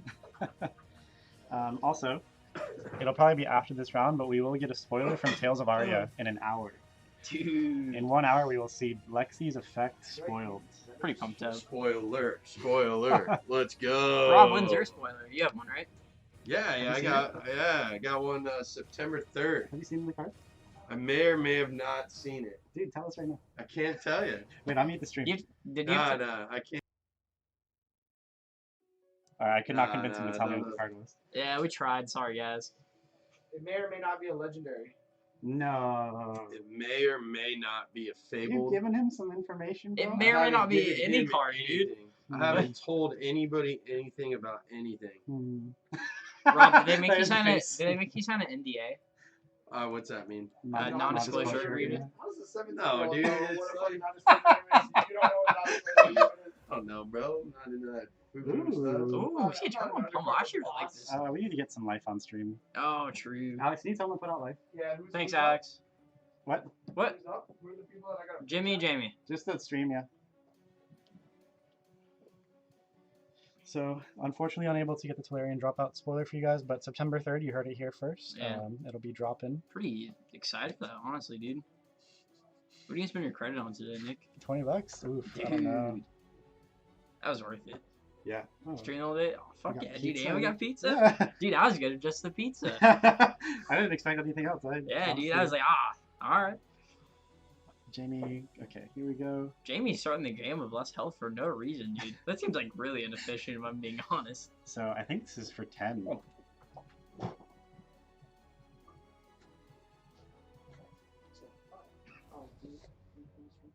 1 second. We need the crisp by the slice spice, dude. So if you guys have tuned in before, you'll know that crisp by the slice brings some spice to these streams. Listen, guys, I'm sorry. I probably would have been here sooner, but I did a lot better than I thought I would. That means I won more than one game. My plan was go 0-2, come here, hang with you guys for a little bit, but unfortunately I was 1-1 at one point, and the dream was still alive. The dream died in the last round because I was playing Dash, and I forgot to get my item out. Did you get a code foil aura? Yeah. Okay. Nice. I got top 30, Yikes. 12, I don't know. I don't know, I was Top just making 30, sure. 12. Dude, no, I was going to give you the one I got yesterday. Evan, you're such a good kid. Evan's a really good kid. What was the joke? When he slings his meats at Subway? No, the one I told you earlier. Like, I'm going to take that. Meat is that good? Yeah. How to beat Evan. Yeah, how to beat Evan. The way you beat Evan is you just say, no, you can't have a ride. Yeah. Yeah. That's a good one. That's a good one. Of course it isn't. Oh, yeah, here we go. Yeah, and Jamie's gonna, I don't know. Have a good one, guys. Goodbye, Chris. Bye. Drive safely. Thank you. You too, whoever's driving. Live dangerous. AJ. I hope.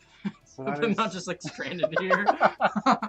You just live here now. There's a little office over there. Oh wow. Yeah. You think I could get a bus stop out here? Actually. You could walk home. From here? Yeah, from my houses. No. It's like 15-minute car ride. Okay, so hour and a half walk. Easy. Dude, I gotta go cross the 1 street. It scares me, dude. I'm not gonna lie. Let's go cross I-4. Yeah, dude. Yeah. So Jimmy following up his turn. See a block the Luna and a plunder around in the sigil. Oh, So you're gonna take 1 here. Very Jamie. strong turn from Dude, Jamie. that was a Yeah, that was nice. So that that's was a good one. If that was a red blessing, I'd say this is amazing. But that's a blue blessing, but he might heal one. Yeah. I mean, that was a banger return no matter what. Oh, that's... Okay, so we see why he did block with the Lumina there.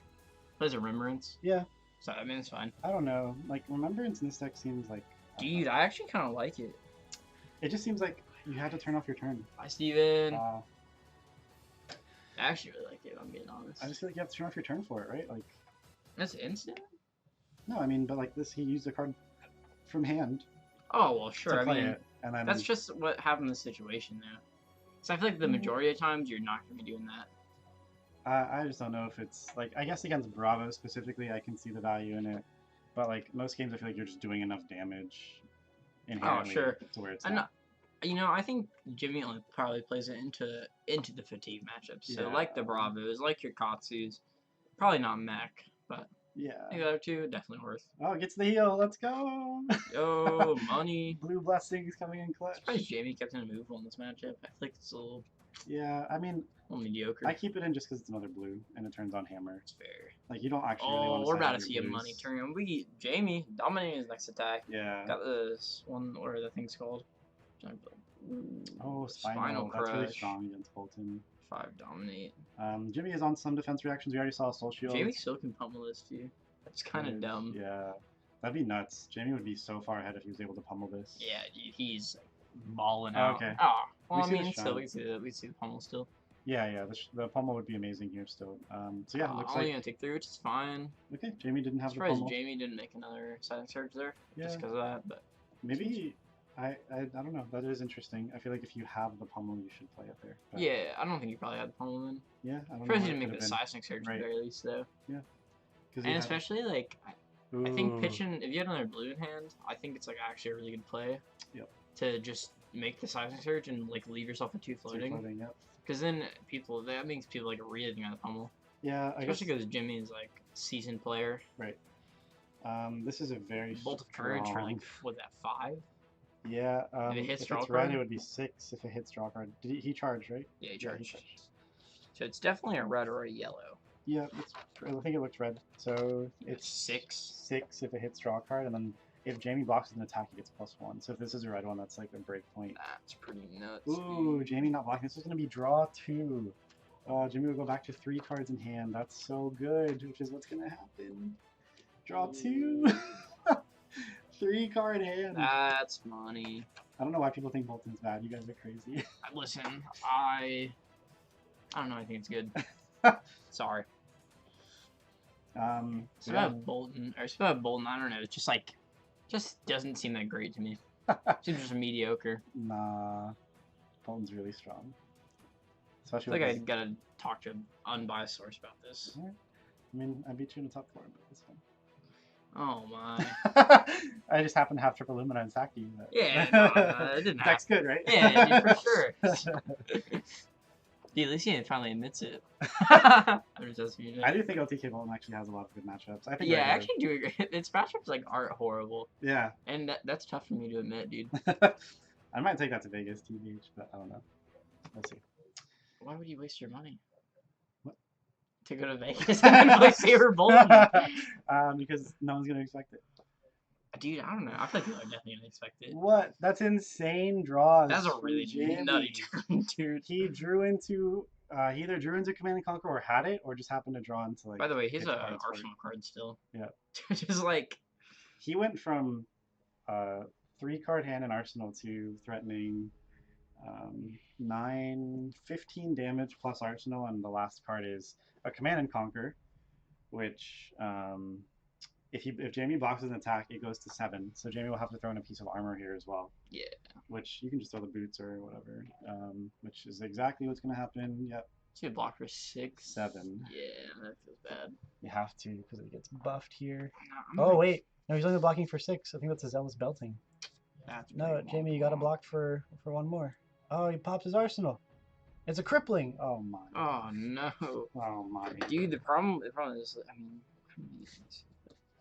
I really hope. I wonder if do you keep the pummelers in this matchup? I think you do. Yeah, 100%. I think it probably just matters like how many like Showtime, Towering Titan, Blessing and Deliverance, Stamp Authority really gonna be important in this matchup. Honestly, I don't know if he'll play him. I think Snags are actually going to be good in this matchup because he's probably going to have a Via the Vanguard turn. Yeah, he's going to turn I off. don't know. I mean, I don't know. These just being 3 blocks that don't +1 it, or like really. Oh yeah, I thought you meant playing them. No, 100% I think blocking with them are going to. When's the last time you played some Bravo before? Yeah, you play a turn 1 Stamp Authority. That's about it. How many times do you ever Showtime in a game? Actually, you play that card pretty often. Oh, no, yeah. I started at the Bravo. Dude, you know what Showtime does? You search for any Guardian attack from your deck. Why am I good at Guardian? Oh wait, really? You search for any Guardian attack from your deck, and you can arsenal it or whatever. I thought it was just like draw a card in your next turn. I didn't realize you like search it out. Any Guardian, so you can search like a crippling arsenal, and then at the start of your next turn, it pops and draws you cards. You have a 5-card hand plus what you search. All right, my bad, guys. That card is actually really good. No, Showtime's good. A lot of people just don't play because you have to turn off a turn most likely to play it. I mean, that's fine. What are you gonna do? Hammer for 4? Yeah, exactly. Like, come on now. Yeah, so... Hammer for 6, dude? Who cares? You have a 5-card hand and a Arsenal Crippling Crush. Yeah, exactly. Oh, is he doing it back-to-back? So what's insane That's his second Plunder run since he's out. So what's insane is Jimmy...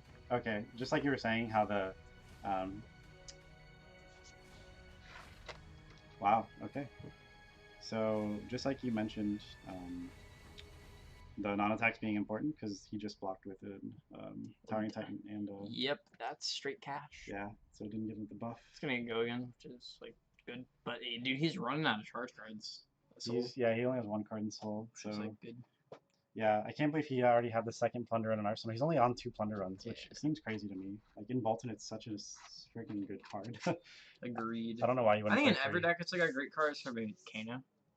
Kano's amazing. Does not seem good in You Kano. play the Plunder run, then you just play a ton of non-attacks and don't get the proc, but they're scared, you know? Oh, yeah, dude. Yeah, You're like, oh, dude, I'm going to get Nursing Emptiness for 9? Like, what do I do there? So they don't pitch for anything and then you just pass. Yeah, that's like, oh, genius. Is it here or is it here? Oh. This is bolting for... What? What just happened? I think Jimmy is realizing that he messed up and forgot to give go again. I think he's kind of choking here. Jimmy's, I think, is just saying it's okay. Let's So Jimmy this turn has done this twice now, where he'll. So the first thing he did was he attacked with bolts, and then he just immediately swung with Raiden. Forgot to use Bolton's ability. Jamie said it's fine, and Jimmy just did the same thing again, where he just pitched and went to play Bolting Blade, and Jamie saying, "Okay, well you didn't actually give this attack go again." Which would have to use Jimmy's last card in Soul. So I don't know if Jamie's gonna let him take C's back C's again.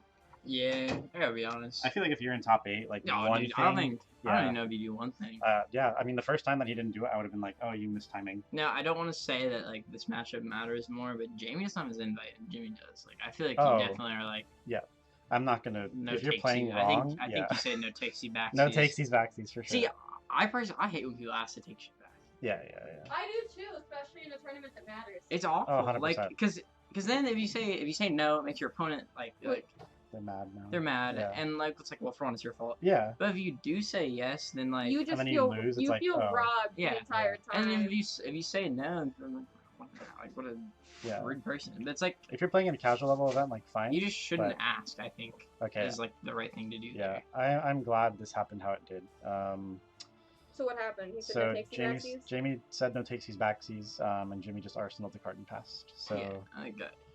I think that's how it should have gone, quite frankly. Yeah. Jimmy definitely had like a. I didn't notice he did on the first. Yeah, that was the second time this turn. I'm completely with Evan. I feel like in a teaching level, yeah, let the person you do definitely it. do it. If it's like a local level event, like it doesn't really matter that or much. Testing, you don't do it in top 8 of the road to nationals. Who's Zeppelin's got it exactly right. Especially because this is a really relevant game for Jamie. This is the case as nationals invite and not. Right. Yeah. Like, if I'm Jamie, like, there's a level of just like, oh, that's a very small thing that like, you know, when Chain forgets to like banish their shackles, like, okay, we need to fix the game state. But this stuff is like, no, you definitely didn't play correctly, and I'm not gonna let you take it back. Oh, we see a block 6 of 2 showtimes. Interesting. That's money. Yeah. And Raiden for 4 or 5. I think he charged twice. Yeah. Raiden for 5. good. Yeah, it's pretty good. I think Jimmy has the bolting blade in Arsenal, so that do will be notice 9 Jimmy damage. does give it a go again. Yep, correctly gives it go again. Does it again.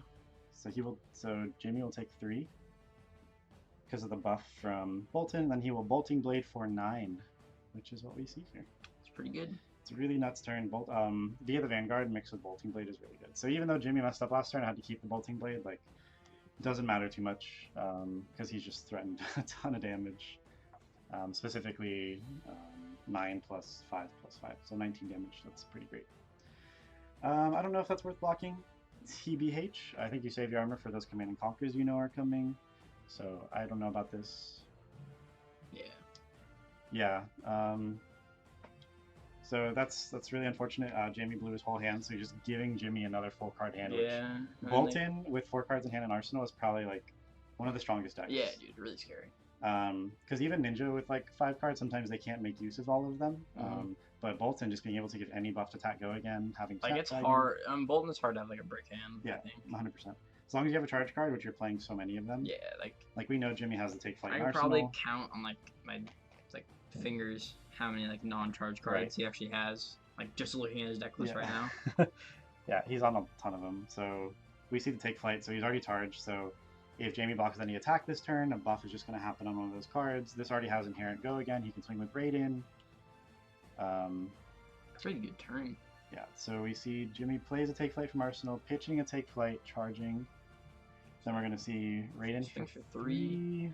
I bet Jamie probably does have something in hand if he's just not going to block this. Okay, he's going to block the Stamped Authority. It's fine. Remembrance. There's the second Remembrance. Yeah, I mean, sure. Via the Vanguard, Bolt of Courage, and Command and Conquer. That makes sense. Seems fine. Yeah. Command is very good against Bravo with all of their defense reactions. I think Command's like good versus everything, but especially like 100%. Bravo. Yeah. Like, in Chain, that's like one of the few like cards they side in versus Bravo in Katsu, because like a lot of times they just get stuck with like a hand they literally can't block with, and are just forced to take 6 or something like that. Stupid. Yeah, that's 100%. So Jimmy arsenaling, passing. So Jamie was able to keep 3 in hand, 1 in arsenal. So we might see a big turn from Jamie. Zealous belting. It's nice. Okay, 5 go again is like a good amount of pressure. So you have probably a 5 go again, and then hammer for 6. Yeah, that's 11 damage. Good. With an arsenal card still. Yep. That's very strong. Which I assume is exactly what's going to happen here. I guess he must have pitched a yellow. 3 costs or 2 costs? 2 costs. He pitched a Righteous Cleansing. Would have liked to see a Sizing Surge yeah. there. Oh, he pitched Righteous Cleansing. Yeah. So. See, block a Skull Cap, take. Ooh, take 4. Yeah. Yeah, it's fine. Cool. So Jamie in the lead here gets an Arsenal as well. Jimmy wanting to keep a full hand. That is one kind of detriment about like playing Bolton in general, is you are kind of usually Another forced. take flight. Yeah. 4 go again. Bolton is really forced to hold a lot of cards. Jamie just needs to hit like his. Yeah, in this situation, or even on a Road to Nats in general, I would never ask for a take back. Yeah, no, dude. Like I said, like what Brandon's saying right now is you put your opponent in like a lose-lose situation. Yeah, like I either have to be an a-hole to you, because that's how you're gonna take it, or I have to put myself in a losing situation. I feel like in this situation, though, you have to be understanding as the opponent who's asking for the take back. Yeah, for sure. 100%. Just for what's on the line. Yeah. Like we're talking about a $1,500 card if you win this tournament, so it's not nothing. Yeah, you can't like get upset at your opponent about you making a mistake. Yeah. And Jimmy, with already having his invite too, he's just playing for that. Just playing for another tune. Right. Just for first. Whereas Jamie would love to get his invite, so. Let's go! Let's go! Wizards in top 4, boys! So we are definitely seeing Wizard next round. Who's playing Wizard? The guy with the glasses named Justin. Oh, the kid from Georgia. Yeah. Yo, he came 5.5 hours to play this game. Hey, and made it. So he definitely got his invite. So because he's in top 4 today, which is amazing. Yeah, he top-aided yesterday. Yeah. Yeah. He lost to a Chain, I believe. Yeah, he lost to Sebastian on Chain. And beat a Chain today. So just wondering, Jamie's here before. Yeah, I mean, this is still a pretty even game, even after that like pretty nuts turn that Jimmy had with the V. We're still seeing Jimmy in this. Oh, okay. But Jimmy gonna do another double charge. The Vanguard. Oh, so strong. Yeah. The fact that is V free or does it cost 1? Cost 1, so I think so chain counters for it. And that was in Arsenal. Really good, dude. This is 5. He's going to give a go again, right in for 5, and then Jimmy, I'm sure, has like, if he can end out a Command and Conquer for 8, I think that's almost like unbeatable. So you block 6 here? It's fine. Or block Yeah, this, I don't know if I would block that because like you could put him on a Command and Conquer here. Jimmy could pitch and play Command for 8. That sucks. Yeah, and that's like almost unwinnable at that point because Skullcap's not even on. So he blocks for 3, it goes to 6, so Jamie's taking 3. Ooh, dude. This Keena's gonna go far, I think. Oh, I can't wait. I'm playing against a Saber Bolden or a... Yeah, I think this Keena wins his whole tournament, dude. I'm so happy if that's the case. Oh, is that Engulfing Light? For 4? So it would go in Soul? He's finally like root. Well, he's gonna go again. Soul. Oh, tell me this is not another free attack that he has. This might be a Bolting Blade. Oh, he's just gonna Arsenal it? No. Nah. Oh, it's Illuminate for 6. Oh my god. That's Wow. unfair, dude. What a V-turn. Oh, and blocked for 2. I don't even know if it's worth it at that point. 4. So he takes 5. 3, because it got blocked. Well, he charged. Yeah. Oh, yeah, no, I thought I only took 2. Whoops. Can't do math. Yeah. I think Jimmy's got about this wrapped up, unless he has like a really bad turn this turn. But doing 5 damage is pretty easy. Yeah. As long as Jimmy has a charge card here. Realistically, he needs to like 17. He needs to 13 because. Yep, there's a charge card. This is Engulfing. It might be a blue and it doesn't matter. Yeah. It's not a blue, it doesn't play him. As Jamie, I think you force him to Snapdragon here just so it's gone, so you just probably take this. I don't care about giving him another card in Soul. Yeah, for sure. Especially if it's blue. Oh, is he gonna... Oh! Ooh, and that's a wrap. He can just do it for 5. Yeah. Or you do it for 4, so you can give go again still. Nah, you do it for 5. Well, no, then you can't give it go. Oh, you could Snapdragon, I guess. Yeah. What? Yeah. Oh, yeah, I thought you meant like all 5. I thought you meant like adding more damage to it. I was like, yeah, no. It's fine. Like, yeah. Oh, he gets Illuminate, yeah. And looks like a wrap, probably. Because that's 8 more damage that's coming through, and that's lethal. And then Jimmy will heal. And Jimmy still has a card in hand, which could be like another Illuminate or something. So, yeah, that's... I think Bravo has a hard time against Bolton just because if you are blocking, you're giving them the buff because you don't play very many non-attacks. Yeah, you play 12, I think, probably. Yeah. Probably more like 15. You play Red Blessings. Right, yeah, but with Jamie not being on them, it's like unmovables and then like some other non-attacks. Yeah. So unfortunate. I don't see Jamie being able to get out of Illumina now. Yeah, I just don't think he can. Yeah, nothing, like, a snag doesn't work on weapons, so, like, he can't turn that off. Yeah, snag or weapons. Well, Dorinthia would just be neutered. Yeah, Volta would suck, Dorinthia sucks. I don't know, well, Dory doesn't buff itself. Dory buffs the weapon. No, it doesn't buff itself, though, from the weapon. What do you mean? So, you know what snag is? Yeah, snag literally, well, Raiden swings for 0. Well, normally. So snag says its own effect or attack reactions. Yeah. So, yeah, like, you're right. Aw, dude, who cares? You can play those and worry about. Right, and just don't. Yeah, dude, swing for 6, not too bad.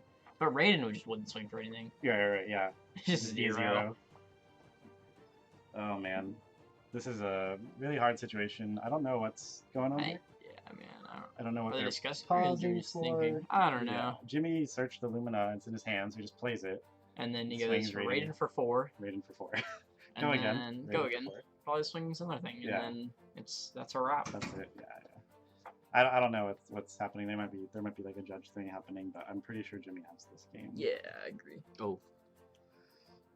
Huge shout out to Adventure Code Gaming. Evan, Nick, been here all day. You already AJ's know. Been slaving away. Like, can I say that nowadays? I don't know. Yes. AJ's been killing it on the floor judging. Dude. I don't think he realized what judging was gonna entail on this level, but yeah. It's been a good day, guys. So shout out to everybody that came out. Shout out to everybody that's watching. I see Festus. You guys. Mad love. Dude, show the collectors some support. They're an awesome game store, and we love them. Especially Danny. We love them on a deep level. I don't know what's happening here. There might be a conversation happening with something judge related. I don't know. But it's very clear that he beaconed. Did he not give go again to that attack? No, he did. He must have. Did you watch him do it? Did he charge with his 1 card? He charged, and then he beaconed. I just don't know if he like banished for go again. It's hard to tell. If that's the case. Does Jamie just win because he didn't block? Yeah, I don't know. I mean, it looks like peculiar situation. I think Jimmy did banish to go again, so I have no idea what else could be happening. But if he didn't, then yeah, there's definitely a missing timing issue, and this is the third time this game this would have happened, if that's the case. And I mean, at that point, like, I don't think you should ask for takesy backsies at all in any type of game. It was like testing. Yep. But I don't know. Maybe that's the situation because there's no reason why he doesn't just play Lumina, swing for 4, give a go again, swing for 4. Yeah.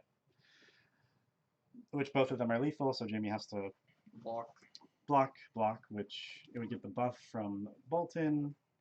He has double Lumina? Okay. Oh, yeah, that's a wrap.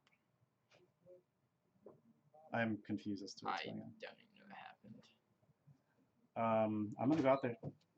After staring at his hand for about 2 minutes, Jimmy conceded. Jimmy conceded? Or Jamie conceded? Jimmy? After staring at his hands for 2 minutes, he conceded. Jimmy? Yes. On Bolton? Yes. What? Jimmy? Yes. Conceded. But he had double Lumina on him. He conceded. Okay. So Jamie gets the invite. I don't know if that was just a bro move right there. AJ, pretty sure he's about to walk in. Just on the window. I feel like coming in for the scoop. Yeah, it doesn't seem great out there. Can you tell me what happened? Do you know what happened? He conceded. But he had the game. Conceded. Okay. Alright, sure. Okay. He asked, "Can I concede now?" To which the judge responded, "You can concede at any time." To which Jimmy looked through his hand again, put his cards face up, and said, "I concede." Yeah. Okay. Jimmy conceded because he had no way of finishing that game. That would be the official ruling for today. So Jamie, Bravo, moves on to top 4. So Jamie not only getting his invite, but also being able to play it out 2 more rounds potentially for that tunic. So if he wins the next round, he'll be playing for the tunic and the mat. So we will come back to you guys with top 4 very shortly. Thank you guys for watching. We'll have a Kano on stream, dude. Yes. I'm so excited. Bringing it back to the Kano that you guys saw, I think round 2. Pretty pumped up, if I'm being honest. Says he's gonna win it for the stream. Oh, 100%. Oh, dude, I think he's gonna win this whole tournament, if I'm being honest. I've never believed in any person more than this Kano. I'm truly either way, thanks you guys for watching. We'll be back here shortly with top 4. Top 4, baby. This will be playing for a Nourishing Emptiness mat. So anyone in top 4 is going to get Exude Confidence mat. Nourishing one's pretty dope. Yeah, Nourishing's pretty cool. Yeah, that'll be next. There probably won't be a big break, so we'll talk to you guys shortly.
Welcome back, everyone. We are live with top 4. As promised, we have a Kano on stream. Only place in the world you get something like this in top 4. No chains, by the way. No chains in top 4 at all, which is surprising for sure. We Really have a Dude, Bolton. I'm so excited for this match. Yeah, this match is amazing. Just so everyone knows our top 4, we have a Bolton, which is like Saber Bolton.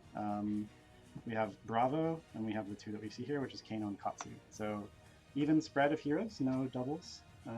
And one of these 2 will be playing one of those 2. So right now we have Who's Bolton. your pick to win this thing right now? The Wizard player wanted me to tell you guys that it's for stream. It's for He's stream. gonna win it for stream.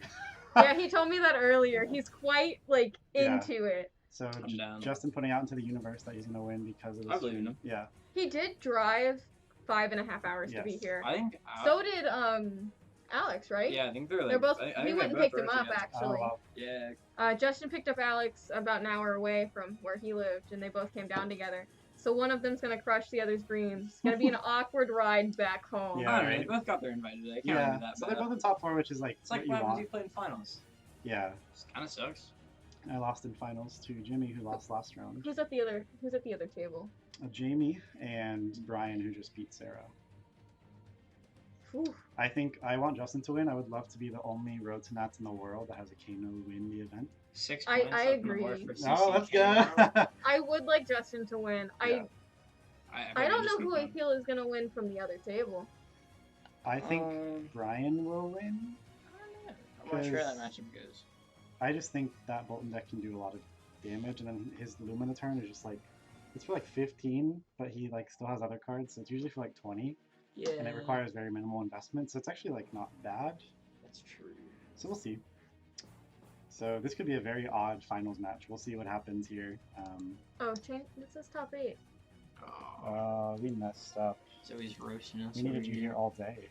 There we go. 84. Top 100. Top There we go. 128.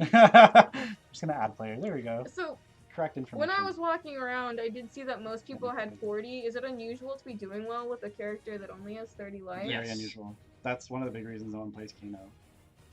One, because you start at the detriment of 25% less health than any other hero. And also, your armor doesn't really block for anything, really. You can block like for 3 damage. And So how's the matchup between this and Katsu then?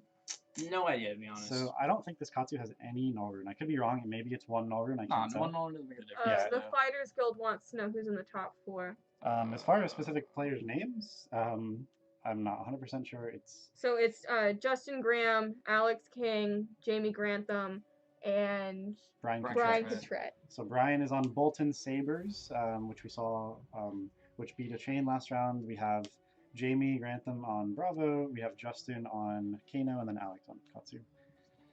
So it's a pretty nice distribution of heroes with no chains. Chain got beat out last round. Sarah was on chain, and she actually won a Road to Nationals with chain. So it Beat wasn't AJ in too the heartbreaking. finals. Yeah, beat our boy AJ in the finals. Top 4 is still here, right? All top 4? Yep. Yeah. Cool. I need a picture of them before they, I thought they Oh, disappeared. there you go. They did? I think Thank so, God. yes, yeah. My job is easier. So Justin not doing anything on our turn. Stir and Aether Spin. I like this a lot. He's gonna swing 7 here. 7 or 8, right? Is that Who's not swinging fair? 7? Justin? Yes. Yeah. Oh, 7, darn. yep. And then That's he a gets to lot. And he opt opts 7. 7, so he gets to see his next hand and a half. Yeah. basically. Is that what the mechanics actually called in this game? Or is Opt, it, okay. Yeah. It's like, I don't know, what's it called? Magic Scry? Yeah, it's Scry and Magic. I know Justin keeps calling it Scry because he's Oh. used to that. Yeah, it's But Opt is a Magic card as well. Oh, that's right, it is. Yeah. And yeah, I know more about Magic than this game. Yeah, so basically what that card says is however much arcane damage it does, you get to opt that many. So since he took all of it, Alex took all So of he it. can top or bottom any number of them? Yep. Okay. Yep. So he gets to look at the top 7 of his deck. He can put 5 on top, 2 on bottom, whatever mixture he wants. In any order. Right. Okay. So he gets to choose his next hand, and Kano banishes from the top of the deck with his ability, and you Yep. can play those cards. So he gets to know what he's going to play off Kano too, which is really, really strong. So I think he put everything on top. So he's going to know his next hand and the next 3 cards on top of his deck. Man's is- got plans. Yeah, which Oh, is really he's- strong. He's balling.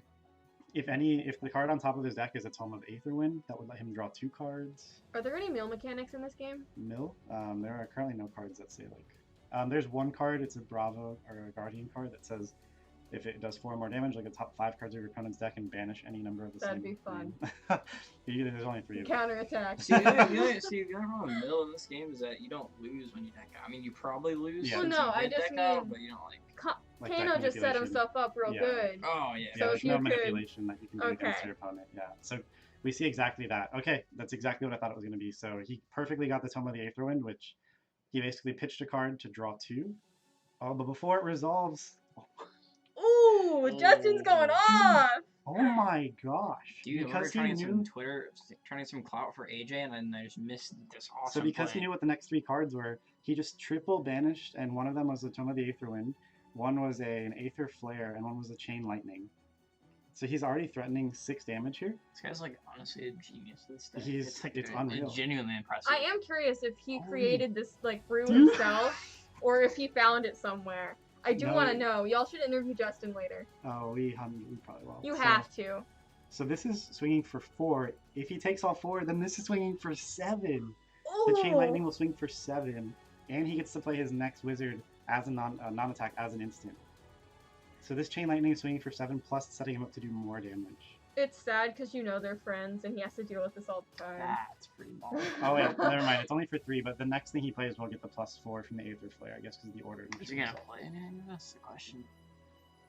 I mean, yeah, I mean, Katsu could definitely go off here with a full grip and him taking. It's like the- actually pretty reasonable. Like, Alex is like actually killing Justin this turn. Yeah, 100%. If Justin's not gonna block, then He's only got 2 cards in hand, and like, yeah, he just kind of blew his whole thing. I don't know, it's kind of cool though. Yeah, that was really Pretty sick. worth it. Is the retribution gonna be bad though? Alex will definitely do a lot of damage. Yeah, he's gonna do something. Oh, because he already has the whelming. Oh, he searched the Mugenshi. Oh, it's so Oh. good. Well, actually, it's not amazing. Yeah, I mean, it's not that, he actually doesn't have that much stuff. Yeah. In his, So grave Alex right is now. gonna do at least like 7 to 8 more, 9 more damage here. We'll probably see a solid like 9, I think. Yeah. Because I'm trying to run the math. So If he has- Goodbye, boys. If he has the natural Goodbye. red. yeah, if it's red 4. Oh, you're plus leaving already? 8, probably I feel 10. like I need to be on the floor. Fair enough. So we're looking at anywhere from like 8 to 10, Mhm. maybe more. I don't actually. Did you play Yeah. any of the combo last turn? I don't think so. I think there's nothing engraved to recycle. So the Lord of Wind is probably just going to be like, search for one of them, pitch it for a couple Kodachis, play whatever's in your arsenal. Yeah. But that was a nasty Kano move that we saw there. That was neat. I'm not even gonna. That was lie. really neato. I need to look up Aether Flare to see why it didn't buff the Chain Lightning. It might say the next card you play this turn. So I hope Justin can actually like kind of take advantage of that I'm buff. actually really curious why. Aether Flare. Zoe, do you want your Snapple? Yes.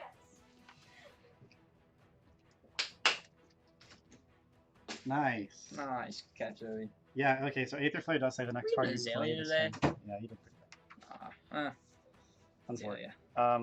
So Aether Flare does in fact say the next card you play this turn. I don't know why he's searching Triple Lord of Wind. I feel like it's almost arbitrary.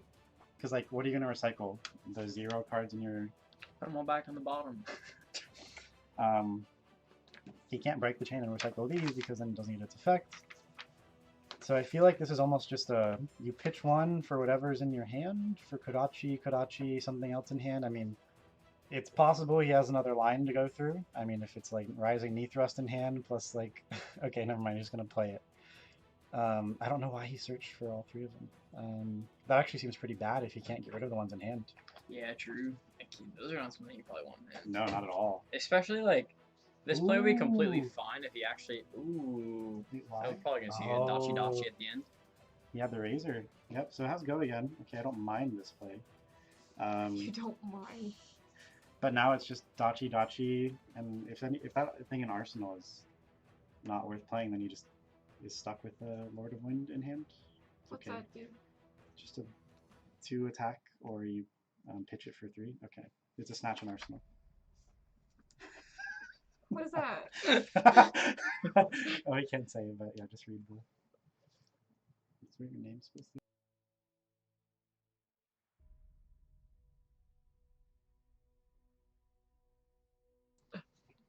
Oh my! Wait, What Wait. just happened? wait.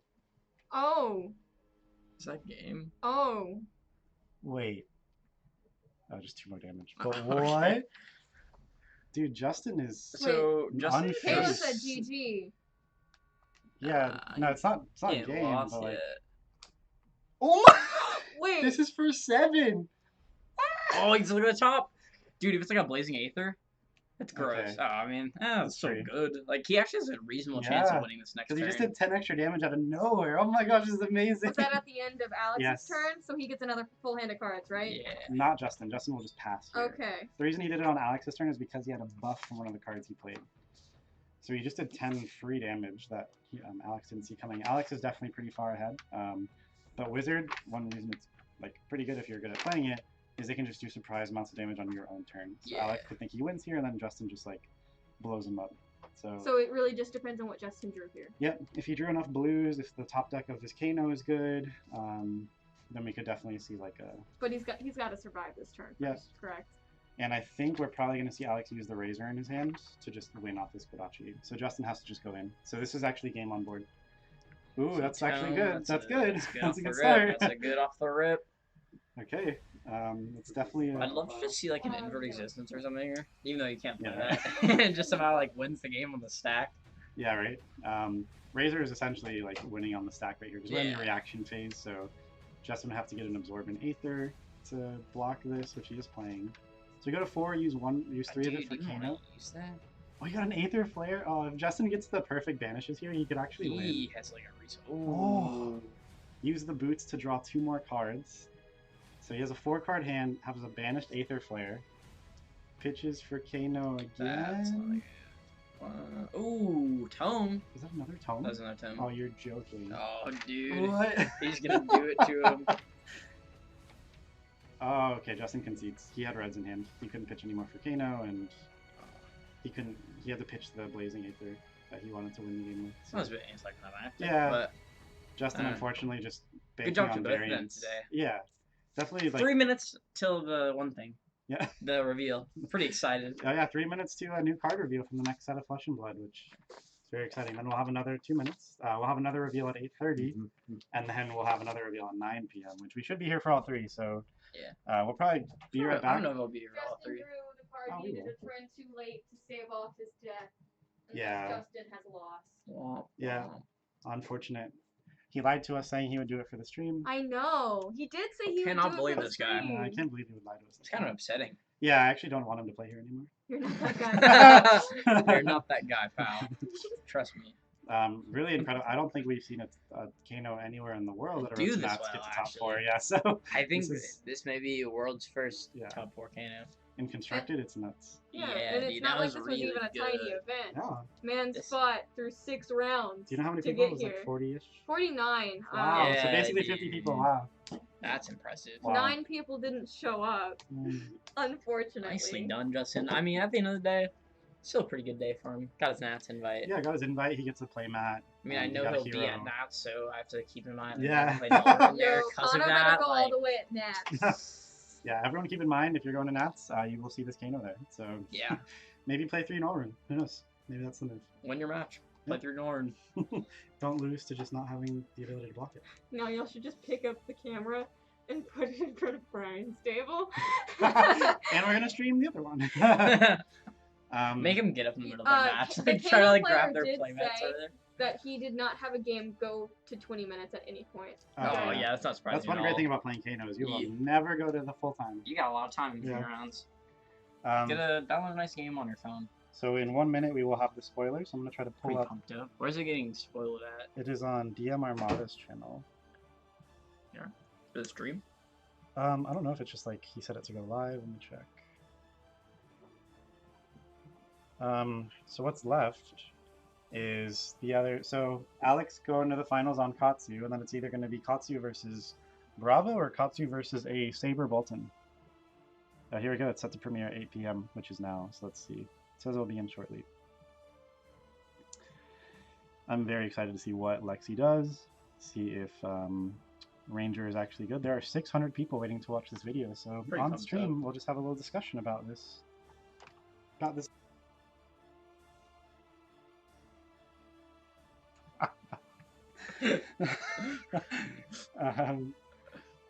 Yeah. I really hope they reveal it. Once per turn, open the. Oh, it's going live. Oh, there's a freaking ad. Ah, that's a fort. Wow.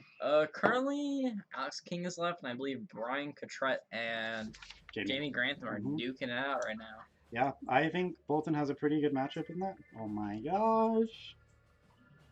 Come on. Show me Lexi. Nick's getting excited here.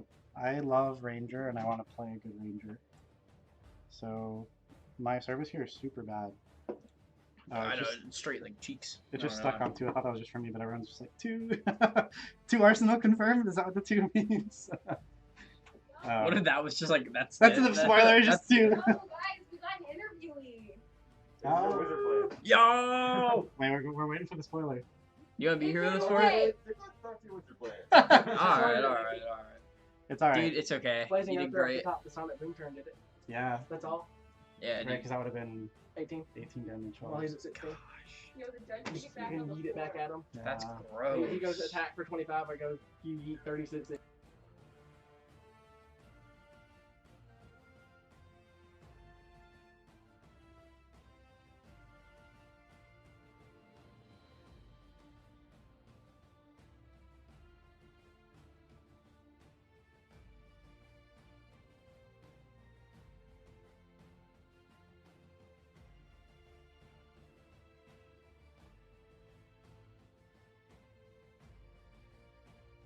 Like, it's really impressive. Oh, I probably should slow down for people who don't know what Yeah. Kano does. Because no one knows what Kano does. That's like Gotta with go Steve, stand right dude. there. I'll Yeah. stand in if you want. Ooh, don't run into the chest. That's the winner's cash. Oh, boy. Yeah. I don't get that, do I? No, unfortunately. Sorry. We have a smaller treasure chest. For Oh, cool. Dude, You I gotta was, throw it I now. was really pulling for you, man. Sorry. Yeah. Dude, you did great today, though. It was fun. Great No job, one man. respects Kano. No. We'll teach them the Yeah, lessons they that really need do to learn. not. The fact that no one, I mean, how many times did you run into Null Room 3 today? None. None times, yeah. But I guess technically the Arcanite Skullcap that OTK Viscerai played, Yeah. which wasn't a real game. Yeah, I mean, We went around. It was round 3. On turn like 5, it was 9-30, and I was at 30. He had like 3 room chants out, and I was like, "Wow, this game is." This is it. It's the wrap. You're just gonna play a Fortnite in a second, And that's gonna I wrap don't care about this. Yeah, so I guess then. What was your favorite game today? Favorite Actually, not your favorite game. What was your favorite play today? favorite play today had to go round 4 against Bravo. He's actually the current 8th place. Oh, Jamie, Ah, nice. nice. He went for lethal on me, and I had nothing to stop it. I was trying to hit an enchanting melody off the top to live, and I hit Tome, drew 2, Tome, drew 2, Tome, drew 2, Tome, drew 2, Stir, play Reverberate for 6, play Tome, draw 2.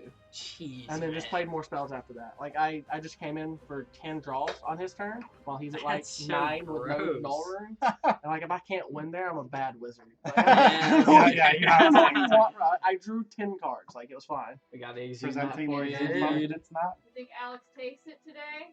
That depends on the winner of that game over there. If 8th place wins, I don't You think guys Alex grew up takes it. together, right? Yeah, we were together. Oh, Oh, dude. okay. There you go. Yeah. Sucks Enjoy y'all had your to play, play, but Matt. I imagine you guys are both pretty happy. Oh, Both yeah, getting we were your- both happy You that guys we didn't won have the your invite. invite, No. right? Oh, I missed dude. my invite last night. First round of top 8 against Chain. Oh, okay, I got you. Missed a resource to play Stir Fort Lightning on his turn in Oh. response to lethal. Yeah, dude, I lost in top 4 of my roads and then Yeah. Yeah, I to remember. this guy. When I lost in Got finals, him. yeah. He played I was on Saber with Three Bolton. Luminas. That's what I want to play against. Bolton is my most favorite matchup. Really? Yeah. Interesting. Just out of curiosity, how many attack reactions do you run in the deck? 7. 7. Yeah. He You have plays Sabres. 7 attack reactions. I don't run attacks. So unless you're playing Take Flight, you have to have attack reaction to play out your turn. You don't Yeah. play Take Play, right? No, I don't. So like, Yeah, so you attack with your charge card that you need to get pumped from your Bolton, and I don't run attacks. So I go block 3, I take nothing. You can't give it go again unless you have an attack. so the Bolton Saber is just an OTK deck. So Yeah. you just charge and then. I mean, the raid Snapdragon. deck is the same for me. I just Raiden is definitely favorable to you. Justin, did you make that deck yourself? Yes, Hold on. I've worked 2 months on this We got deck. Lexi Dude, that showing list up is here. pretty fire. Are you gonna post Essence of online? Ice and Lightning. I should be after because I made top 8 last Yeah. night, so it should be somewhere, and I Nice, made dude. 4th tonight, so at some point I'm guessing it will be Yeah. online. Frostbite token. But I can send it to her. Like if you guys want to post it, I'll Oh, send it. dude, I have that'd be no sick, problem. You gotta take Nationals by storm. Yeah, I'm man. taking Yeah, I'm this actually to- scared that you're This is going my up. Vegas deck. Dude, I may have to just start running 3 Nuller into my deck, man. So that's Scared why me. it took me 2 months to build this deck and Really? playtest it, because I can win through 4 Null with it. It's just hard. Like, Yeah. I've beaten Control Prism through 4 Null. What? It's atrocious. Gross, dude. That's hard. If they hit Genesis, I lose Yeah. though. Okay. Oh, yeah. Oh, Makes if they hit Oh, you Genesis, can't break them. You I can't break the can. order. What with what? Nourishing it is. I don't think there's actually. I think I may have been 1 Prism Mirror today. I saw 2 and they were in the back, Oh, Yeah. dude. so I wasn't that scared. Unfortunately, there's Good not job. too well today. I thought so. I was like, yeah. So I did play the Kano Mirror today, round 1. Yeah, that was. Yeah, we were like, me and Nick were actually joking about that because we were like, oh, dude, we're gonna throw Kano on stream. I was like, it's there, but not Kano Mirror because that just seems boring. It was. So he's new. He's Yeah, new, so he didn't have any of the Majestics and he didn't have any of the equipment. So it wasn't really a That's Kano Mirror. Unfortunate. Well, But- I'm glad we didn't put that on stream. Yeah. So Yeah. I did talk with him after the game to like explain his matchups. He beat Aggro Katsu Oh, with none of the dude. Majestics and Wow. no equipment. Yeah, I mean, you can like that's right. If you had Blazing Aether, you just win. It's just like surprise. I know.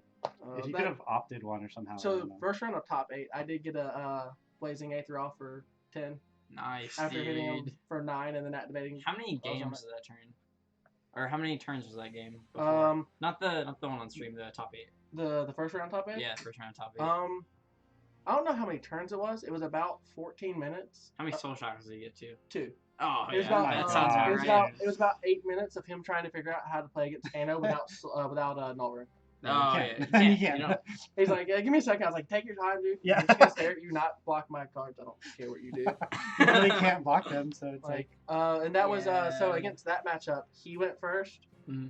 I played my turn, and that was his first real turn, and the game ended. That's so dumb. Oh, That's amazing. And we were both, That's like, literally okay, crazy. technically he made it to his third, but Oh. it was, Oh, it was at the that's point where I honest. was at 3 and he was at 14, so the turn was over. The game was Yeah, over. yeah. Like I was trying to hit Blazing Aether off the top, or like a relevant damage spell Mm. off the top, like a Fort Lightning to make Right. it 6, Yeah. and then another Fort Lightning to hit him on my turn to kill him. Jeez, man. Like, yeah. That's. And that's what happened. We played finals before top 8 too, and that's what happened. I needed any red spell off the top to hit him for 39 that turn. In response, while I'm at 1, he goes Kadachi, I go respond. And hit red spell off the top, and you lose. So that last game in finals, you had 2 reds in hand, right? Yeah. Okay. Oh, Is that why you conceded because you couldn't pitch? Yeah, anymore? I can do anything else. I hit a blue off top from first pitch, Oh, which okay. just pretty much stops me really. Or no, it wasn't first pitch. It was after I drew 2. Yeah, Yeah. right. But I thought it was another Tome of Aetherwind, but it was. it's not. Tome Fundal Oh, was the one I hit, and then I drew the second card out of that too was a Tome Fundal. yeah. Oh. You drew- I know you drew a So I lot didn't get that to play turn. You couldn't play it. Okay. that It's makes actually the sense. tome that I want to see off the top. Yeah. I'd rather hit Aetherwinds in hand because when I hit Chain Lightnings and Reverberates, I can cast Aetherwind. Right. I can't oh, cast Fendal off Right, of because it. it's not always when I you mean, attack. yeah, That makes And then sense. when I cast Sonic Booms, if I've got my Fendals out the way, Mhm. I can still hit Tome of Aetherwinds. Right. Okay. That's yeah. fair. It's my way to continue. Okay. I actually hate Blazing Aether. Really. I don't think it's a good card. I played as a one-of because of It's a one-of? turns. Yeah, it's a one-of. I What? played as a one-of because of turns like that. Because when you have games where you like have a Blazing Aether in hand, blue, blue, yellow, and you pitch hit Blazing Aether on the top, and nothing to do on their turn, you're just like, this is awful. This does Mm. nothing, Okay. That's fair. and I hate it. So do you just always stack it with Lesson in Lava? Is that just? Yeah. Okay. Oh, Lesson that Lava makes actually 9 out of 10 times it's Tome Tome? of Aetherwind. I'll put Tome on top, pitch, draw 2, Oh, and okay. keep going that way. Gotcha. The only time Lesson really hits Blazing Aethers I had, like if I reverberate into a Chain Lightning into a Lesson in Lava, I'll throw it on top to come in for 10. Whatever. Like yeah. whatever Yeah. the ending number is, like hit you for 10 and then hit you for 10 again, and you're like, I'm a wizard and you just took 20. I'm a wizard, Harry. Your turn. I have a card in Arsenal, gloves, boots, and a tunic. Yeah, you Bye. just die. Yeah. Yeah. Our turn. I respond to your soul shackle. That's what happened to going into final game with him. He had 3 soul shackles. It's 3, not 2. He had 3 Oh, soul okay. shackles. I said, respond to your soul shackle trigger. Kill you. Oh my gosh. He was- he you was can't at- do anything. He was at 5. I broke boots, activated gloves, played reverberate, activate. Oof. Broke boots, Metacarpus nodes. activate weapon, Weapon. played reverberate, activate metacarpus. Yep. So it did 5 you lose. That's all. And you could have Yeah. kept going and you didn't even have to. No, yeah, you're 5. I don't care what else is in our hand. I had 2 blues and a yellow and a Yeah, red dude, you're reverberate, chilling. and I'm just like, all right, Oh, dude. Oh. You're with, chilling. with the defense reaction in Arsenal. Oh my gosh. So if he Jeez, does attack man. me, it goes up by 2 more. Yeah. Oh my About god. 5. Bravo's one of my favorite matchups now because I run 2 red defense reactions, and 3 enchanting melodies. And that's What does the- Enchanting Melody do? It's a 2-drop, not Aura. attack action. Yeah, It's an aura. Alright. It has go again. When you would take damage, destroy it. Prevent 4 of it. That's pretty good. So I had Bravo attack me earlier in the night with a Crippling Crush dominated. I blocked with a card from hand, pitch, hit Enchanting Melody off the top. that's Play Enchanting Melody, gross. react from Arsenal with the defense reaction, use my last resource and last card in hand to play Snapback for 6. Take nothing. What? Do 6. Take nothing. Hey, you wasted your hand to dominate, swing 11. I responded to block out. Deal That's you 6. literally a snapback. Yeah. I've had other games where like that happened, and instead of playing the Snapback, I pitched all Aether Spindle off top. And then you pitch, activate, and you Aether Spindle for 7. You take 7, I scry 7, and I don't take your 11. Yeah. Dude, you should offer like coaching for Wizard. Yeah, of the Day. seriously. Provide your services. I would man. never, just for the fact that like if you play my variant of Wizards, it's nothing but math the entire Yeah. time. So you have to be able to do that Playing during the game. statistics, and you have to do it fast enough. So you don't feel like tutoring someone, basically? Yeah, I don't. I'm a bad tutor because I don't Yeah. understand when people don't get it. No. Yeah. That's I was fair. always a bad math. Yeah. This is how this works. Like I don't understand. It's like I don't know how else to explain it to you. Like Makes sense to me. Like I know like it's not as simple as 1 + 1 = 2 when we're talking about this, but like when I go this equals this because of this, or you go why, like because this equals this. Yeah. It's I don't like- know what else to tell you. Sure, okay. But there's also the fact that like the only other variant I've seen for a top 4 is playing like Cindering Foresights, 3 Blazing Aethers. Yeah. Just Blitz So, Kano. it's Yeah, it's pretty much playing an OTK Kano, and I don't think that's valid in this Yeah, format I agree. because you don't live long enough, unless you get super set that up, lucky. right. You don't Yeah, live long for enough sure. to beat Chain. Right. You don't live long enough to beat Aggro Katsu. You're Fulton. giving Control Dash too much Too time long, to yeah. do Yeah. things. I agree. Prism's already a bad matchup anyway, so like it doesn't really matter there. Yeah, So you you can't just break any of their. Yeah, right. You're giving Dorinthia too much time to do Yep. Dorinthia thing. Like Right. it just feels bad overall to me. I agree. Are Are But there he any- did make top 4, so I can't really like. Apparently his deck list worked. I don't know if it was just the area he was in, or if like he was Yeah. just that good of a Yeah, just pilot. play it. Well, yeah. But it was just a weird list to me, Are and I there can't play it. any changes you would make to your deck? I'm actually thinking the 2 yellow Reverberates and the 2 yellow Aether players. I didn't actually pull them in any matchup tonight. Fair. We just add more blues, or I don't know. I think it's add. Yeah, test it more. Yeah, I think it's add 2 blues, add 2 red Voltic Bolt for sideboard. Ooh, we'll For take whenever I actually hate the card Really? again. I took them out because I had too many 2s in the deck. But it's 2 for 5, right? It's 2 for 5. Yeah. I'd That's rather not have a bad. 2 for 4 that tries 4. Sure. Yeah, that's fair. Sure. Since there's not a lot of what's it called, null room running around, Mm-hmm. Voltic Bolt doesn't feel necessary to me. So it might go back into Foreboding Bolt. Yeah. A red for opt Yeah. 3 scry 1 or Right. deal 3 Do scry first 1. one. Yeah, it's Which is fairly relevant-ish. Do you not make room for these cap that scribes to? Talismanic ones? No. Not a fan. There's no matchup that I want to go. I lose 3 life. That's fair. Okay. That's sure. what Arcanite Skull Cap says. I gain 3 extra life. Sure. Yeah, I start at 30 and we don't like it. Yeah. All right. Yeah. So you start at 33 instead. Yeah, I started. Yeah. Like I think if Wizard, like the base Wizard, just had 35 health, I think he'd be very played. Oh, Oh, I for agree sure, I 100%. agree. Like 5 extra health makes him playable. in this Yeah, format. Yeah, for yeah. sure. That's all we need. Just 5 health. Give me 5 health. So I make up for that by gaining 3. Fair enough. And then Tunic gives you another one when you block with Puts it. me to so- 34, yeah, which yeah. is why most of my games come down to 1 or 2 life. And True. if I get there, I get there. If I don't, I Yeah, don't. yeah, that's true. The last time we saw you, I think you went to 1. Yeah. Yeah. Every time I played him, on Aggro Cats, I went to 1. Mm. I went to 1 on Bravo once today when I played him. I went to 1 on Chain. Chain, that's right. We saw twice. you go to 1 on Chain. Oh, round 2 I played Chain on stream, and I Yeah. went to I went to 1. Exactly, that's right. Like I go to 1, I'll ball out, Mhm. And you can't do that if you don't have. and spell I can't do cap. that if I don't have Yeah. Skull Cap That's true. because that's 3 free life. Yeah. Like I can if I hit the Toma Fine Dolls right. Right. Because I have played games where I gain 12 life, True. Damn. and like the Wizard at 42 feels bad. Yeah. I don't want to play against that. I'll play with it all day. I don't want to Sure, play sure. against it. No, not a chance. Yeah. I think that's all the questions we had for you. Do you have anything else? No, dude. Great job tonight, Dude, man. Appreciate Really it. appreciate Congrats on you. your invite, dude. Yeah, I'm real time, happy I man. got it. Like Yeah. I wanted the tunic, but like I also wanted to get the first bit of points for Kano. Yeah, and you did. constructed. Yeah, we actually brought that up here. If I like- do it, I can claim I'm the best, and no one can dispute it. Yeah, Right, that's because you- fine. Because Because no you one did else it. has done it. Yeah, As long as no one else is exactly. not like I'm the best. At this I'm point, you good, might no, as- I won it. You're close to the best right now. Yeah, I'm close. Yeah. I've, only, You might as you probably are. I've We seen- just don't know for sure. I've seen 3 top 8 RTN Wizard Yeah. decks, and 2 of them were me. One was today and one was last night. Oh. Oh yeah. I don't know if any have made top 4. Are you the only one who's made top 4? No, the other one that made it did make top 4. Oh, they did. No, So you're one well, of 2. Okay. Yeah, I'm one, you still killed it today. yeah, I'm one of 2 who's made top 4 that I've seen. There Yeah. could be others that that aren't on the TCG website. Yeah. And then I'm 2 of 3 that made top 8. Yeah, there you go. So I'm gonna count as Good one of enough. the better players. 100%. Oh, for 100%. And then people are gonna start running 4 and over, and I'm gonna go back and cry. Yeah. I will say that if Wizards does well at Any of it. Vegas, I don't think it's a valid deck anymore. Yep. Because it's super. Like while I can run through 3 and 4 and over, it make every game is atrocious, even more so than they already are. Yeah, yeah. And I refuse to play at that point with Wizards. I'll just wait for it to cool down and play it again later. Yeah, right. Fair enough. And Tales of Aria are going to mess up some stuff. We don't know what's going to happen in there. Wizard, give me a wizard. That'd be wild. Give me a wizard so I can have more spells. We just had Ranger spoiled. Yep. See, I have not seen this card yet. Yeah, Just just got got spoiled. Elemental. I freaking knew it was going to be Elemental subclass. Oh, bet. Essence of Ice and Lightning. Once per turn action, turn a face-down card in your arsenal face up. If it's a Lightning card, next attack gains go again. If it's an Ice card, create a Frostbite token under target hero's control. That must like. We have no clue slow what them Frostbite down, is, no? right? But it puts it under your opponent's control, so it's some sort of like debuff for them.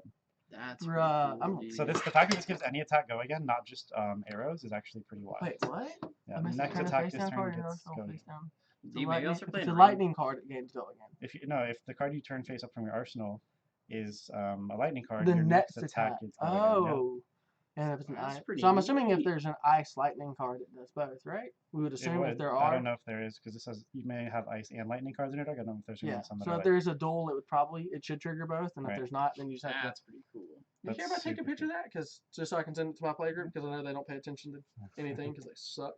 I yeah. say that as one of them got second last night in fucking prison. Excuse my language. You're good. I hate that We're guy. gonna bleep that in post, I don't which there believe is you. no post. But Yeah. Don't melt. Currently live. but yeah, that's all we had. Great job, man. Yeah, Appreciate dude, it. You killed it today, dude. That's Can good. we confirm? Yeah.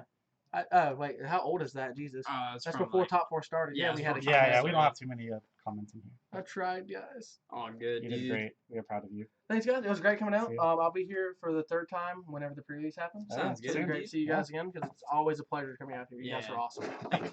Yeah, we're glad to see you. See you in a couple weeks. We're for the going to see be you. series. killing your charger. All good. Take the transfer test. Have a good drive, man. Yeah, have a good drive, man. Yeah, my drive's Oh, still playing. yeah. We Well, will hopefully be. you guys ride back with a tunic. I hope so. Yeah, I'm that's taking it true. now. You won't know why. We will be right back, guys, with our finals match. Yeah. I don't know how to turn off this camera, but I will try. Go off intermission. There you go.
welcome back everyone to our finals.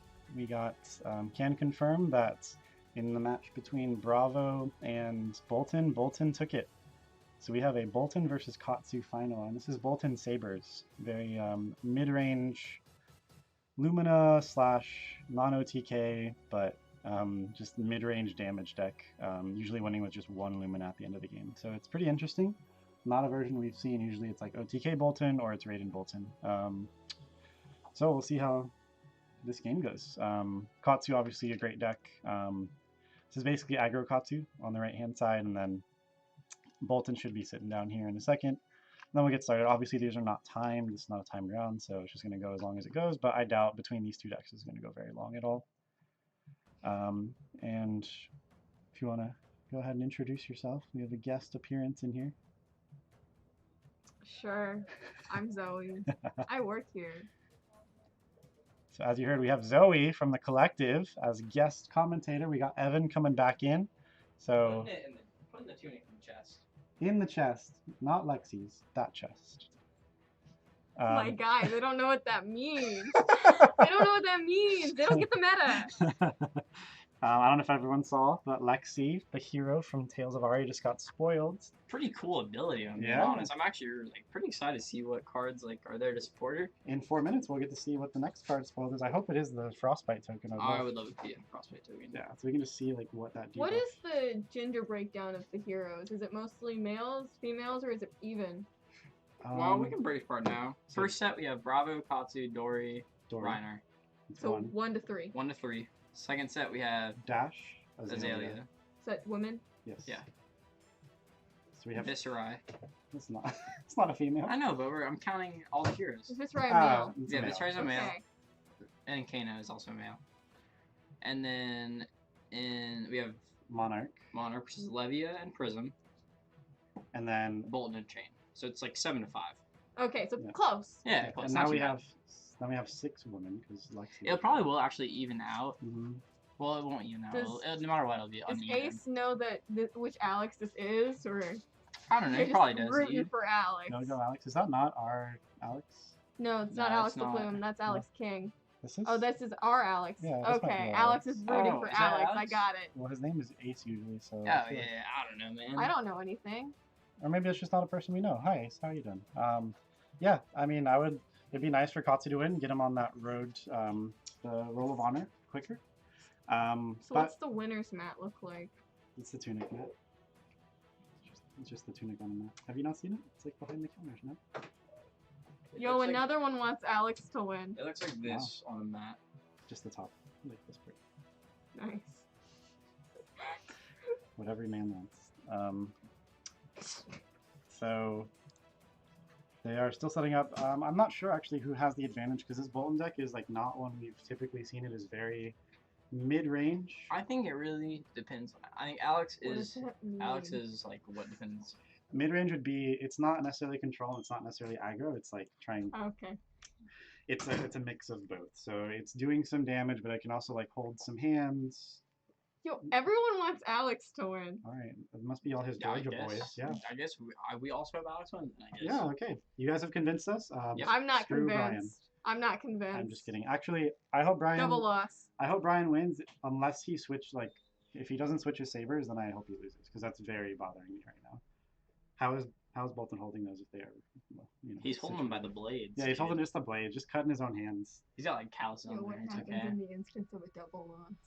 No one wins. No one gets the map. I think it's just like it's impossible to double loss here. No, it's not. No, it's not. A judge call could cause a double loss. Okay. Okay. Yeah. Well, this might not actually be able to happen, but say both of them deck out and they're to a point where they can't actually swing with a weapon. So do they both just lose there? I don't know.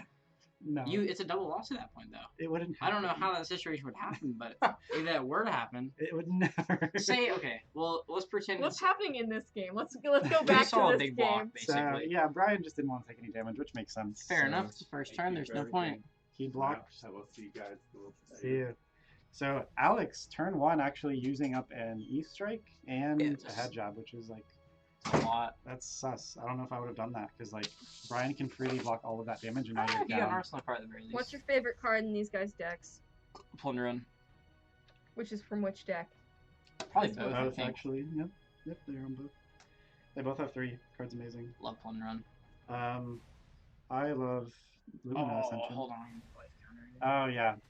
Life counter is currently off screen, so we can't really tell what it is. One of them's at 40 and the other has a 0 at the end, so I'm guessing it's 40-40. Or Just you from took a lot of damage. inference. I'm Or it's guessing 40-30. here. It could be 40-10, you have no idea. Oh, you're right. You're right. Brian took 30 damage and we missed it. Mm. Oh, it's 8:30. We have another card being What's the revealed. next card? I have to find the next person. Multitasking here. Yeah. It's real great. We are still streaming. Red zone. Alright, so Alex is looking through his hand. Real nice here. With all those 4 cards he's got. Problem solved, Yes. boys. Okay, we have another card being revealed at the moment. Pretty neat. This game still matters. Yep, we are at 40-36. That was a Lumina turn, or a V turn for not too much. It was probably just his only charge card. Should we move the camera? Because part of their weapons are off too. No, their equipment's fine. We know what it is. Can't you tell what their equipment is? I mean, you No. should know what aim is.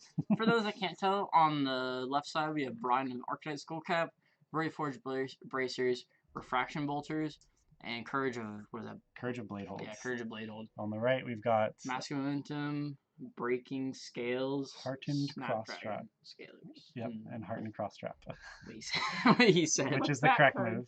Which, the pitch card? This one here? There. It's tough. It's tough for sure. So we are going to watch the spoiler, and we'll let you guys know. If you guys aren't sure where the spoiler is, turn into Red Zone Rogue. It is 50 seconds away from being spoiled. Oh, so did he win the Ultimate Fifth Fate? No, DM Armada did. That's why he went first and got Lexi. Oh. And then they just chose the order. What if this one's just like a weapon? It's just like swing for 3. That's it. It's just like redliner, but it's like cold. It's like cold redliner. Alright, we're at 36-39. I don't know when that happened. Ooh, The Command and Conquer that's at end good. is really That's good. strong. Yeah.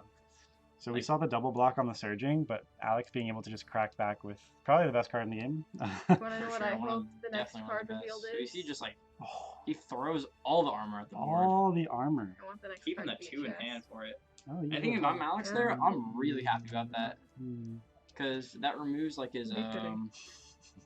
really removes those easy Kadachi blocks. Yeah, I am not sure. Like, so now Brian can only block with Breaking Scales, or Brave Forge Bracers one more time, and then Skull Cap once it's on. But other than that, he has no more blocks. So he's not going to block with Courage. Dude, Festus is in the chat. Yeah, he is.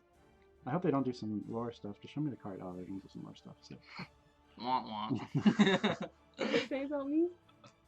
What? You think there's a Zoe in here?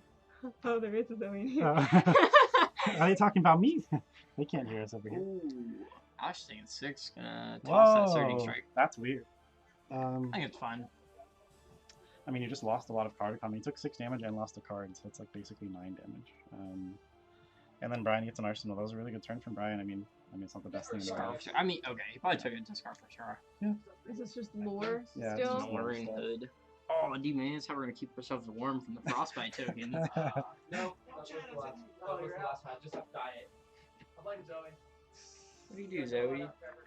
So Scar for 4 years is really good because Brian has kind of blown his armor to an extent. So to stop the Katsu trigger here, it's going to be either 2 cards from hand.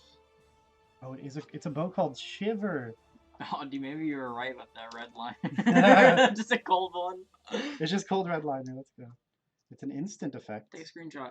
No, I didn't mean to Oh, lock why do you my turn phone. your phone off? Anyways. Sorry, guys, we're trying to focus on you. There's a we're card excited. under that guy. That's his soul. That's his soul. He has 1 charged.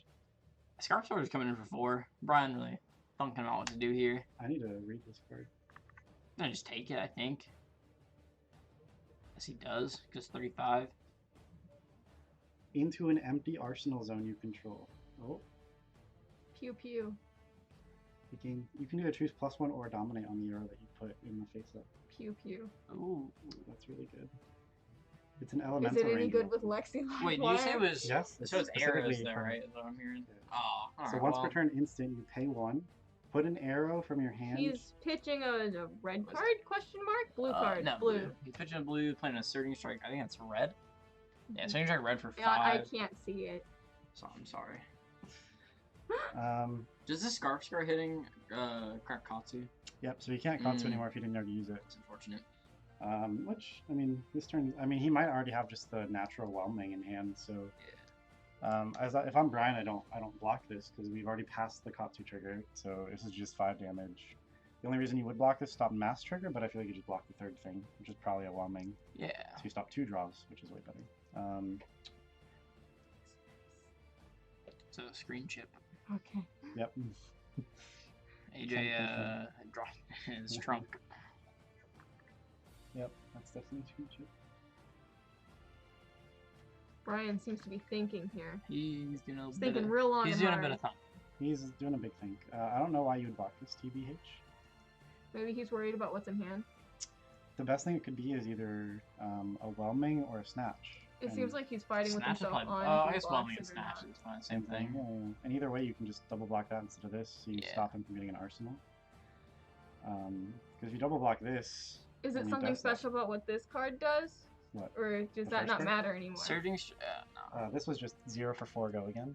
Okay. This is 2 for 5 go again. And he has 1 left over You from that. Is that what the? He has 1 floating. Yes, 1 resource. So I definitely think that best case scenario, it's only gets it. Yeah. So now he has to full block this, or else he like. Yeah.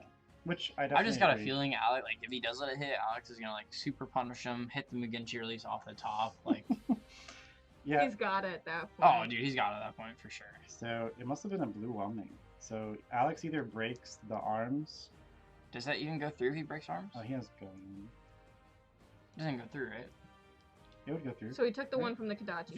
For a blue. Oh, it's a blue one? Yeah, you're right, it doesn't. So yeah, he blocked 3. So he just did Kodachi for 1, so good maybe blocks. he was, how did you know? Maybe he was right, not double blocking the, No, yeah, you definitely shouldn't have double blocked the surging. Yeah, that's the correct move. So Plunder one from Arsenal, playing an Engulfing Light, charging a card. So it's like this is 5 or 6 go again, or sorry, 5 or 6 if it hits goes in soul. If it hits draw a card, and then Brian could give it go again by just banishing what he did from soul. Yeah. So Alex, if he blocks with 2 cards from hand, it would cover this up unless that's a red one. Then it would go to 7 and would not cover this up. We'd have to use arms or something to fully stop this. I can't tell what color it is. Your card's done. Yep, card's done. It's called Shiver. It's cool. Can I see the screenshot? No. Oh, my bad. Oh, Kinda that's hard so to read. blurry. So it says once per turn instant, pay 1. You may put an arrow card from your hand. Brian put another card in his soul. So the card that hit went in his soul. Yeah. Brian chose not to give it go again. Gonna... And just Arsenal. So you draw at the end of your turn. I was waiting to figure that one out myself. Y'all taught me how to play, and I never got to sit down again. Yeah, so that's the back and forth of Flesh and Blood, is you draw at the end of your turn, so when it's your opponent's turn, you have to think, do I block with these cards, or am I going to play these cards on my turn? Yep. Which is why the game's so interactive. Because you either stop your opponent from doing damage, or you have a better turn on your own turn. So the interesting thing about this bow is it's an instant, so you can do this on your opponent's turn. Oh, dude, a nice hand filtering? Ooh. But you don't draw, so you just put a card, an arrow from your hand. Oh, yeah, no, that's what I'm saying, dude. So is it like a free shot next turn? Oh, true, yeah. What? Is it like a free shot next turn, essentially, or no? Yeah, there might be some reasons, like, in the set why this is an instant, that you would want to do it on your opponent's turn. Maybe they'll have it, like, the ability to shoot your opponent on their turn. Pew pew.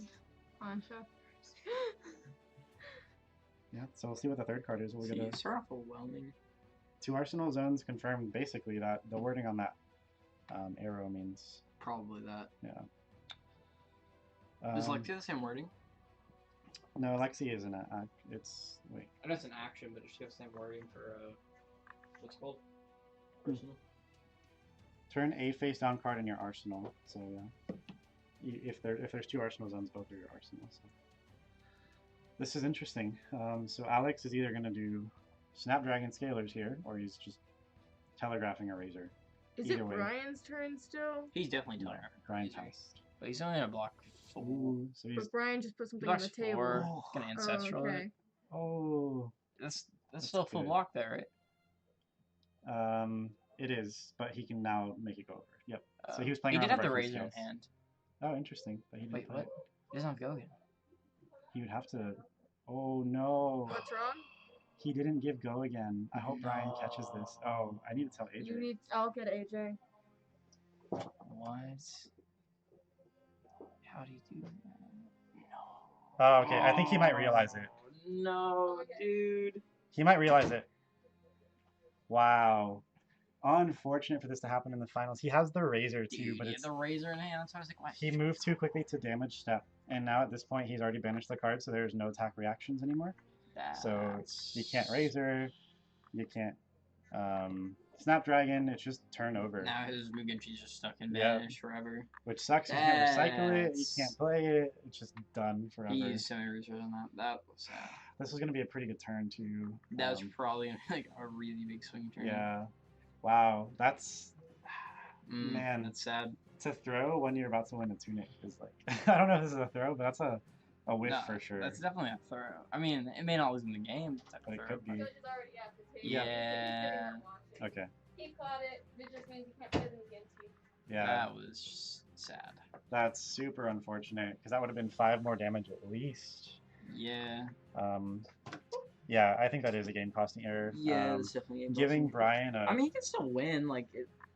Yeah, he'll just do it again. Right. Yeah. But he basically gave Brian a 4-card hand. Yeah. Right? Okay. So he banished the Mugenchi, which is terrible. Kind of sucked. What was that lower win damage? 100-yard punt. Yep. Ooh. Yeah. This is. Ooh, jeez. You good? This is very. I thought the wall was closer to me. Definitely an unfortunate error, especially in finals. Oh, for sure. Giving Brian a 4-card hand, which Brian might not have needed. I don't know what his play is here. I wouldn't block this if I was Alex, unless it's a flick flag. Okay, perfect. Because you don't want to give this a buff.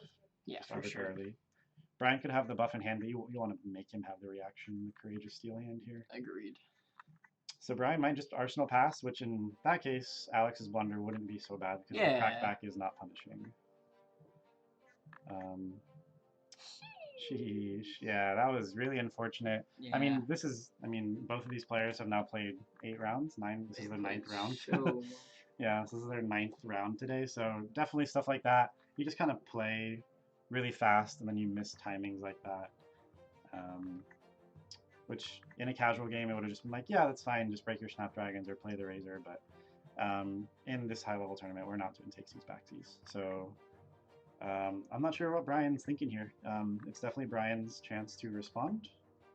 And this attack is not currently buffed, so I can't use Bolton's ability. So I hope Brian either has the reaction or his turn's over here. Yep.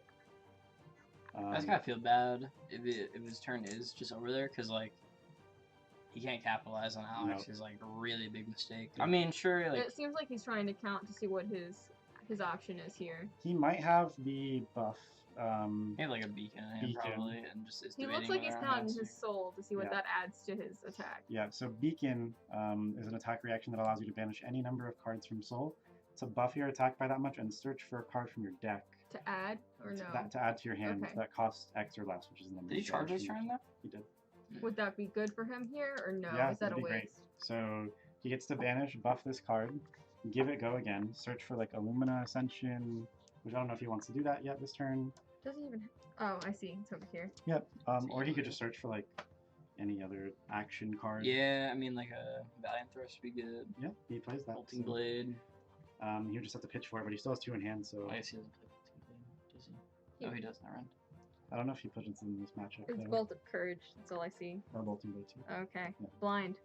I wish these were in alphabetical order. That is kind of so Brian is just letting that pass. I guess he's saying the beacon here is not. It looks like he did it. Arsenal a card though. Yeah. Yeah. But he kept a card in hand, which is just kind of a waste. Yeah, not being able to capitalize. Pitch for like tap for 4. Oof. Are you allowed to discard cards in this game, or do you have to have an ability that makes you do it? You have to pitch it, or you have to have an ability, or you have to play it. Yeah. There's some cool stuff you can do, like filter your hand, certain decks, like. So you can overpitch. So if you're going to play a card that costs 2, and you have a red card so in there's hand, no like. You can go like burn? pitch red, pitch blue, or something like that. What do you mean by mana burn? So like. There's no, you don't get like mana sickness for like overpaying. No. There are cards in like Magic that give you mana burn. So like if you overpay for something, the amount that you're left over with causes you damage. Oh, okay, no. Yeah, so in this game, if you're going to play a card that costs 2, and you have a red in hand and then a blue in hand, which is 4 resources, normally you would just pitch the blue, then you have 1 remaining. But you can pitch the red, then pitch the blue, so you get the red out of your hand, and you have 2 remaining afterwards. The game doesn't know that you have the blue to pitch, so it's not incorrect to do that. So you can pitch the red, pitch the blue, and a lot of decks will do that to filter their hands. Yep. Bam, Rising Knee Thrust. I don't know how much damage steals. Probably it's 4. 5. 5? Yeah. Go again? It's 3 base, and then it's +2 if legs happens before, and it does have to go again. Ooh, that's pretty good. Yeah. It's I like that card name. That one and Zipper Hit. Those have been my favorites today. That's really unfortunate though. So Alex seemed to have like a fully red hand. Yeah, that is kind of. Yeah, I mean Alex is ahead on life here. Red but is the low level ones. red cards do the most damage or have the best effect, but pitch for the least amount.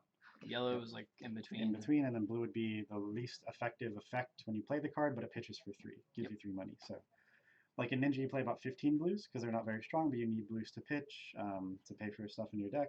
Get 3 How many monies cards for are each blue. these? 60? Yeah, so Okay. you can play up to 80, but a lot of that, some of that is your equipment, and then some of that stuff you side out. Cool. Yeah. So. What's Brian doing over here? So Brian he had the beacon, Yep, so he did can the confirm. beacon. It's interesting he thinks that this turn is worth the beacon, I guess because there was no block on it, so he does get the hit effect. Oh, we might see Brian actually just do the turn. I think he definitely just does the turn. I don't know what that means. What is he doing? In Bolton, you can basically do an OTK if you have 2 Lumina Ascensions. One turn. 1 turn kill. Okay. Yeah, so you just win, basically. We might see that here. So he searched for 1 Lumina Ascension. If Brian has the 2nd Lumina Ascension, if it's only 1, I think Alex is like probably fine. If yeah, it's 2, it's still a then pretty it's big like swing. But yeah, 2 is, I think, game. Yeah. So please tell me, Brian, Which you one gave did this he go add again. to his soul? Did he give it go again? He must have. I'm not sure, but Judge is right next to them. He might have missed it. He didn't do it. That sucks. If he did not do it, that sucks. He didn't give it go again. Oh, he has double Lumina. Okay. That's game over. Yep. The reason this is game over is because he gets to swing 3 times with each sword. Jeez. They each swing for 4, so that's 24 damage. Wait, you said 3 times 4. 3 times with both weapons.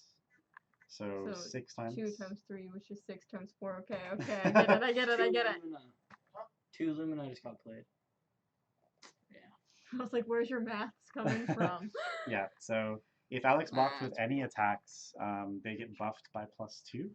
So it's a losing battle, essentially, unless you have a very heavy block. Because this is threatening lethal. Also, each one of these that hits, Brian gets to look at the top 2 cards of the deck. If either of them is light, or both of them are light, they go in the soul, and he heals for 1 for each. That's some nice card advantage. Yeah, Lumina Ascension is busted. The fact that he had 1 naturally and got to search the other one, he just wins here. Ow. What? I said ow. Yeah. I have to respond to it. I thought you said how. I was you get just insane draws. I just have to respond to that card. Yeah, Lumina is a game-winning card, and the fact that he had 2 is game. Sad. Yeah. That's my favorite way to win a Magic What did I tell you guys earlier? Hit him with multiple archive Alex traps. wins if it's Bolton. He didn't misplay though. He didn't get overwhelming just for his go again. Or his overwhelming didn't have go again when he's going for a big So turn. it looks like they're trying to count what this damage is gonna look Yeah, like. I don't he didn't think- play after surging, and he didn't razor it and didn't snapdragon it. If he survives He played this, Ancestral Power, I will though, give and gave him +1 break his applause. The thing is, if Alex survives this, he's going to be very low on life. Yeah. He's going to lose his whole I hand. don't care. It's still nice. He'll lose his whole hand. Brian will be up about like 8 more health than he is currently, so he'll be at like 24 or 26. He can come back from it. I can't. And then he'll have a full like 4 or 5 card hand. I Like, believe in I him. want Alex to win. He's my friend. He wrote I wrote here with him, but no. Double Illuminati. Yeah, As I told you earlier when you asked me who I thought would win, I said if Alex just played Bolton, you can't. Yeah. He might have if he didn't accidentally misplay on his McGinty. It's possible. Even with that, I still don't think he wins. Yeah, because even if Brian's at 1 here, he probably still wins. Oh, yeah. He just gives it to him. Yeah, we have a scoop. I mean, we could have played that out. I just ran the chest. Oh, he had the response Where's too. the chest? What'd you do with it? It's on the chair. Where's the playmat? I took I don't it. know what the plan I took is. it out. I have no idea what Ask the plan AJ. is. Ask So, our judge. We got Brian on Saber Bolton taking the tournament, That's what winning, I want to play against. winning a full art tunic and a tunic playmat. Congratulations to Brian. It's just really unfortunate. I think just the fact that Brian had it that early, even if Alex hadn't punted that last turn, I don't think it would have mattered. Alex saw the writing on the wall and he just conceded. So that's our finals. We're gonna go for a second here, and we will probably be back to talk to Brian in 1 second. You guys didn't get to see it.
We are live now, boys. Going to give our finalist, Brian Cottrett, his special prizes.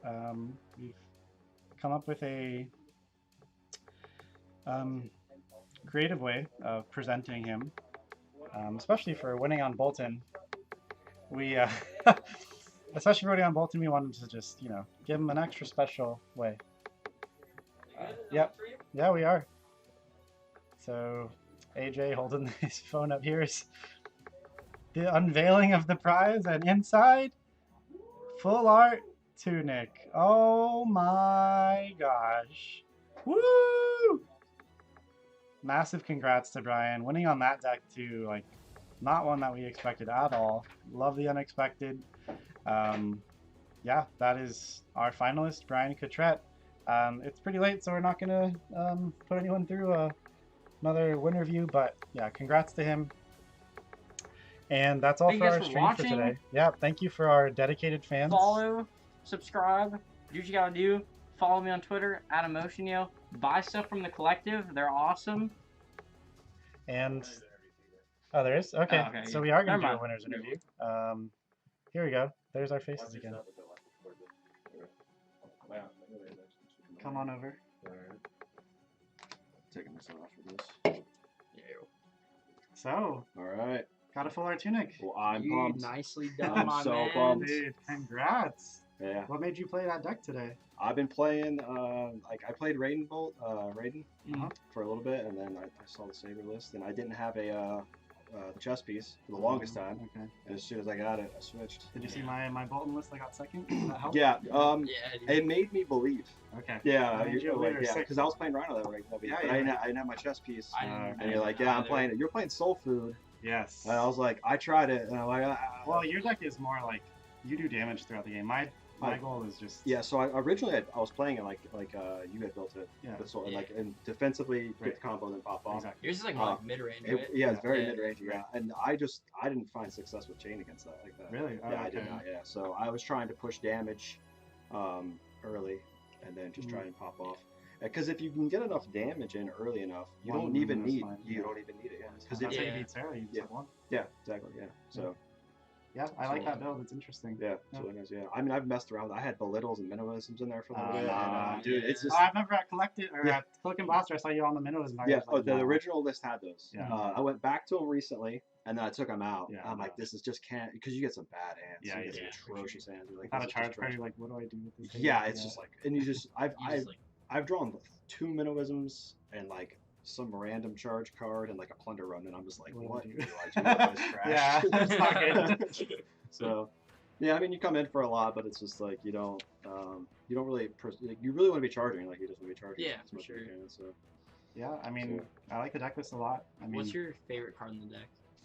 looking at it right here. You got the um, whole list in front. I mean, there's like no. I'll be honest with you. Did you play Enlightened Strike Singers? No. That's that card and that like you East when Strike. you're just coming in for 7 and they're like 7 to go again. They're like, what? Yeah, the fact that they Yeah. come Oh again. yeah, probably Yeah, not. that's yeah. true. People are not ready for that. Yeah. That seems really good. Yeah, actually. it is nasty. It's Yeah. nasty. Yeah. In Raiden Bolton, I definitely play E-Strikes. Oh, for sure. Have you ever thought about just adding Raiden in here so you can pick it? I took it out. You did. Yeah, when Oh, I played really? when I played in Tampa, I had it in there. I don't know. This is kind of sounds weird, but I don't know when to put it. I don't know when to play it. Right. Okay. Yeah, if I that's talk fair. to Jimmy, like, because he plays it, he plays Raiden. I mean, this deck is so close to Jimmy's. Like, Yeah. but you could play Raiden in this building. too. Exactly. for Yeah. sure. So I just don't know when to switch to it. I was True. more comfortable with Sabers, so I just Yeah, had to stick it out. I mean, yeah. On Bolton, like Raiden, I mean, the only thing that's better is you don't have to pay 1 for the sword. It Yes. does 1 more damage, and you could get the sword go again just because it buffs itself. But it's other a than lot, it's that, a lot more consistent damage, right? You can just, like, Yeah. you come boom, boom, boom. you don't have to pitch really. Yeah, to keep even- getting- yeah. So But I liked watching on stream. Yeah, It was very yeah. interesting to see like against Alex. He didn't like know how to play against it because it's like not OTK Bolton. It's not like aggro Bolton. It's just like Yeah. somewhere in the middle. Yeah, and, yeah. like I how feel do like you? you said Yeah. that to us. yeah, exactly. I could put the pressure. You better be prepared. Yeah. Yeah. I'll kill you without him. Right, you give me a whole full hand. Like yeah, okay, yeah, sick, yeah, okay. exactly. No, I like the deck a lot. Like Yeah. this is a really good mid range. Like I can do both things, OTK or just. And the fraction bolters, man, people are sleeping on them. So why do you prefer that over? Because I'm not using Snapdragons. No? I'm not using my boots unless I'm comboing, and Mm. that makes 1 less soul for combo. Yeah. which can be really important. That's fair. So, really but you important. have to have the reaction then to give it go again, because you have to buff it somehow. What do you mean? Like the charge card that you play. Yeah. Oh yeah. Yeah. Exactly. Yeah. So you have to have the buff. You have to have the beacon almost always. Yeah. Yeah. Okay. Yeah. Beacon is super important. Okay. So to Yeah. go off, you have to have the beacon. You Basically. have to have beacon, or you can have the. I Rages. have 6 rages in there. Yep. So Okay. yeah, that's when I took minnowisms and belittles out. I went to 3 yellow beacons, and I can't remember what else I put in there. Oh, I put in the valiant thrusts. Oh yeah. They see the yeah, last 2 right there. that's good. So do you like 6 valiant thrusts? Honestly, I don't. Yeah. I was you never those- played them. Those are my they're a yellow pitch, Okay. Yeah. and then sometimes you'll get the yellow pitch with the take flight Mhm. with the yellow one. It's Mhm. fine, but it's you know. Was there it's- anything you changed after going Yeah. 9 rounds today? No, No, no. you like it? no. Performed I it? would ask. mean, the thing I would change was ask Jimmy how he plays Raiden, Yeah, and yeah. maybe add Raiden back in. Like yeah. if if 'Cause it's just one slot and then you can pivot. Right? yeah, Yeah. exactly yeah yeah you mean, can that's change kinda- everything you're doing right. Yeah. Yeah. Would you add a Well, you need tunic in? you need tunic too. Yeah, would you add a tunic in as well? Right, so it's 2 spots to pivot your Yeah. deck, which is great. That's not that bad, honestly. No. Yeah, it is. Did you play Chains of Imminence last year? I stopped bringing them in. Like I played them. I played. I played one chain, Mhm. and I actually play them all the time by my house, Anthony. And I actually had Chains of Imminence on a mini combo turn. It's the reason why I did a see. single combo, and I took out his chess piece, and then Oh, yeah, that's yeah, smart, yeah. dude. So he lost that. That Chain of Imminence was a 6 damage. Yeah, that's Yeah, true. that's that's what it was. good.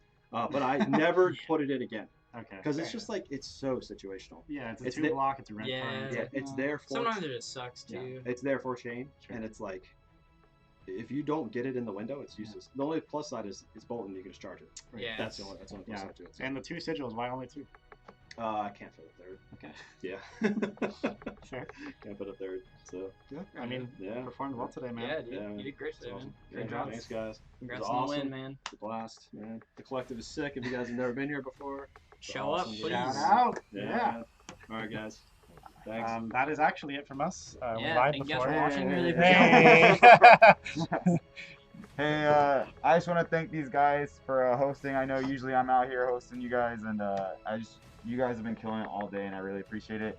And like they were saying, if you haven't been to the collective, check us out in Orlando. This is a great event. Yeah, dude. Put it on. Evan and Nick did a great job. Everyone did a great job. I'm just really happy everyone that showed up today, and it was pretty huge. Almost Yeah. 50 players, Yeah. and I think it went super smooth, and everyone was great. So I'll let these guys finish signing off, and thank you guys so much.